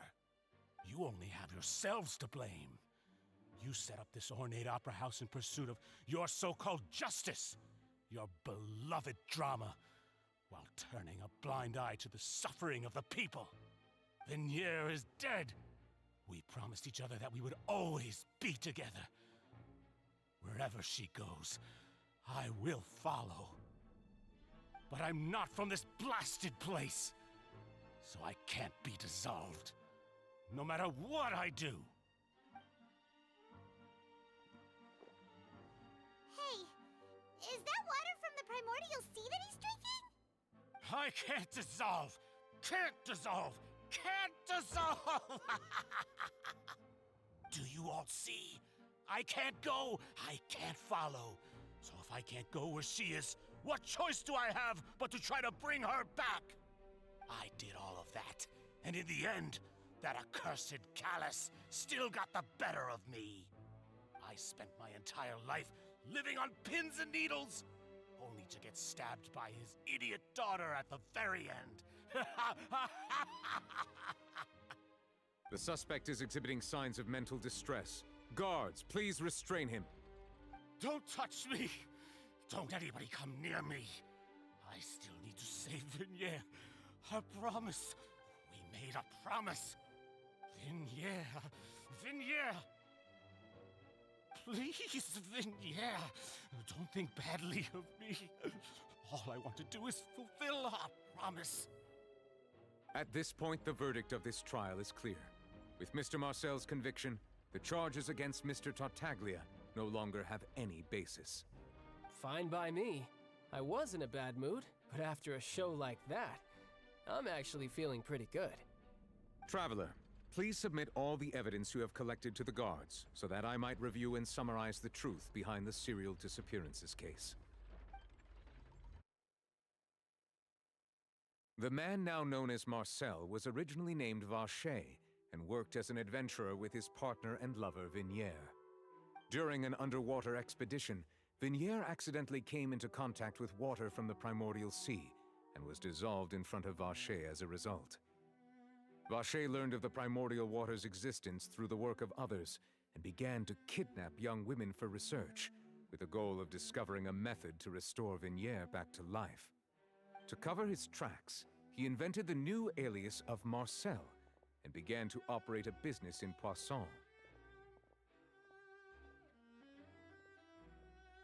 During the course of his research, Vacher discovered that a diluted concoction of water from the primordial sea can induce feelings of euphoria and began to manufacture and market synth. However, as he accumulated wealth to fund his continued research and expanded the scope, he came into conflict with Spina di Rosula. After exchanging blows with Spina di Rosula for many years, Vacher decided to assassinate their president Callus at a banquet. Although the assassination did not go as Vacher expected, he was able to turn Callus into the murder suspect by dissolving the assassin he sent to the scene. And just recently, Vacher attempted to frame Linny as the culprit of the serial disappearances case, using a similar method. However, his attempt to frame Linny failed, and the power of water from the primordial sea became public knowledge. This case also exposed enough of Vacher's machinations that he was eventually successfully charged in court. Thus concludes the enigmatic history of the serial disappearances case, with the truth revealed to all.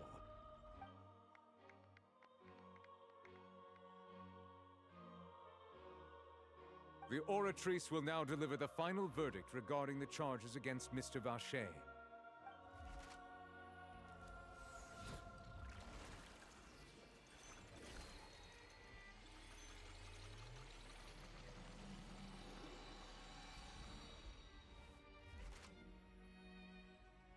According to the judgment of the Oratrice Mécanique d'Analyse Cardinale, Mr. Vacher is guilty.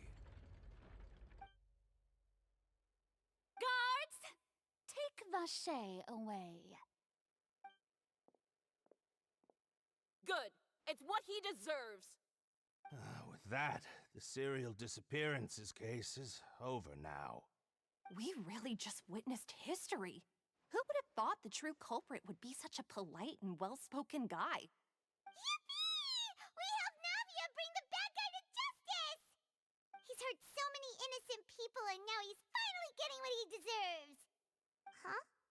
Are you okay? Navia? Demoiselle, you were absolutely brilliant. The day our late boss had always hoped for has finally come. You can rest easy now, knowing justice has been served. Yeah. Yeah.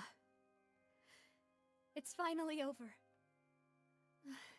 It's all thanks to you guys. And my partner.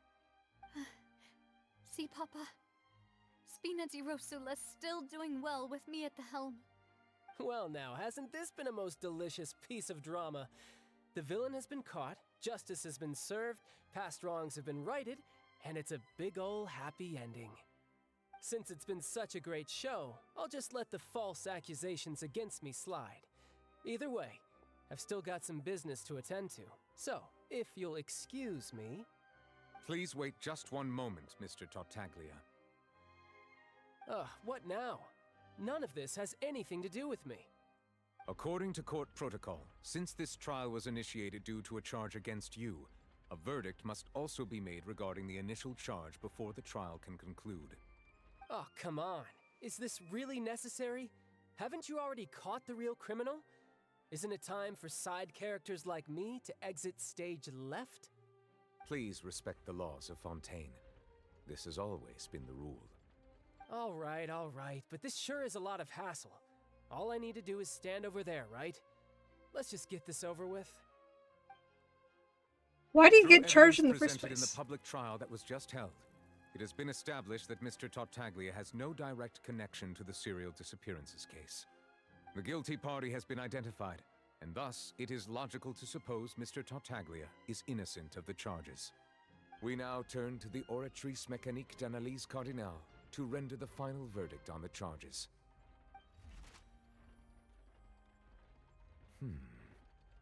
According to the judgment of the Oratrice Mécanique d'Analyse Cardinale, Mr. Tartaglia is guilty. What? Hey! That's not funny! Didn't you just say I'm supposed to be innocent? what's with this verdict? Is your justice machine malfunctioning? Huh? This has never happened before. The Oratrice actually returned a different verdict from the Chief Justice. I mean, have you ever heard of an innocent Fatui Harbinger? Do you think the Oratrice might have just convicted him on general principle? But weren't the charges about the serial disappearances case? No matter what else he's guilty of, it shouldn't affect the verdict in this case, right? Child has been declared guilty by the Oratrice. Just what is going on here? The judgment of the Oratrice Mécanique d'Analyse Cardinal is, by law, the final verdict of the court. We must accept the guilty verdict. Guards, please take the suspect into custody per court protocol.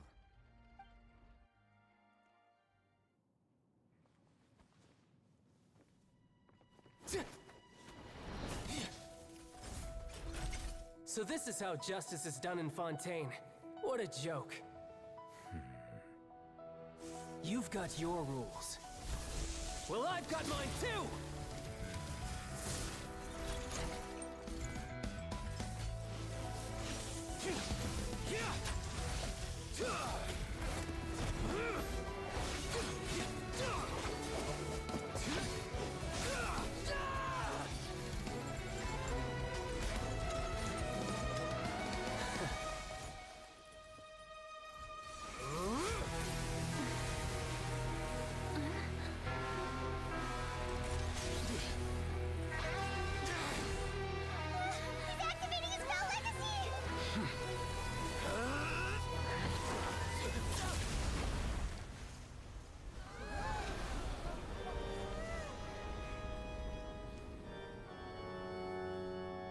I am sorry.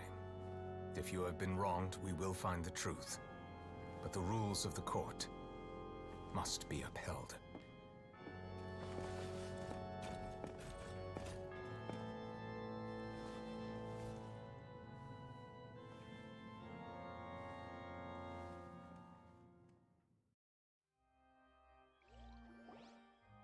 Hey, Monsieur Nouvelette, what's going on? Shouldn't they have been cleared already? Apologies. This is also the first time I've encountered such a situation. However, according to the rules established at the conception of Fontaine's court system, the Oratrice's judgment is the final verdict of the court. All I do is follow court procedure. As for why the Oratrice arrived at the conclusion it did, you should probably ask someone more knowledgeable than me. If even the Chief Justice doesn't know, then we have no choice but to ask the Archon herself. Why are you looking at me? I had nothing to do with it! I don't know what happened there either! Hey, stop staring at me! What does Lady Farina mean by that? She doesn't know. She says she has no idea either? But that's impossible. Didn't she create the Oratrice herself?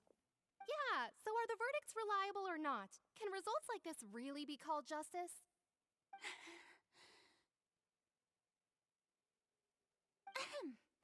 My dearest citizens, did you really think we'd allow an incorrect verdict to be handed out in this court? Did you really believe that the judgment could be mistaken or be the result of some sort of random mishap?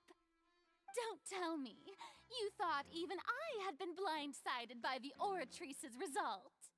But the way she looked just now, it was pretty obvious she had no idea what was going on. However, given the state of things, I shall give you an explanation. Everything that just took place, including my supposed shock and bafflement, was a part of an elaborate performance, with every action meant to stir up drama and excitement. And, of course, for every performance, there is a script. Everything has unfolded exactly as I expected from the very beginning. As the embodiment of the very concept of justice, the Oratrice shall never render an arbitrary judgment! If you thought Child had nothing to do with the serial disappearances case, It is only because you've been blinded by the superficial appearance of innocence. Everything he's done, not to mention the danger he poses, are beyond ordinary comprehension and completely unforgivable. All shall be revealed in time.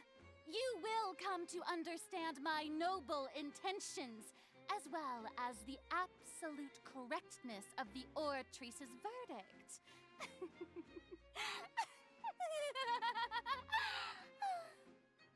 Now, having said that, although I hate to leave things hanging in suspense, it is now time for this performance to end. As the lead actress, I shall be the first to take my leave. Toodaloo! So she chose to make her escape after all, did she? So you're saying we shouldn't put much stock into what she just said? She probably just put on that performance to save face. As for the truth, it's unlikely that she actually has any idea. Way to pull the rug out from under her. However, please be assured that I will continue to investigate this case in a personal capacity. Just as I promised, if the judgment has been incorrect, we will do our utmost to clear his name. Alright. Even though we feel pretty badly for him, we'll take your word for it for now. After all, he's done plenty of bad stuff, so he should have known he'd go to prison someday, right? So, what the fuck? What? So I know some bit about the story because of TikTok, so I know some things that haven't been revealed yet, but that, I haven't seen that. I am very, very confused. So, I guess that's how it's supposed to be, but I am extra confused. There's a viewpoint up there, but I don't remember how to get up there.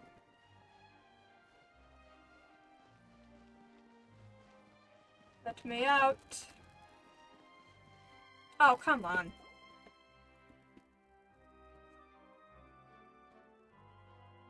Hey, what are you doing? Quick, stop him! Traveler! Hey! Traveler! Marcel! What are you doing over here? Stop resisting arrest! Cease, or we'll add another charge to the list. No, wait! I just want to ask the Traveler something. I'm not looking to run away. Please, just let me ask this one small thing. Go on. Thank you. I was being led away when I finally realized something. Where did you first hear the name Vache? I erased all records of that name. So, unless... Are you still trying to prove your innocence? Give it up. You've already been convicted. I met her. Really? You did? You're sure? You met her? But how could that be? How did you manage to do it? From the Fountain of Lucine. Something to do with my sensitivity to the hydro element. The Fountain of Lucine? Then she's been so close to me all along. And I just never... Please give me a chance to talk to her again. Just let the Traveler take me to the fountain to see her one last time. This is the last request I'll ever make in my life. You can do whatever you want to me afterwards. I don't care. What? Give an inch and you want to take a mile? Do you think serial killers get to make requests like that? Paimon agrees. Why should we give him what he wants when he's only done a ton of super terrible things? This request, is it worth as much to you as your life? Of course! Wait, no. It's worth even more than my life. Humans. Will they betray the instinct to live just to satisfy spiritual needs? Very well. I will grant your request. Your Honor, I fear that... I will go with him. You do not need to worry about any escape. In that case, I shall leave him in your most capable hands, Chief Justice. Thank you, Your Honor.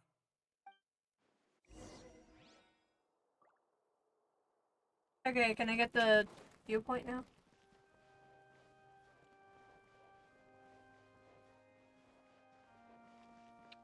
Your own lover was your undoing. Archie's Mechanis Danalis Cardinal. I think I said that wrong. Bring my soul to the Fountain Plaza.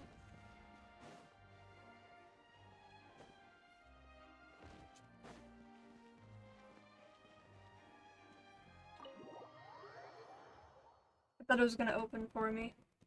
I have to actually push a button. I'm more really.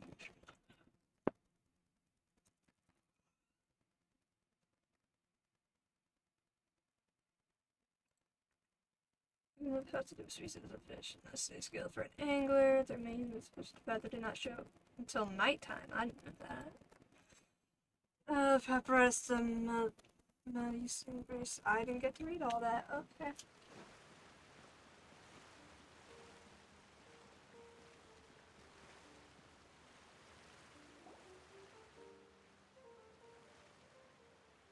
Is this the place?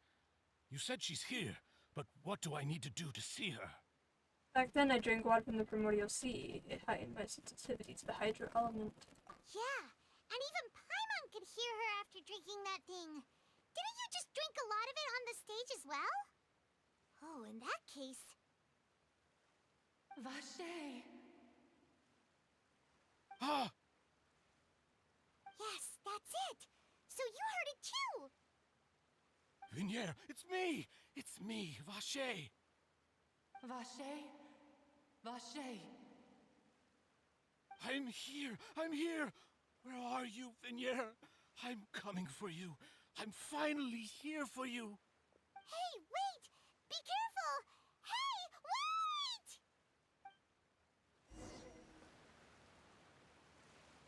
wait! Vinier, is that you? It's me, Vache! Vinier!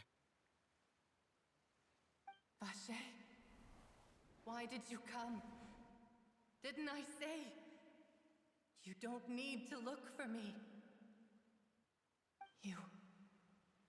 You look a lot older than I remember.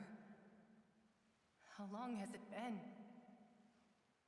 It's been more than 20 years. I've suffered for over 20 years since the day you left. All this time, only the thought of bringing you back has kept me alive. Nothing else mattered to me. I must be dreaming. Who would have thought I'd get the chance to tell you all of my feelings like this? Vinier, you are my everything. I really don't know how I could live without you.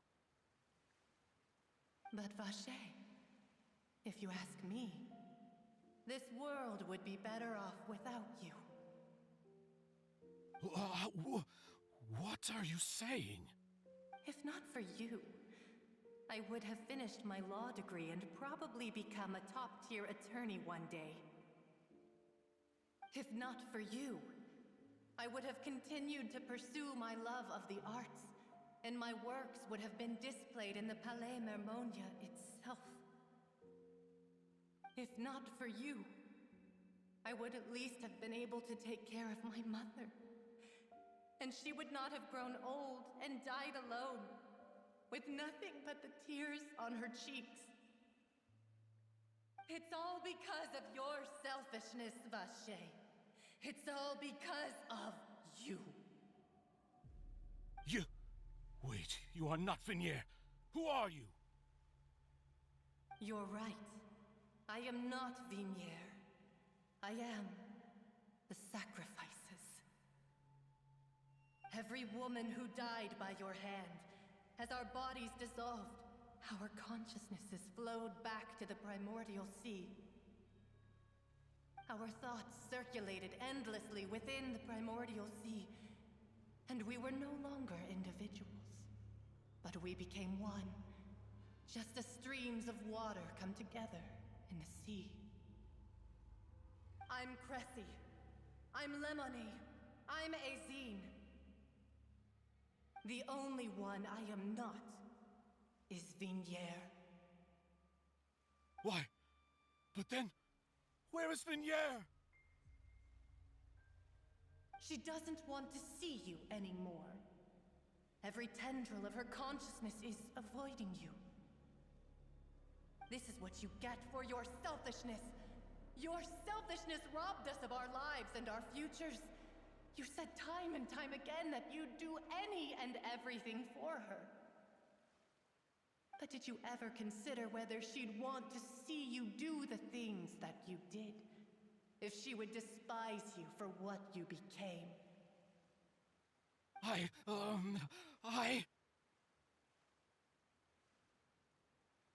You are a liar, a heartless murderer, and a cowardly narcissist.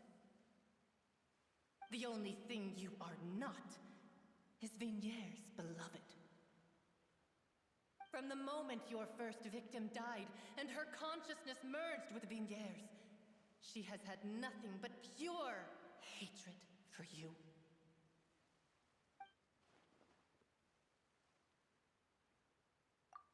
It looks like I didn't meet Vignier back there earlier. They must have wanted me to lure Marcel here from the very beginning. No!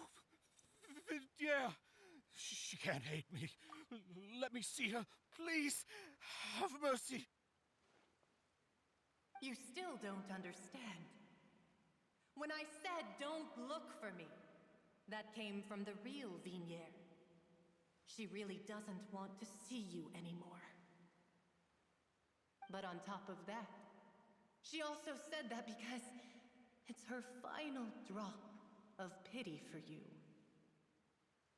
She said that because she knew that if you did come here, we will show no mercy to you.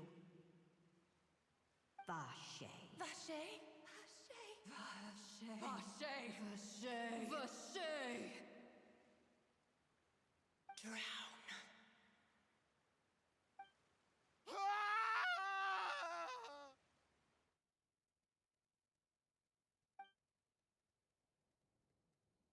What the fuck? I didn't get to read that. I didn't read that. What did that say?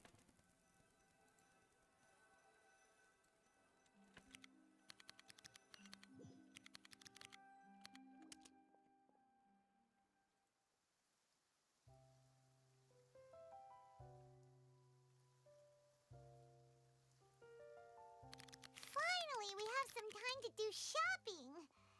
Gosh, it's really been a long time since we've been able to relax. Shopping is stressful in its own way, though. Huh. Well met, partner.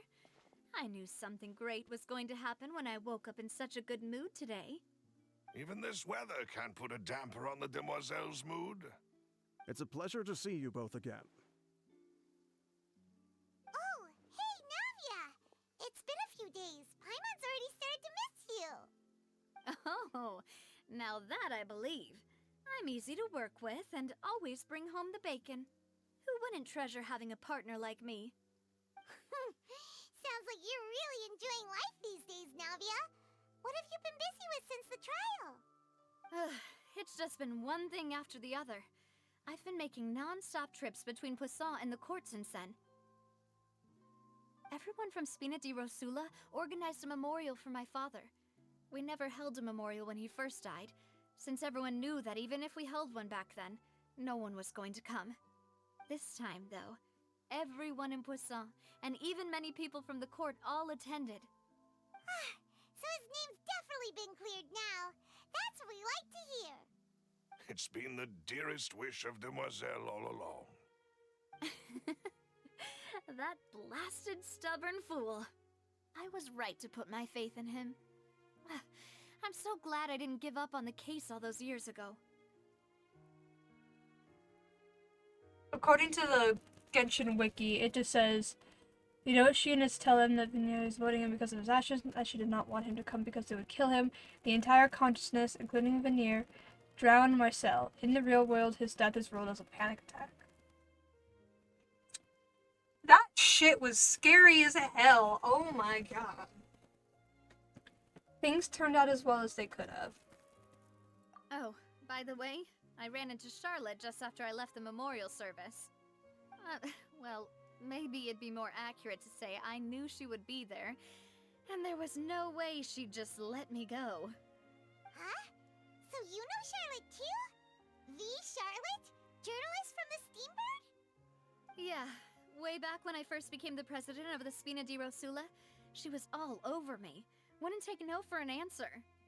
I believe the story was called The True Heart of Darkness, Secret Tales of the Yellow Rose. To be fair, though, it was a really flattering feature. So, we've been on pretty good terms ever since. She was trying to lean on our friendship to get me to do an exclusive piece on the serial disappearances case. Oh yeah, she told us about that. She's always been super interested in that case, so now her wish has finally come true too. Anyway, I told her to make sure that when she writes about you guys entering the opera house with the critical evidence, that you both sound really cool. Now that's another thing to look forward to. We trust Charlotte's skills with a pen for sure. Oh, and in other news, I also took Clarand out for a meal. Oh, are you two on better terms now? While you were investigating Vashey's headquarters, Clarand gave testimony on my father's behalf. It was thanks to her that we were able to turn the tide. I wanted to thank her. I mean, there's also no point in being awkward all the time, so we took the chance to reconcile with each other. Oh, that's great. Paimon also thought Clarand wasn't actually a bad person. It's always good to have more friends. Anyway, now that the case has finally been solved, perhaps it will slowly begin to fade from the public consciousness. Oh, actually, there's still one last thing I need to do. What is it? I should pay a visit to my father's grave, and tell him the truth of what happened, as well as how it all ended. And on top of that, just how much people still look up to him, to this day. That includes me, too. Miss Navia. Indeed.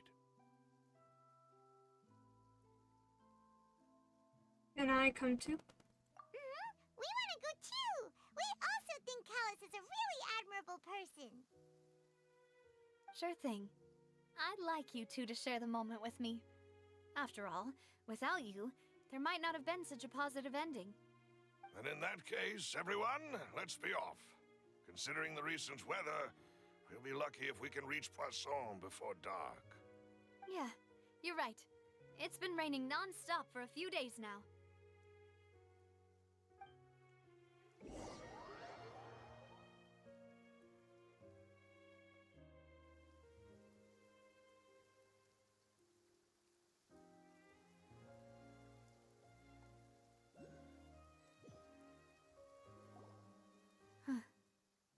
This is where my father's grave is.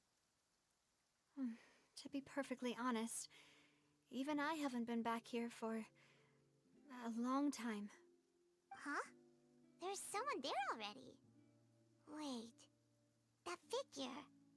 It can't be. Isn't that Nervalette? Why would the Chief Justice be here? Huh? Navia?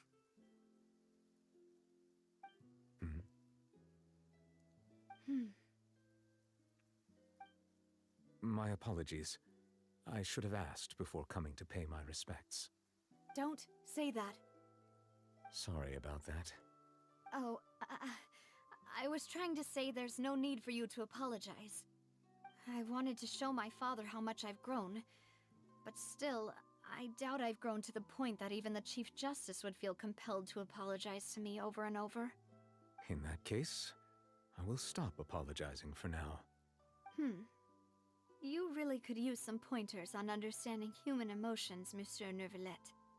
In any case, why did you come to Poisson? Well, ever since that day, I've been turning a question over and over in my head. Just what is justice anyway? There was once a time when I didn't want to believe that there could be anything more important to humans than life itself. Oh, rather than that, It's probably more truthful to say I didn't believe humans were capable of resisting the most basic instinct of living things. That they could rebel against their own nature, or consider certain things to be more important than their own lives. Which is also why I didn't stop your father from beginning that fateful duel. I believed that a truly innocent man would never throw away his life like that. That there was nothing, should have been nothing more important than one's own continued survival. But Mr. Callus proved me utterly and decisively wrong. If not for his sacrifice, the serial disappearances case would have remained unsolved to this day. Mr. Callus made the choice he did for his daughter, for his associates, and for many people completely unrelated to him. And in the end, from a certain perspective, one could say that he did it all for the sake of justice. A justice that's higher than life itself. So, you asked me why I came here.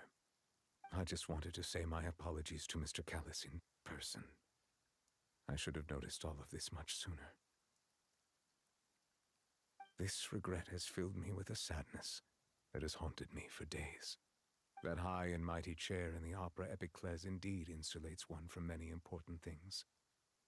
Spina di Rosula, thank you so much for your hard work and perseverance. I'm sorry for being mad at you before. So, you're actually one of those types that's cold on the outside, but pretty thoughtful on the inside, huh? That reminds me of Silver, one of my guys. Sorry about that. Self-expression is not one of my strong suits. Didn't I just say you don't need to apologize?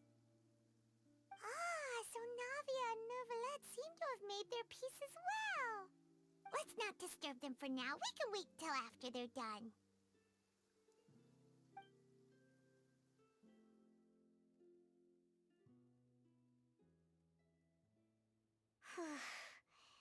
Paimon's never paid respects at someone's grave before. Did Paimon do anything rude there? Well, you're not usually supposed to fly around someone's grave. Huh? Oh, Paimon didn't know that was a thing. But Paimon doesn't know what she would do if she can't fly. Oh no. Paimon hopes Miss Navia won't be too mad. Wow, she took it seriously. Anyway, Neuvillette is still standing around there.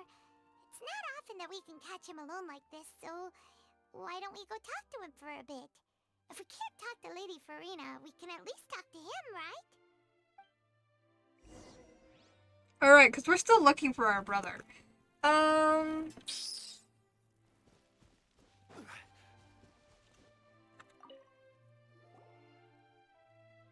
it's you two. Did Miss Navia invite you to come pay your respects to her father? Mm-hmm. We ran into Navia on the streets today, so we just followed her here. I see, I see. Then is there something that I can help you with? Well, it's pretty hard to run into you like this since you're usually super busy. So we figured we could try to ask you a few questions, if that's okay. Please feel free. Though outsiders, you helped us solve one of the greatest mysteries in Fontaine, and it would be my pleasure to return the favor. Oh dear God. That's a lot of options there. Okay, so we got 4 options. I'll probably do sipping last because that's the more interesting one. About water from the primordial sea. So, at court, the bad guys referred to that special water as water from the primordial sea, but what is it really? Truthfully, that name is already quite accurate. I can only surmise that Vacher and his ilk only learned of its nature and existence after extensive research. There used to be a special sea on the surface of this planet. The nature of its seawater was rather different from that of the sea we know today. Most of Tevat's life forms were first born in that special sea. You could say it nurtured much of the life on this planet. Huh. So it really was where everything began. It makes sense to call it primordial then. But today, the primordial sea no longer exists on the planet's surface. What Vache discovered must have been some kind of special case, or a remnant from a truly ancient age. Huh. So that's how it is. Oh, you really know everything, Monsieur Neuvillette. But if that's the case, then why would people, at least people from Fontaine, dissolve in that kind of water? Indeed, why would the primordial sea, which was known to engender and nurture life, suddenly reverse itself and devour life instead? To be frank, that also doesn't match my understanding of this world and its laws. There must still be some unknown secrets around the people of this land. Is there anything else you'd like to ask me about? About the prophecy that has been circulating around Fontaine. That the sea levels will rise and everyone will be dissolved in water, leaving Farina crying alone on her throne, but the sins of the people will be finally washed away for good. Does that appropriately summarize the version you've heard? That's yes. right. It was Linny that told us back then. And that about covers all the main points. Yes, up to the present, I think we reached a point where we have no choice but to confront this prophecy directly. Rumors have it that this prophecy is rooted in the last words the former Hydro Archon left to the world before she passed away. A prophecy? Of the former Hydro Archon? Wow. This is the first time that we've ever heard of it. 2 parts of the prophecy have already proven correct. The rising sea levels and the ability of the people of Fontaine to be dissolved. We should be more vigilant and stay on the watch for further signs. Speaking of the prophecy, Farina has also always taken it quite seriously. Indeed, she has been collecting information and intelligence from across Tevat for this purpose. If the rumors were true, then perhaps this prophecy is the conundrum left to Farina by her predecessor. But with Farina being the way she is, can we really trust her to solve it? Is there anything else you'd like to ask me about? About Child. My apologies. My investigation has still not reached its conclusion. However, I still believe the judgment of the Oratrice was not rendered arbitrarily. But you also said you thought he was innocent. For many years, I have been quite aware that the Oratrice does not simply mechanically repeat the verdict that I give on each case. As a divinely created mechanism, the people's unified faith in the concept of justice is integrated into it. Not only can it produce the incredible power of indemnitium, but it likely also possesses other traits, such as self-awareness. Which is all to say, I have been prepared for a situation like this for a long time. Huh. So when Linny told us that he heard a human voice from the room where the Oratrice's core is stored... I was not aware such a thing had occurred. Perhaps that could serve to prove my conjecture. I will add that to the list of items to investigate. In any case, I am inclined to believe that the Oratrice does have a methodology all its own. We just do not have enough information. Based on Farina's reaction, I doubt even she had any idea what was going on. She managed to bluff her way through it, though, with her time-tested twin tricks of bravado and drama. While we do intend to get to the bottom of this, for now, we regret to say that the Fatui Harbinger will just have to bide his time in the fortress of Meripede. If we did incorrectly convict him of crimes he did not commit, we will most certainly compensate him to the fullest extent allowed by the law. If you ask Paimon, the only compensation he'll want is a no-holds-barred fight with you. Is there anything else you'd like to ask me about? My brother! About my sibling. Your sibling? Another blonde-haired traveler? I'm sorry, but I've never seen anyone who matches that description.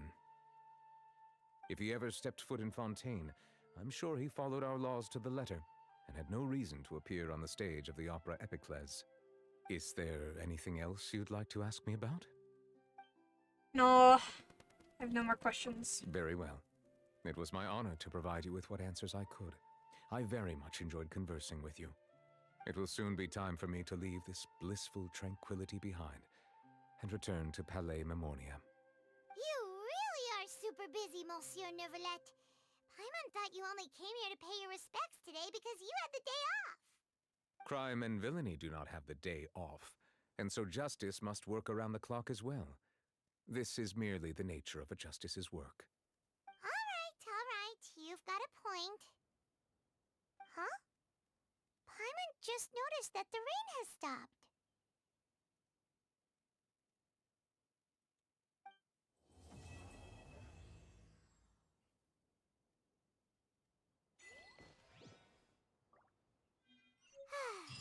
You know, we've been walking around for a while now. Why don't we go back to the Spina di Rosula base in the court of Fontaine and have a rest? Navia said something about having a place ready for us there, didn't she? Come on, let's go!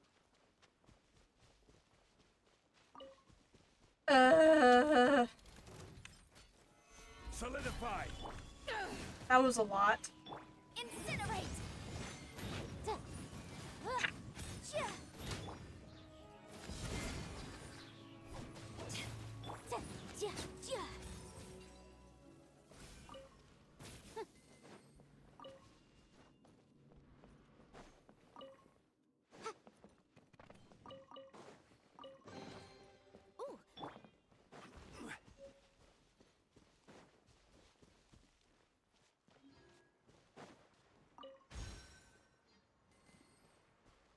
Okay then, what is this?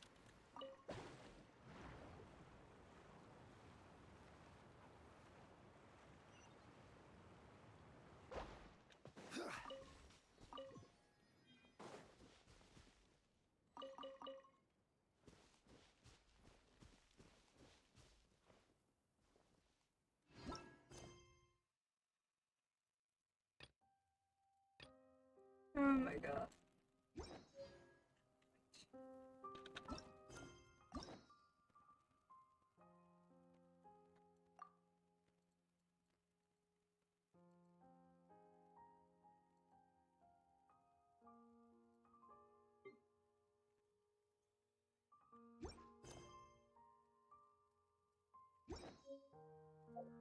Osmanthus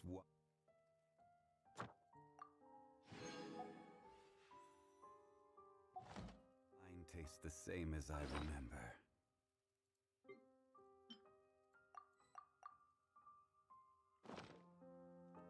But Only one?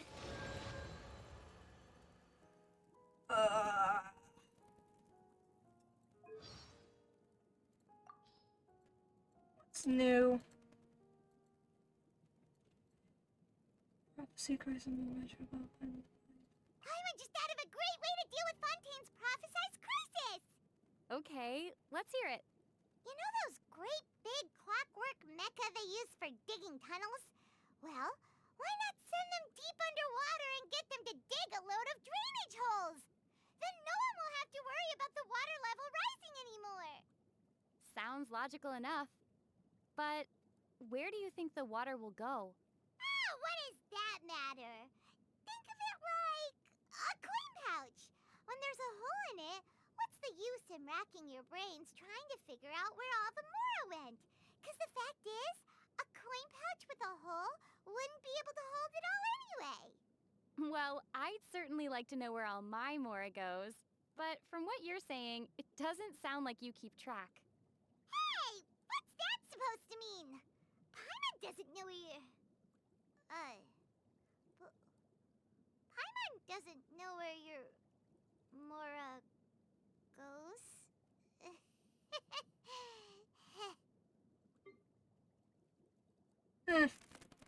Maybe I wasn't meant for this world. This is not the end. Just what will we come across this time? This world is full of unsolved mysteries. There's still a long road ahead. Bombs away! Wipe out! Nah! Spring forth! Germinate! Sa! Bellowing thunder! Thunderclap!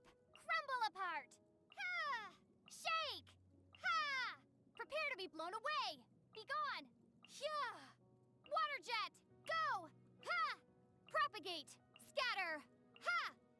Lightning slash! Take this! Ha! Starfall! Drop! Ha! Windblade! Ha! Ha! all of those, and then there's just Windblade. Windblade. Sounds so casual. Just what will become? I'll keep this close. A reward on the road. Is this an answer from this world?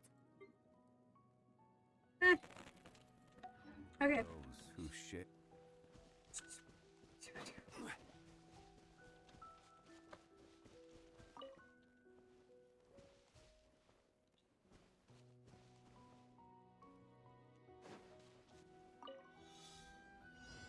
What the hell?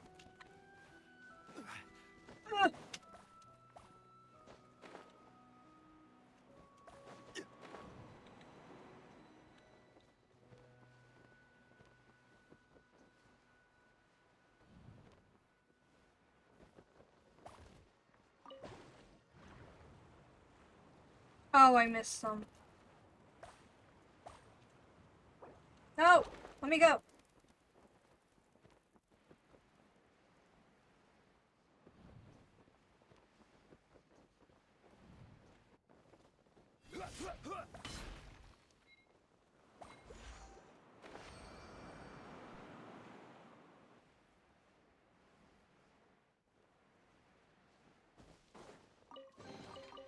Certainly worth the extra mile. What the hell is this? Oh, it's like, it's Poisson. You know what I should get? I should get this. I should get these last, like, things. How the hell?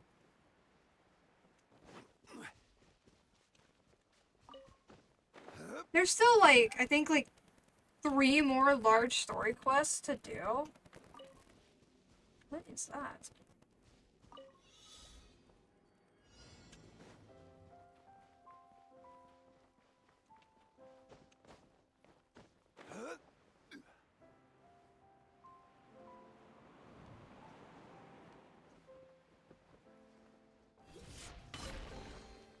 Unsolicited, and all the more valuable for it.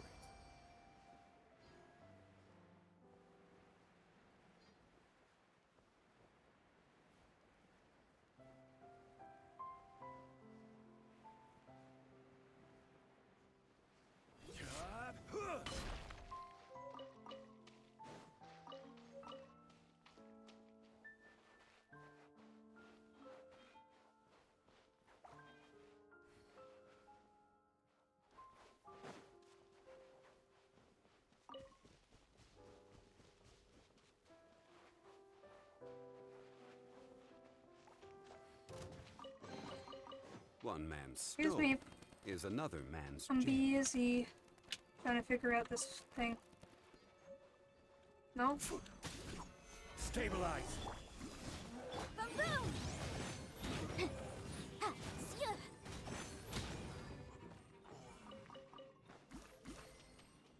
Okay, I don't know.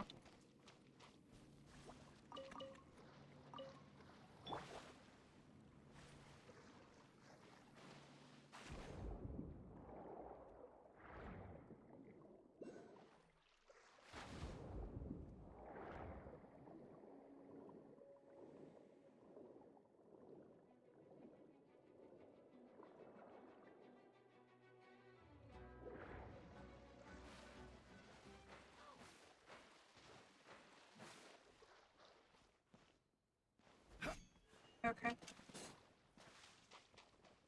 I just want to be able to see the map.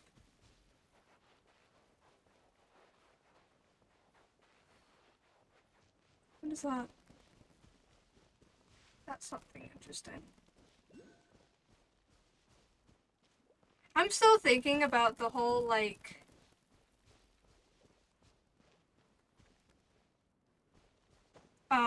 Marcel being drowned by his victims. Like, that whole scene was just terrifying.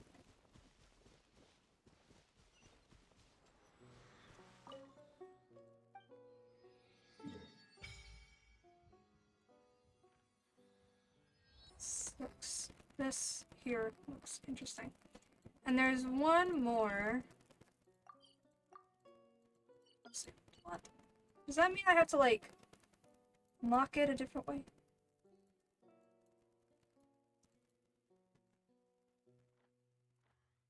and there's two. Oh my god.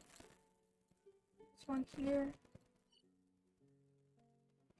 There's a lot.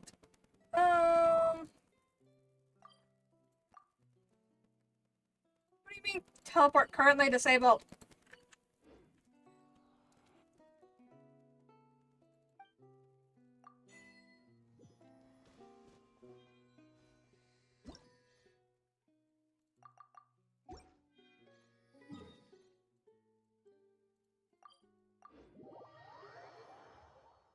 I would like to claim my reputation rewards.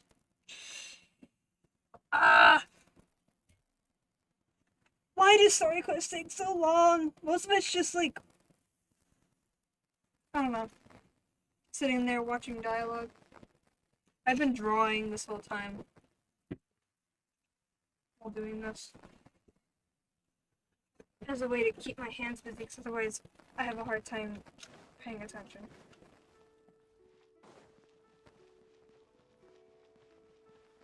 Because like when I'm not reading the dialogue and I'm just listening to it, I have a harder time paying attention to what I'm listening to.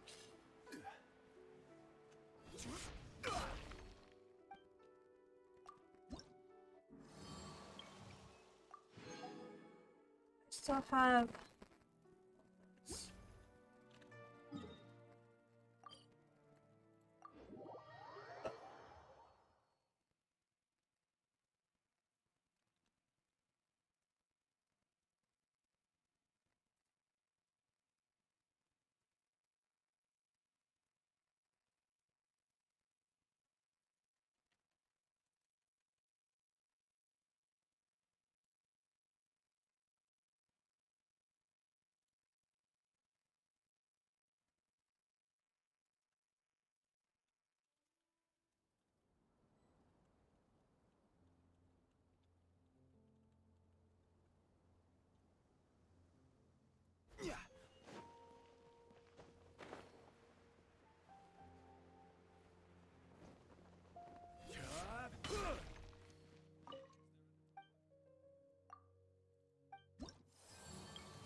I hate that this is stuck here.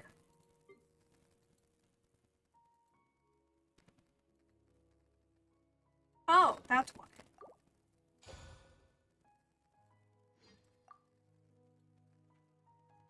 So I unlocked Lenny's.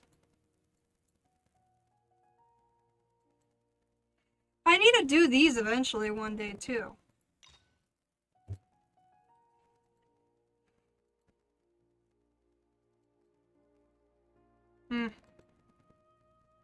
It's all like Sumeru and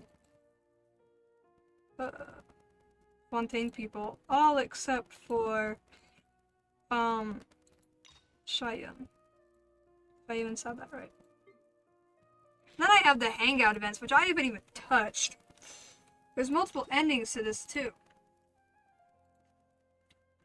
So, where's that?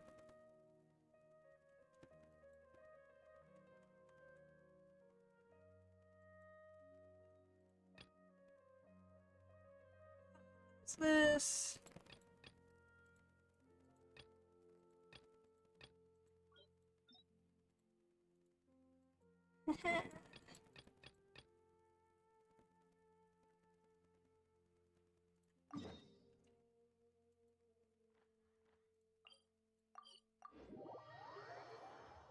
There's so much for me to do. Tomorrow, I'll do some of it. I can't do anything Tuesday. Wednesday I could. I do go on vacation, like work vacation, this weekend, so I could do more then as well.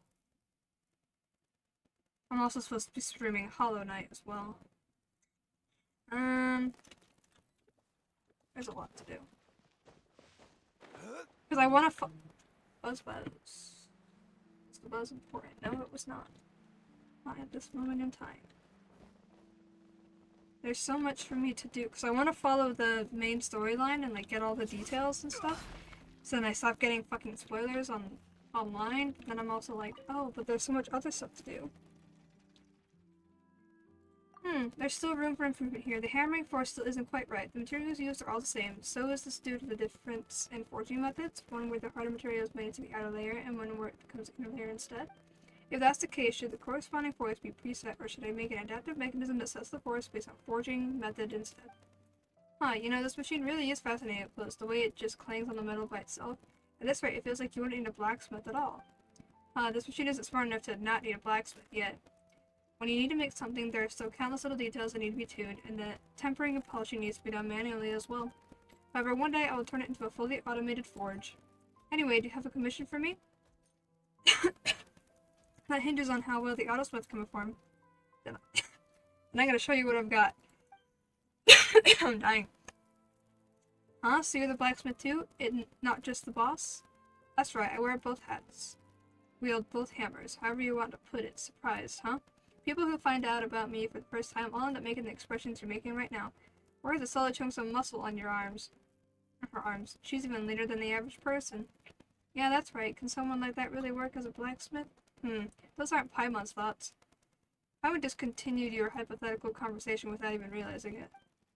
No offense taken. Truth be told, letting someone as feeble in my body as I serve as a blacksmith is the main point of this machine. Humans can use tools, and exquisitely designed tools can make the impossible possible.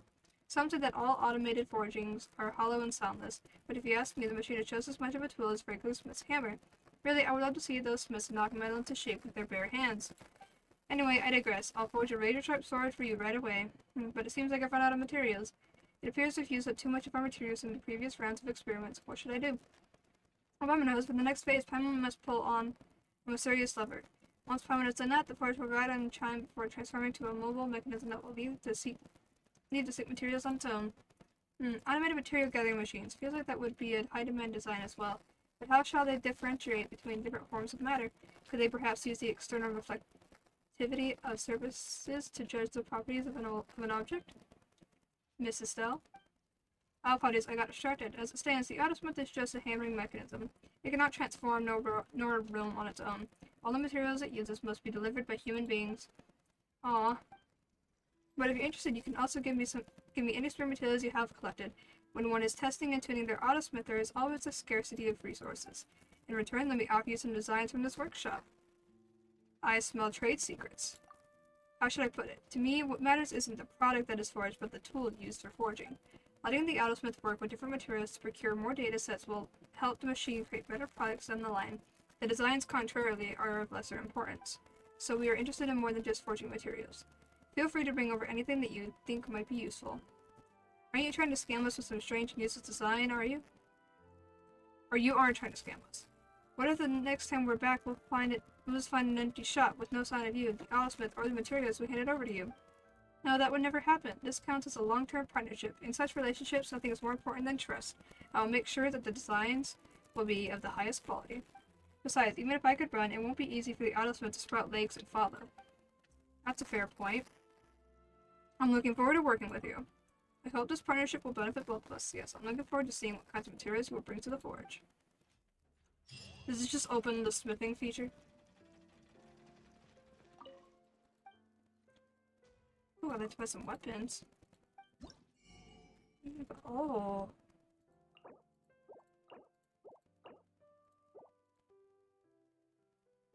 Oh. Oh. They are weapons! Oh, that looks pretty. Design these weapons. Oh my god, how do I get more of this stuff? How do I get this stuff?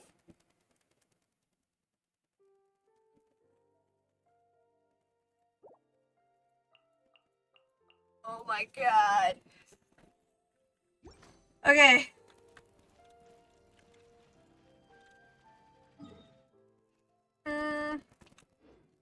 What other ones look like they were short ones? This one. You can kind of tell if they're short or not, whether or not they have primos as a reward. I mean, I love primos, but sometimes I just don't want to sit here like, speaking a whole bunch. Ad Astra Abyssos. Welcome to the Adventures Guild. Is there something I can help you with? It's Captain again. This one must be a puppet too.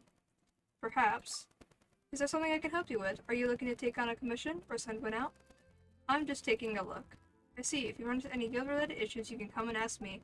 I'll provide the utmost service for you and answer all answerable questions. And we thank you for your contributions to the guild adventure. We wish you smooth travels.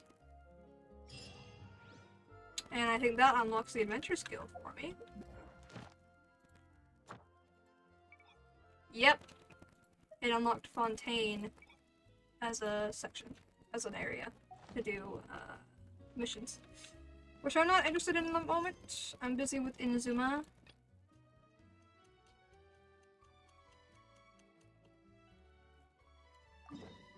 Quest chain results. Oh, this is the reputation rewards quest. Easier way to get over here.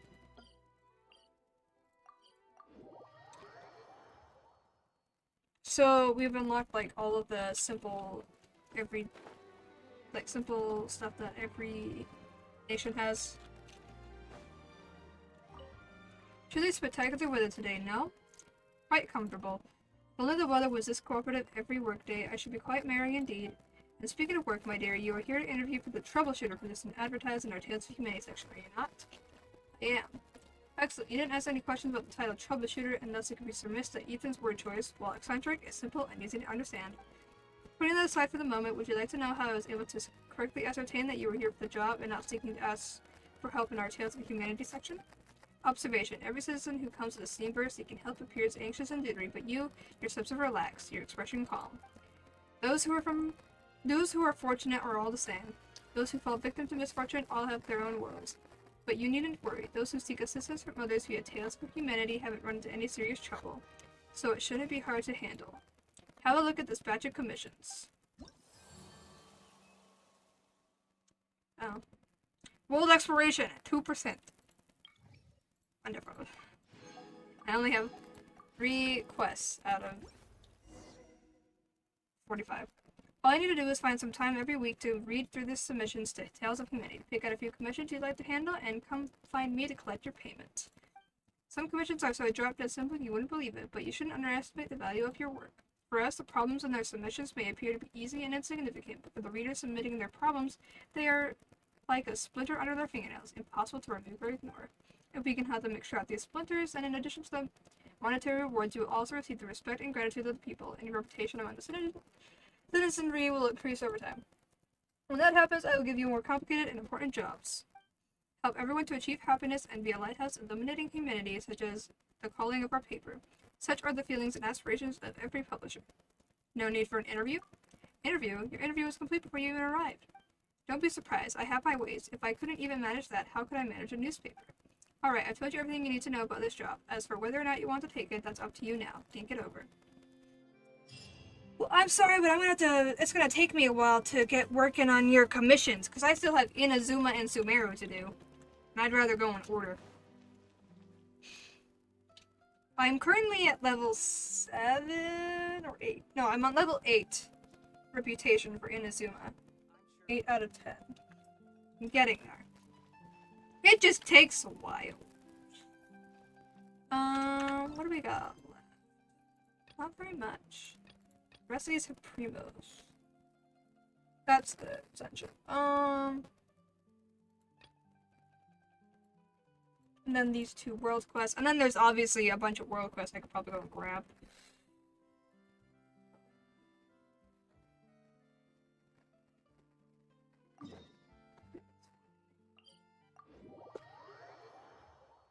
I drew a picture of Zhongli during the story quest, like during all the dialogue, and he looks terrifying. His eyes look terrifying because he has stars in his eyes. So I drew the stars in his eyes instead of like the iris, not the iris, the pupil, and it looks horrifying.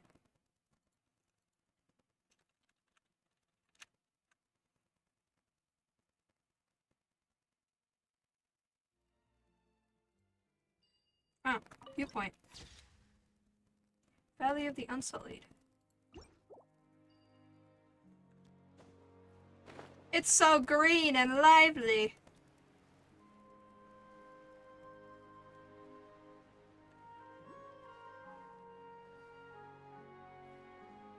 Oh, do I need...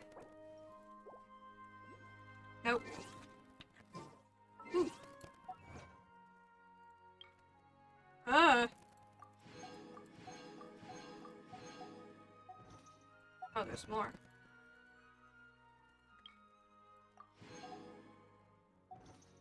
Anyway, inventory.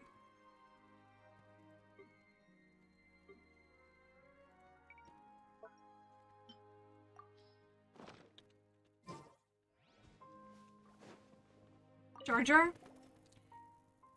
Harder, farther, with more twists and turns, it would surely scare away all the goons. Oh, isn't this Jar Jar? Even after all these years, you're still stuck in your own little world. Allah, you're Lady Sorish. Eh? Do you know this Pari? I've met her once a long time ago. We're not that familiar, but I've heard stories about her. Besides, Jar Jar's eccentric character is well known among the Pari. She always uses these things from who knows where and messes around me, building nonsensical challenges. Most of the Pari try to avoid her. I don't know what to make of this. Sorish, are you sure it's okay to be judging someone to her face? You don't know her at all. You don't know her all that well, right? So maybe you shouldn't believe everything you heard. What if she's changed now? And she looks pretty enthusiastic. Maybe she's doing something good for the party. Ah la la, no worries. After all, Lady Sorish is held in high regard by Lady Zurvan and shoulders great responsibilities. Perhaps Lady Sorish will one day be as famous as the divine bird Simurg. To turn one's nose up at a random nobody such as myself is but a given. The fact that Lady Sorish has anything at all to say about me is already an honor. Whoa, that's all in the past now. Let bygones be bygones. But we probably should remember the happenings of the past. In the past I distanced myself from my fellow Pari and took the longer path. But that's enough about me. Tell me more about you. Altala, as you see, I'm preparing something called Light Call Resonance. So I can fend off those skeptic goons. They approached me with the pretense of wanting to be friends and drilled me with questions, trying to get things out of me that no human can learn. They've been getting on my nerves. Why would the Order of Skeptics even do that? Maybe they're Nasujuna's minions. After all, Sorish has been tricked by them before. I don't know who you're talking about, but whoever they are, it won't matter. The light call resonance will drive them all out. I've made it clear to them that anyone who fails to pass the light call resonance is too stupid and weak to ask me questions. From what Paimon gathered, this light call resonance thing sounds like some kind of trial. Is it a test of fighting ability or a test of speed? Well, it's the latter. That was quick. You guys really know your stuff. Collecting certain items in a limited time and getting to the finish line as quickly as possible. This is a form of trial that humans are most familiar with. Are you interested? Oh, I know. Why don't you try it out? No way. Lumin is my Yasnapati. You can't just casually ask us to help you. It's exactly because she has the honor of being Lady Sorish's Yasnapati that it's got to be her. The Yasnapati of Lady Sorish is also well renowned among the humans. For light call resonance. I can't fucking say that. For light call resonance to meet with her approval would be the highest honor. If light call resonance ever becomes an important rite for selecting courageous humans, Lady Sorish should deserve all the credit for having made it happen. Just a few moments from you and your Yasnapati will bring your name glory. Wouldn't that be nice? That's so. And of course, I just didn't want Lumin to go running around for nothing. The Order of Skeptics goons have offered me some nice things. They're of no use to me, and I'd happily give them to the Yasnapati and her pale floater as a reward. Nice things. Rewards for Paimon. See, Sorish, what more can be said? Let's go and help Jar Jar. It's gonna be a piece of cake. Can't say I really care about the rewards.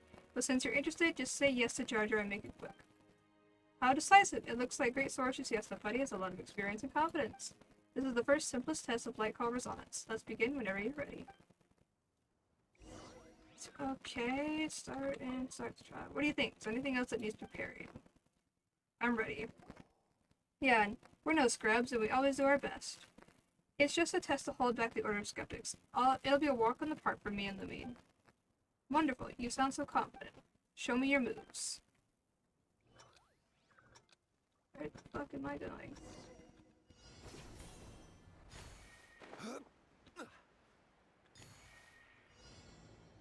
What he won?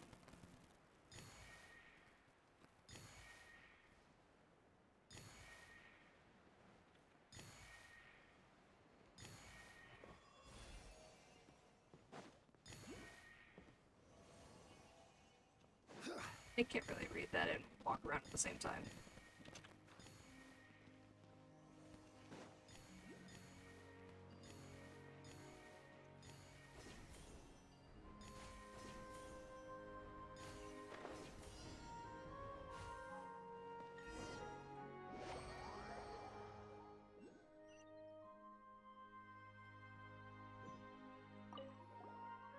As expected, a lady Sorash and a Yasnapati. You made it through with ease. But be warned, that was just the beginning. I still have to adjust the layout of the second trial. Please wait until the next day and find me at the next location. Let me give you a rough estimate of where that'll be. You need a whole day for that? Or are you planning to bump the difficulty up after seeing how strong we are? No matter, Jar Jar isn't aware of what Lumine is truly capable of. She's able to handle anything no matter how difficult it gets. Sick. Unsolicited. And all the more Wait until the valuable following for day.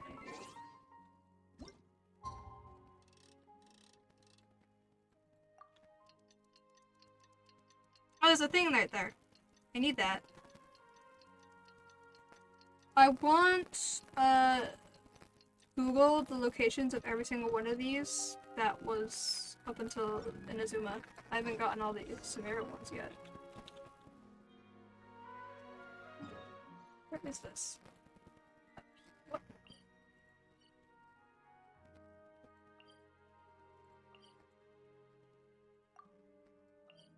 I still have teleport points to find in Sumeru. That's kind of the point. It's part of why I do the the Dendro Oculus, or just the Oculus searching on stream in the first place. I don't want to grab that. I want to get up. I want to do all of that at once.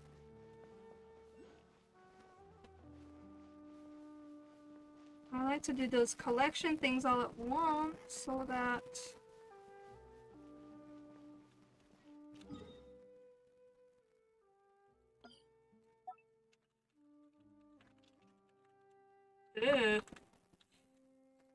so that I don't like go to a place to an item that I've already collected. I don't remember who it was. I just remember that someone, when I first started the game, told me in the chat that I should mark wherever I grab one, because it makes marking them off later a lot easier, and I kind of just followed that with all of the collection things.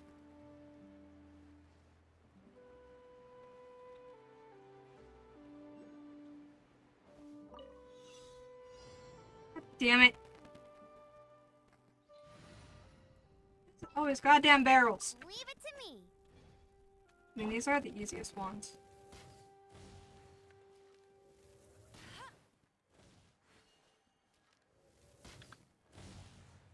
Wow, these will come in handy. I charge a high...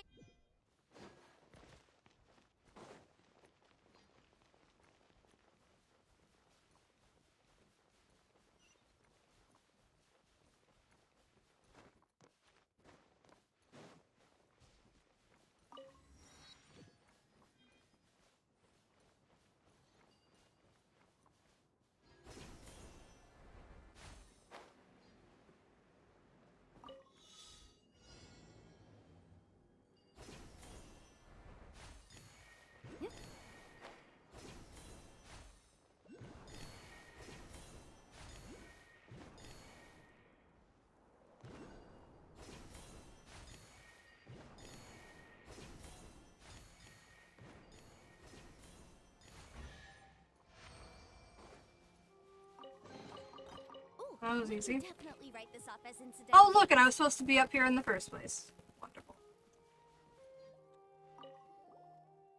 You're here. I didn't get the chance to ask you yesterday, but how did the first trial feel? Easy peasy, lemon squeezy.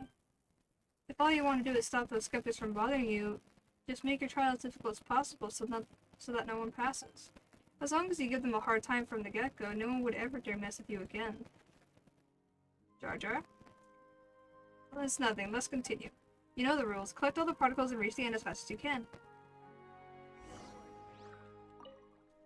Difficulty has been ratcheted up this time, so don't be careless. Are you ready?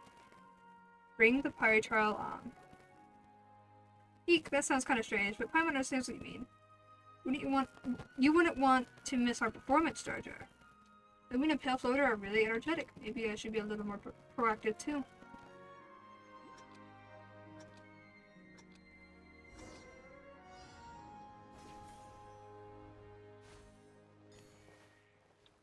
Shoot. Oh.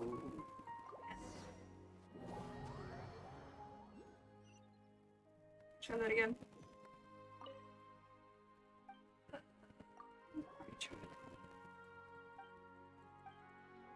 Let's try that again.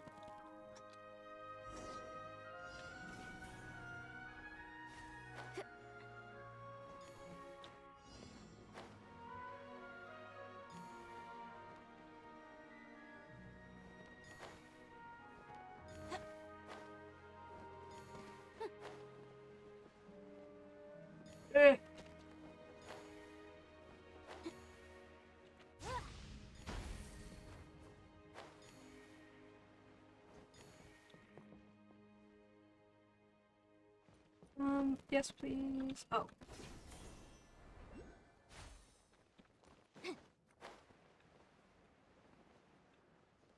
Roger sure did a good job.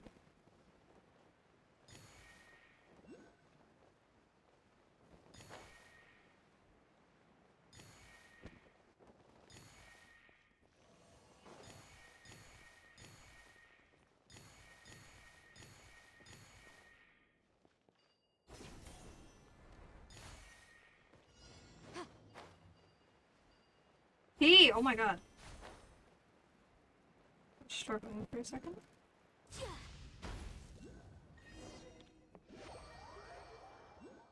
Okay. This is really easy. Impressive! You got through the second try without breaking a sweat. It was supposed to be much more complex than the first. Was I not strict enough with the rules? Should I cut down the time limit? Roger looks like she's getting serious. Maybe we start up her competitive spirit. Could be. Looks like she's thinking about the details of the trial. Is it just her competitive spirit? Irrelevant topics aside, the challenge is still not over. As is customary, I need some time to prepare for the next trial. Please wait until tomorrow. Ooh, we can definitely write this off as incidental gains. There it is.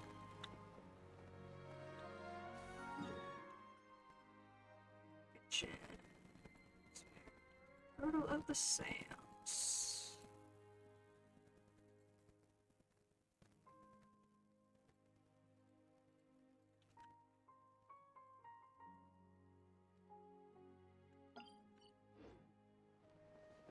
Oh, look, a chest.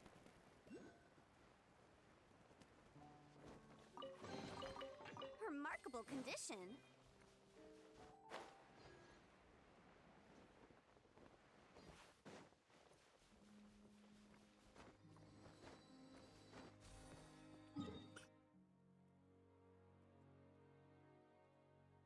Okay.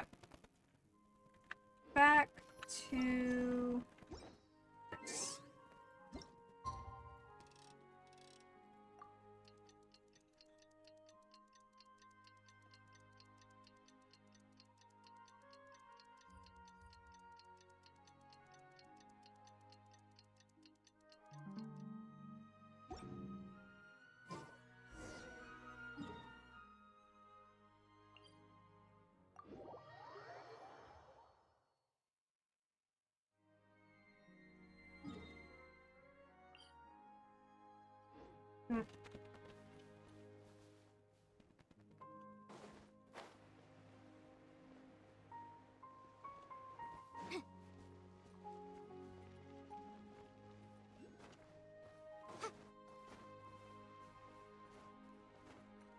I'm on this. Okay.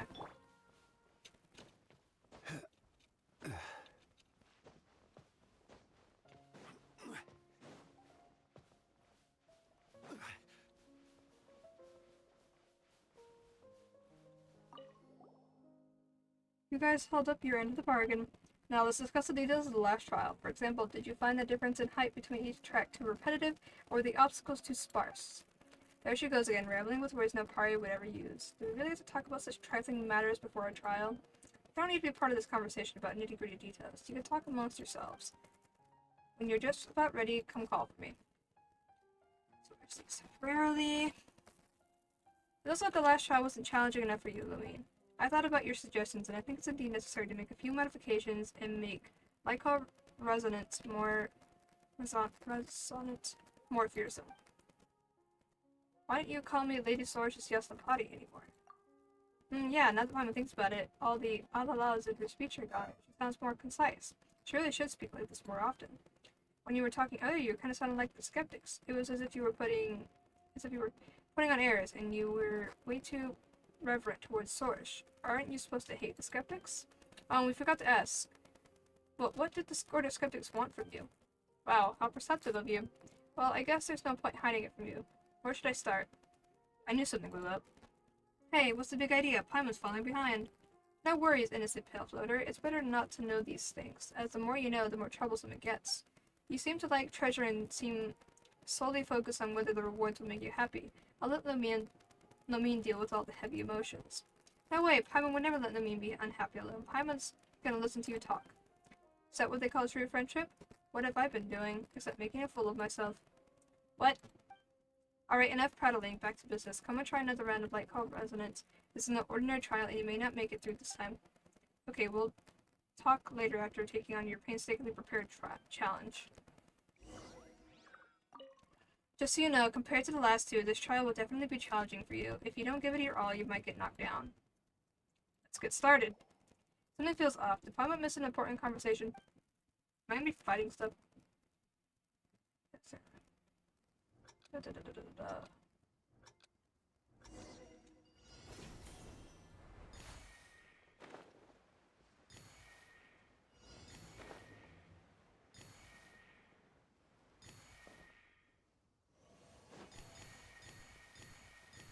This is pretty challenging, huh? Not really, I would say. It's not really all that challenging. Oh, am I supposed to glide?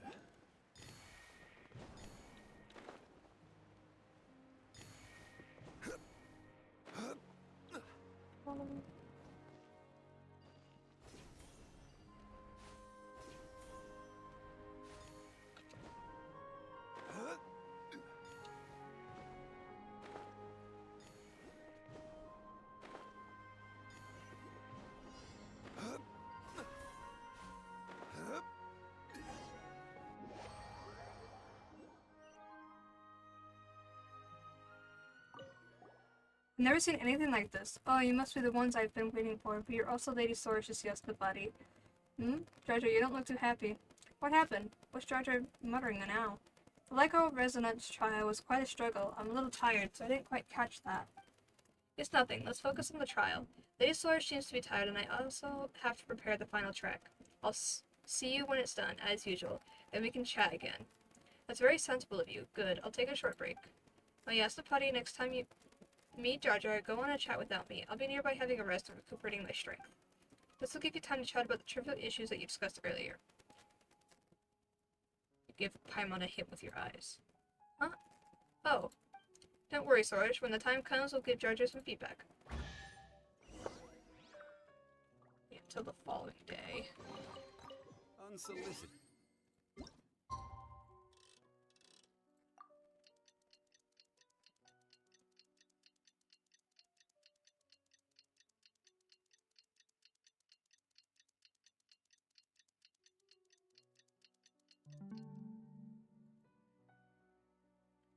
And all the more valuable for it.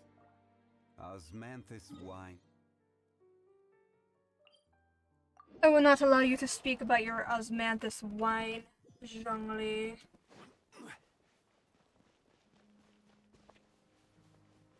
I've heard that line enough times.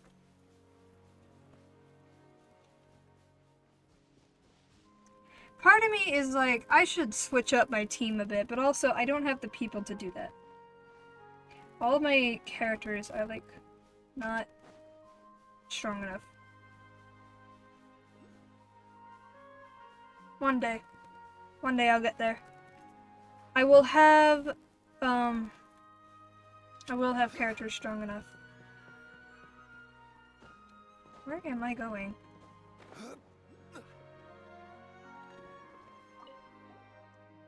With the way you're carrying yourselves, do you really think you can pull this one off? Of course, like you said, Lumina's Lady Source is Yasnapati. She eats these challenges for breakfast. Tell us the truth first. Yeah, Jar Jar, anything you're not telling us is Source, spit it out. It's really no big deal. A solitary party, tricked by people with ulterior motives, nothing more. I was originally fond of flying freely in pursuit of speed and skill, and arranged many challenges similar to Light Call Resonance, but no party wanted to join them with me. An Order of Skeptics goon appeared and said he wanted to be my friend. It was obvious that no matter which wind glider he used, he proved to be an amateur, and yet I fell for his sycophantic overtures.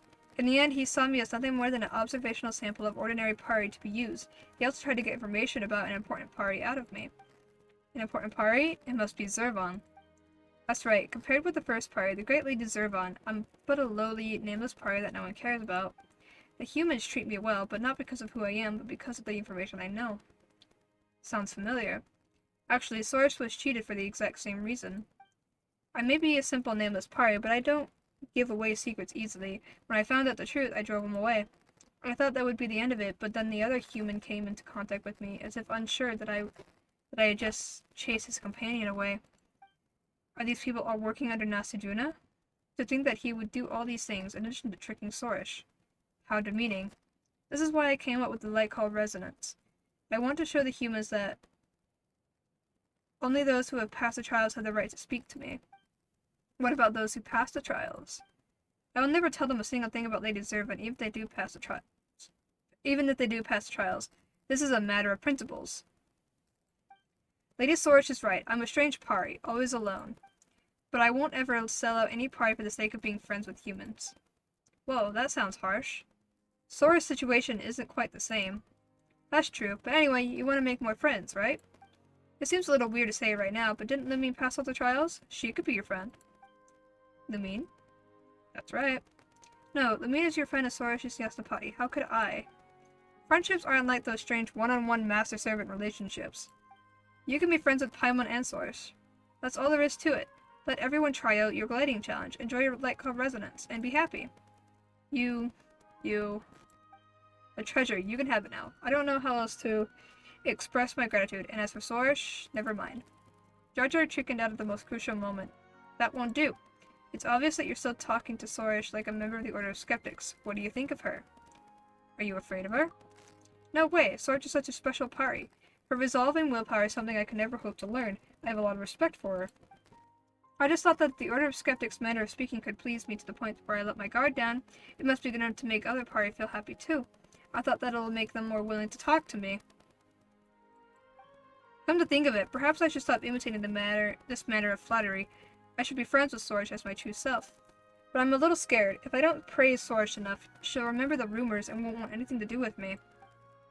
That won't happen. How should Paimon put it? Sorash is a totally different party now. She was willing to talk to you from the beginning, wasn't she? And since you already have a high regard for her, Paimon's sure she'll feel your respect, even if you don't use the Order of Skeptics' manner of talking. Let's make a deal. Yeah, there's no going back now, and the treasure isn't important anymore. If we pass this final trial of Lyco Resonance, you have to try to become friends with Sorash. Otherwise, when Lumine and Paimon travel somewhere else, you'll go back to being lonely and miserable. Well, at least until the next time someone passes Lyco Resonance. But Paimon has no idea when that'll be. Hey, don't be so sure of your success. This last trial will be a challenging one. Let's wait until you complete the trial before crossing that troublesome bridge. We won't be underestimated. We've got this final trial in the bag. Oh, challenge in the bag. I read that wrong. I mean it this time. For this final trial, I've come up with the hardest setup I could think of, so you better give it your all. I mean, get ready to fail. Let's go. We'll get through it. If we succeed, you have to make good on your promise and tell Sorash how you really feel. Okay, I'll do my best. Damn, it's gonna be a fun trial of like resonance. Resonance. I don't know how to fucking say that. I guess. Let's enjoy the final challenge.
I almost fell off there.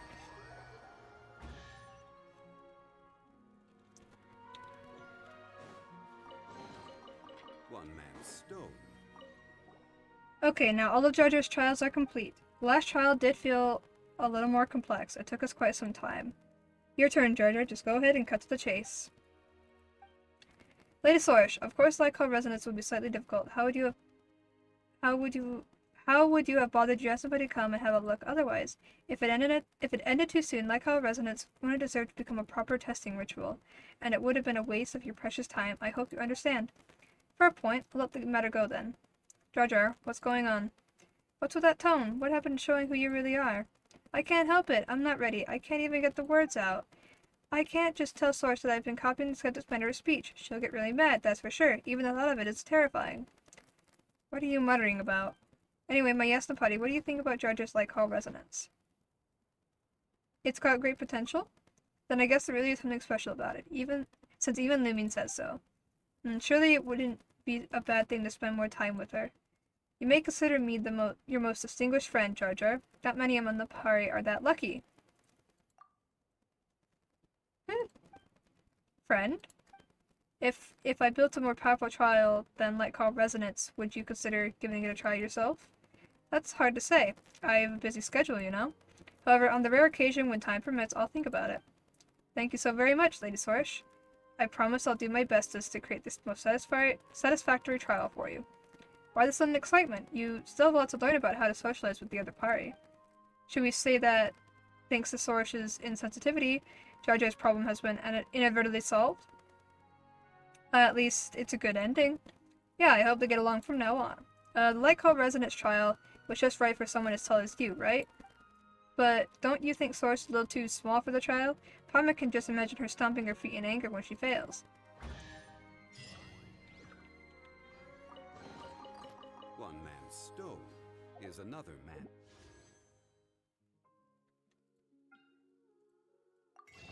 Let's see. I am one away from trying a pull with Alhaitham. And there's those.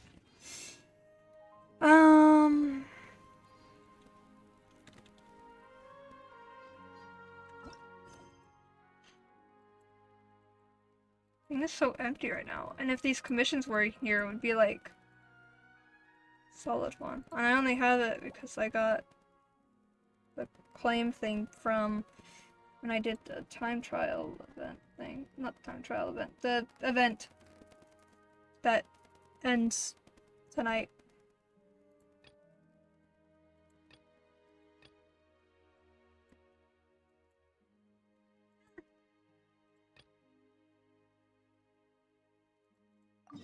Maybe we'll do this one.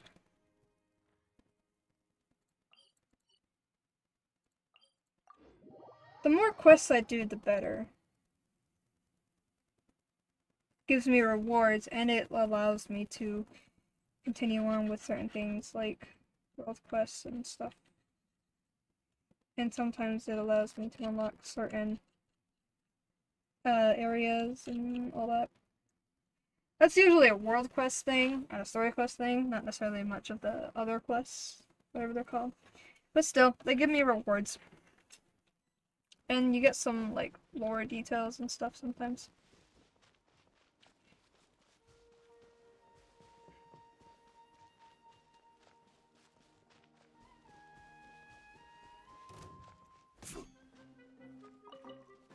Bye. Oh, come on. Oh wait, I'm supposed to fight these ones. Solidify.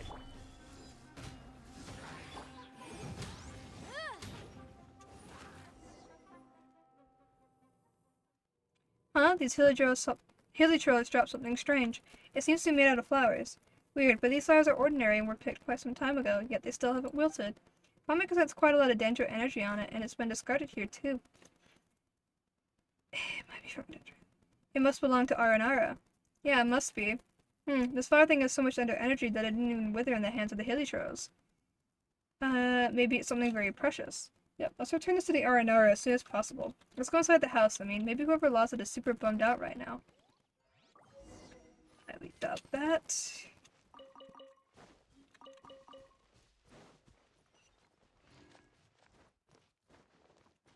Got the R&Rs in here.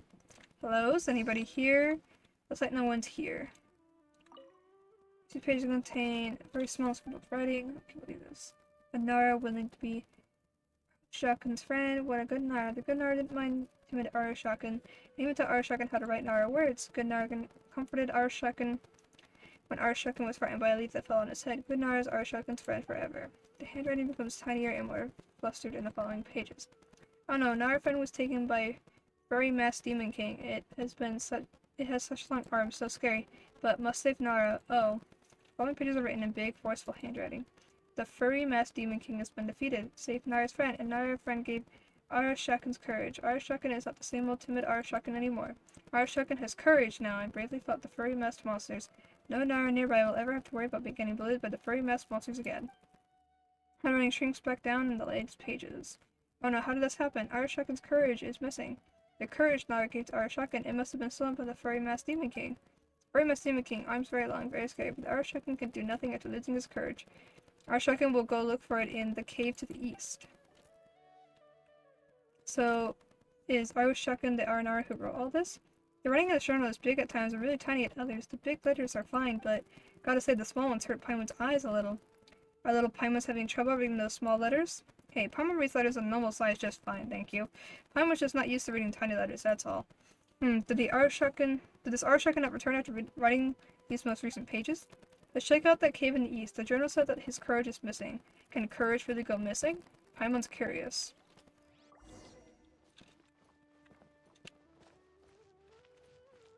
Cave to the east. Doesn't mean they've been occupied by any person.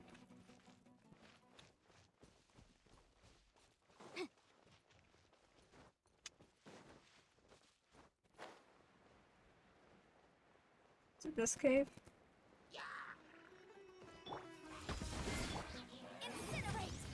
Oh.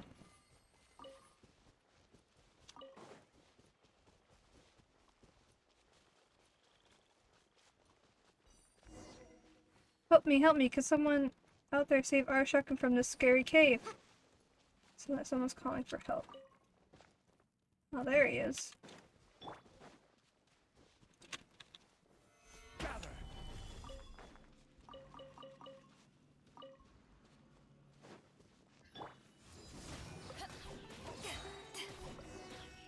That was the single monster. The single slime. Are you Arashakun? Arashakun is indeed my name. Don't come so close so quickly. Arashakun's very grateful to you two for saving me, but I still must request that you keep a certain distance. That will make Arashakun feel a bit more comfortable. What? We just rescued you. I'm sorry. Sorry for my rude request. Sorry for angering you. But I've been trapped here and I'm still. I haven't settled down yet. Please forgive me. It's okay, it's okay. Okay, thank you. May Arashakun get your names? It's Paimon. I'm Lumine. Both Nara, Lumine, and Paimon, so how come you know Arashakun's name? We read the journal in the house. Golden-haired Nara Lumine read the journal and came looking for Arashakun, then rescued trapped Arashakun. Nara is so kind and so powerful. If Arashakun hadn't lost courage, Arashakun wouldn't have been so helpless. We read about that in the journal. What did you mean by missing courage, Arashakun? This is a story from long, long ago. Many moons ago, Arashakun was just like the Arashakun now, without courage. Back then, even the sound of a twig snapping would keep Arashakun up at night. But even timid Arashakun had a Nara friend for a companion. That Nara friend was so mighty Nara Varuna. That Nara friend was no mighty Nara Varuna, but was still a very good Nara. He never teased timid Arashakun. When Arashakun felt scared, he would hold Arashakun's hand. He was a friend Arashakun would never forget. But one day, that Nara was taken by the furry masked demon king. Wait, what's this furry masked demon king you speak of? Furry masked demon king is a furry demon king wearing a mask. Yeah, sure. That's a very Nara answer. Paimon has no clue what this furry masked demon king could be. But the furry masked demon king captured Arashakun's friend. The furry masked demon king was very cunning. Just thinking about it makes Arashakun shudder. When Nara's friend was taken, Arashakun was afraid of getting beat up by the furry masked demon king, but was even more terrified of never seeing Nara's friend again. So Arashakun tried very hard, closed eyes, gritted teeth, used hands and hit, then saved Nara's friend. After that, Nara's friend used flowers to make a talisman of courage, and told Arashakun, Arashakun's a good Nara with courage, not a timid Nara. So from then on, Arashakun had courage. Wasn't closed eyes, gritted teeth, used hands, and hit very courageous? No, Arashakan only had courage after getting it from Nara friend. But your act to save your friend was already brave. No. Arashakan was so scared when saving Nara friend, arms and legs all shaky. After getting courage, Arashakan's arms and legs were not weak anymore. Ah. The courage was in you all along. Nara Lumin is making this too complicated. Arashakan just know that there is courage only when I have the talisman of courage. After courage was stolen, Arashakan came to the cave of the furry masked demon king to search, hoping to find clues for Arashakan to find courage again. But Arashakan ended up getting surrounded by slimes in the cave. Fortunately, the furry masked demon king didn't notice. Speaking of which, remember that thing we picked up from the hilly trails, Lumin? Do you think that's the talisman? Arashakan, we might have found found the courage you lost. Really? Have you really found Arashakan's courage, Nara Lumin and Paimon? Would Nara Lumin mind giving my courage back to me?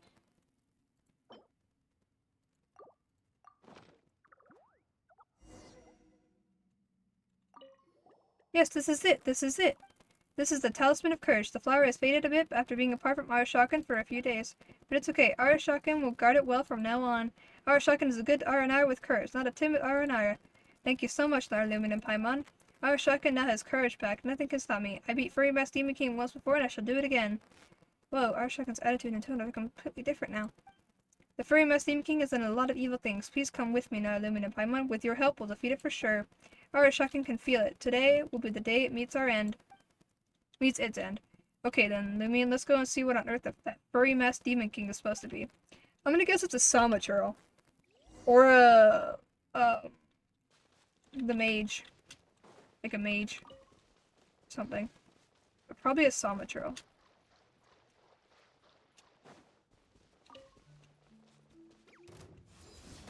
Motion to compel. Ha! Da, da, yeah.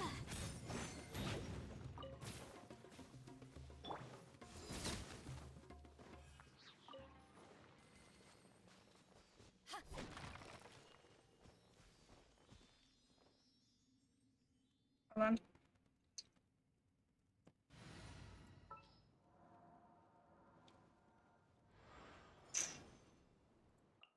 Trainee Forest Ranger Kale, reporting.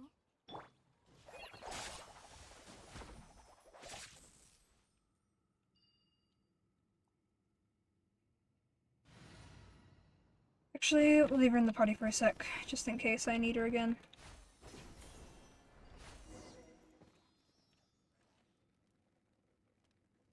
Maybe I don't. Sure. The furry masked demon king, so they're just hilly trolls? There's no, like, special one? Oh, it's just a flaming one. Paimon had her guesses, but as it turns out, the furry masked demon king really was a hilly troll all along. A hilly troll? Yes, the furry masked demon king is actually a hilly troll. Are all hilly choo-choo furry masked demon kings? No. But that's all you need to know, Arashakan. Okay, Arashakan understands. Yes, with help from Nara, Lumin, and Paimon, Arashakan will lead the charge and be invincible. Even the devious furry masked demon king will be no match. Arashakan shall mark the day with a big entry. A big entry? Yeah, a big entry and big writing. Arashakan with courage and without sure feel like two completely different Aranara. Arashakan with no courage has weak arms and legs, but Arashakan with courage can do all sorts of amazing feats. Courage is not just the best gift from Nara friend, but also the most important thing to Arashakan. Well, make sure you keep it safe and don't let the hilly trolls steal it again. Arashakan understands. Arashakan will never let courage go missing again. Okay.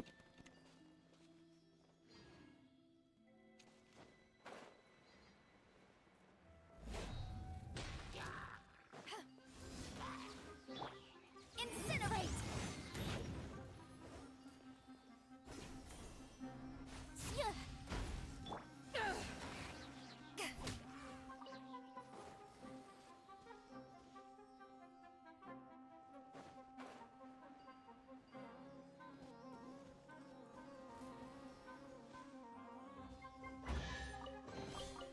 The more the merrier.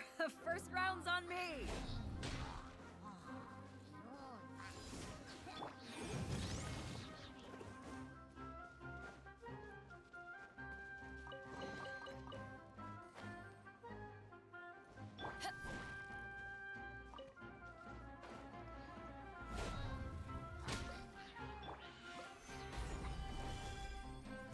is order. Boom!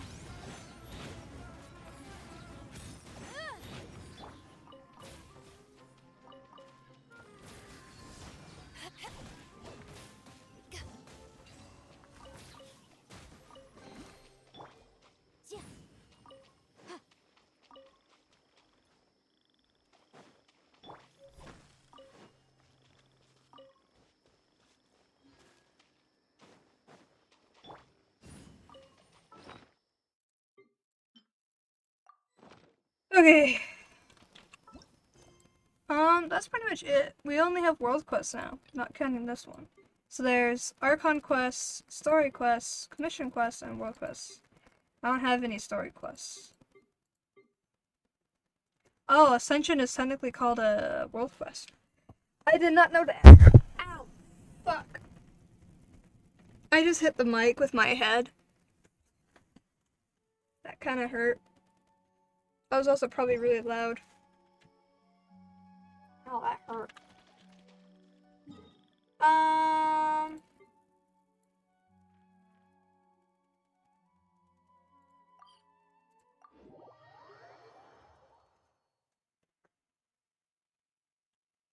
don't really know what else to do because everything else I can do involves a really long quest that I don't want to just stop in the middle of. I could just find more Dendroculus.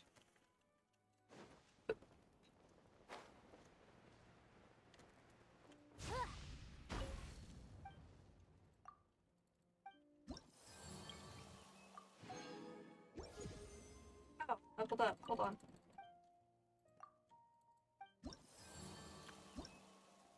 What's this? Can help collect the wood. That'd be nice.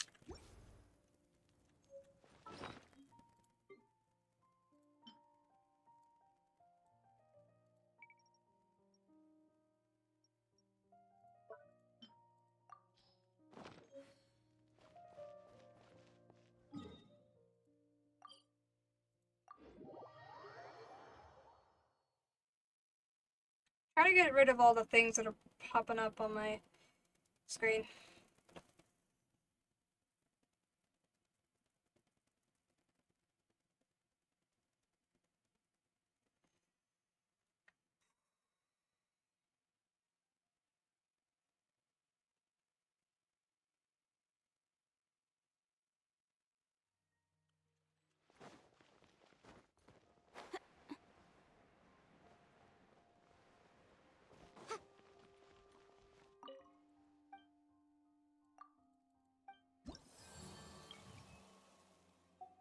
Oh, reputation. Ow, my head hurts.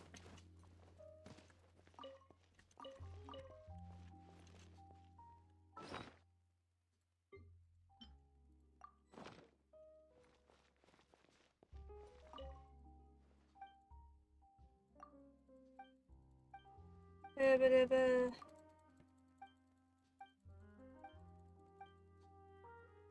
anything?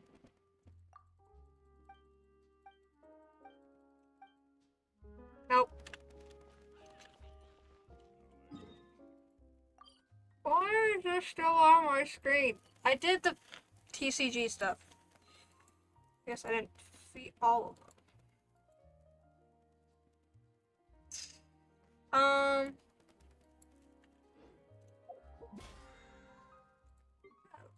I have 4 hours.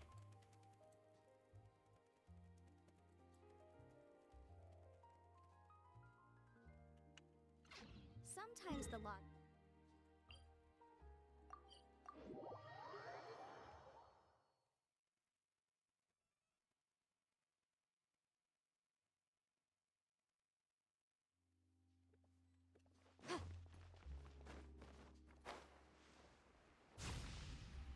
Oh wait, this was water.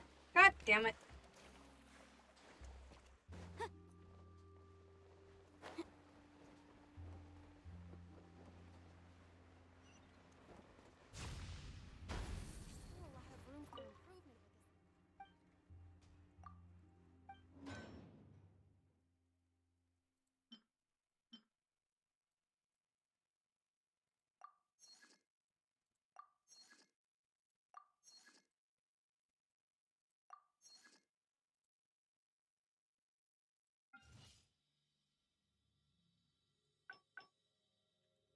Okay. That.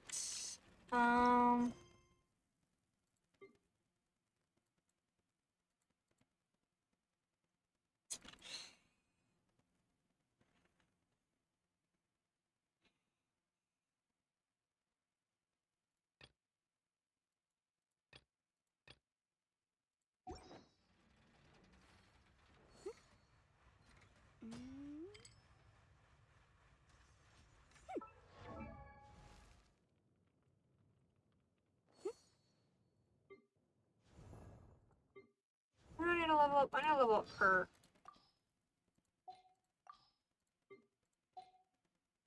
Cause she's a Shields character, isn't she?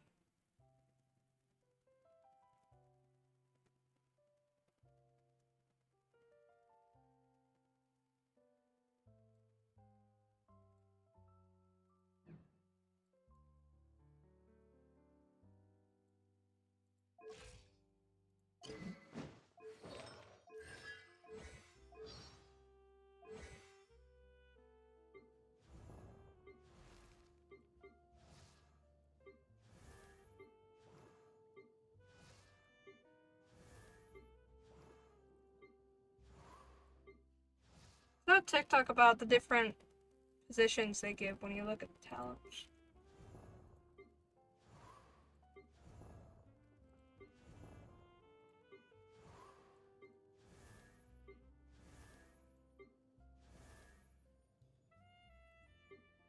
I always forget I have this outfit for him.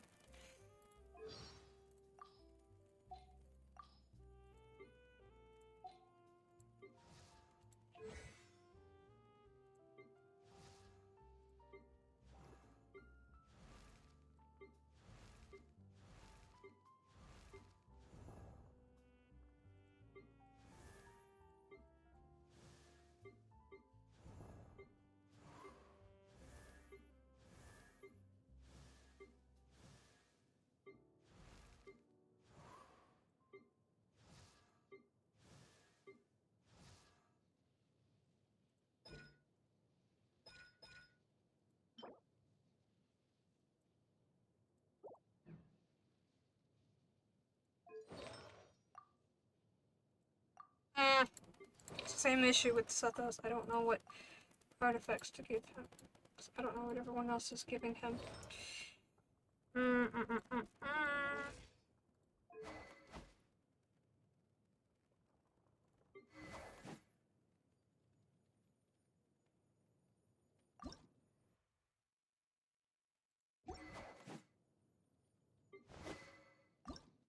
It's already maxed. I maxed it that quickly? God damn.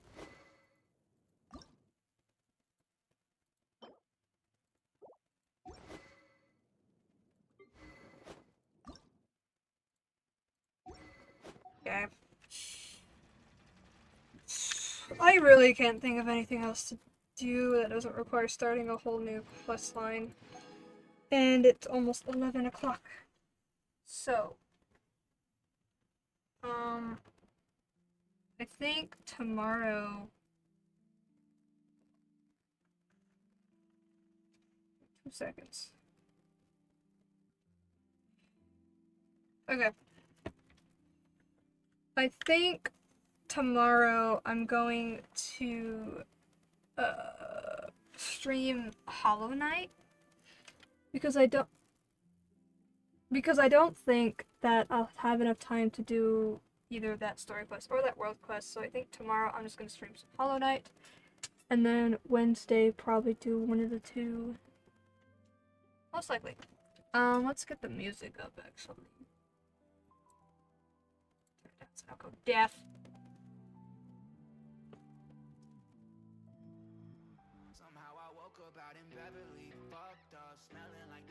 Okay.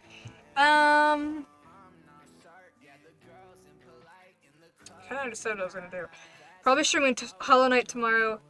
I don't really have a set schedule anymore because my work schedule has been killing me slowly, and I don't have energy to socialize.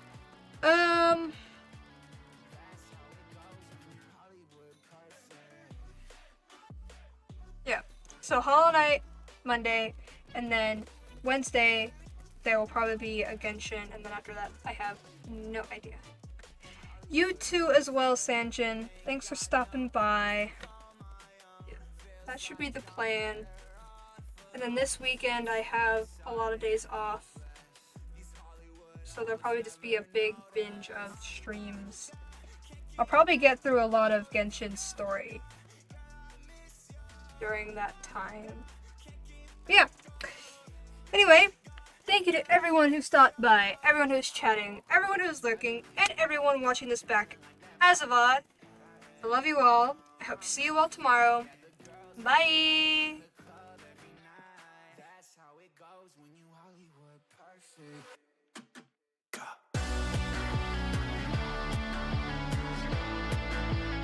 Hollywood perfect. That's how it goes when you're Hollywood perfect.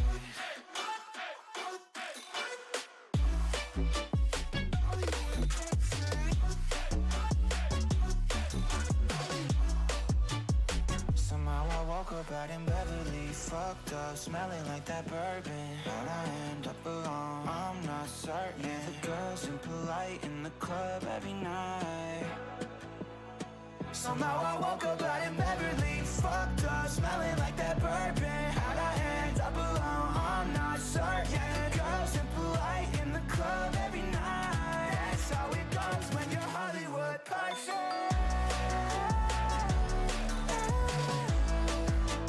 Hollywood perfect. Hollywood perfect. Hollywood perfect. That's how it goes when you Hollywood perfect.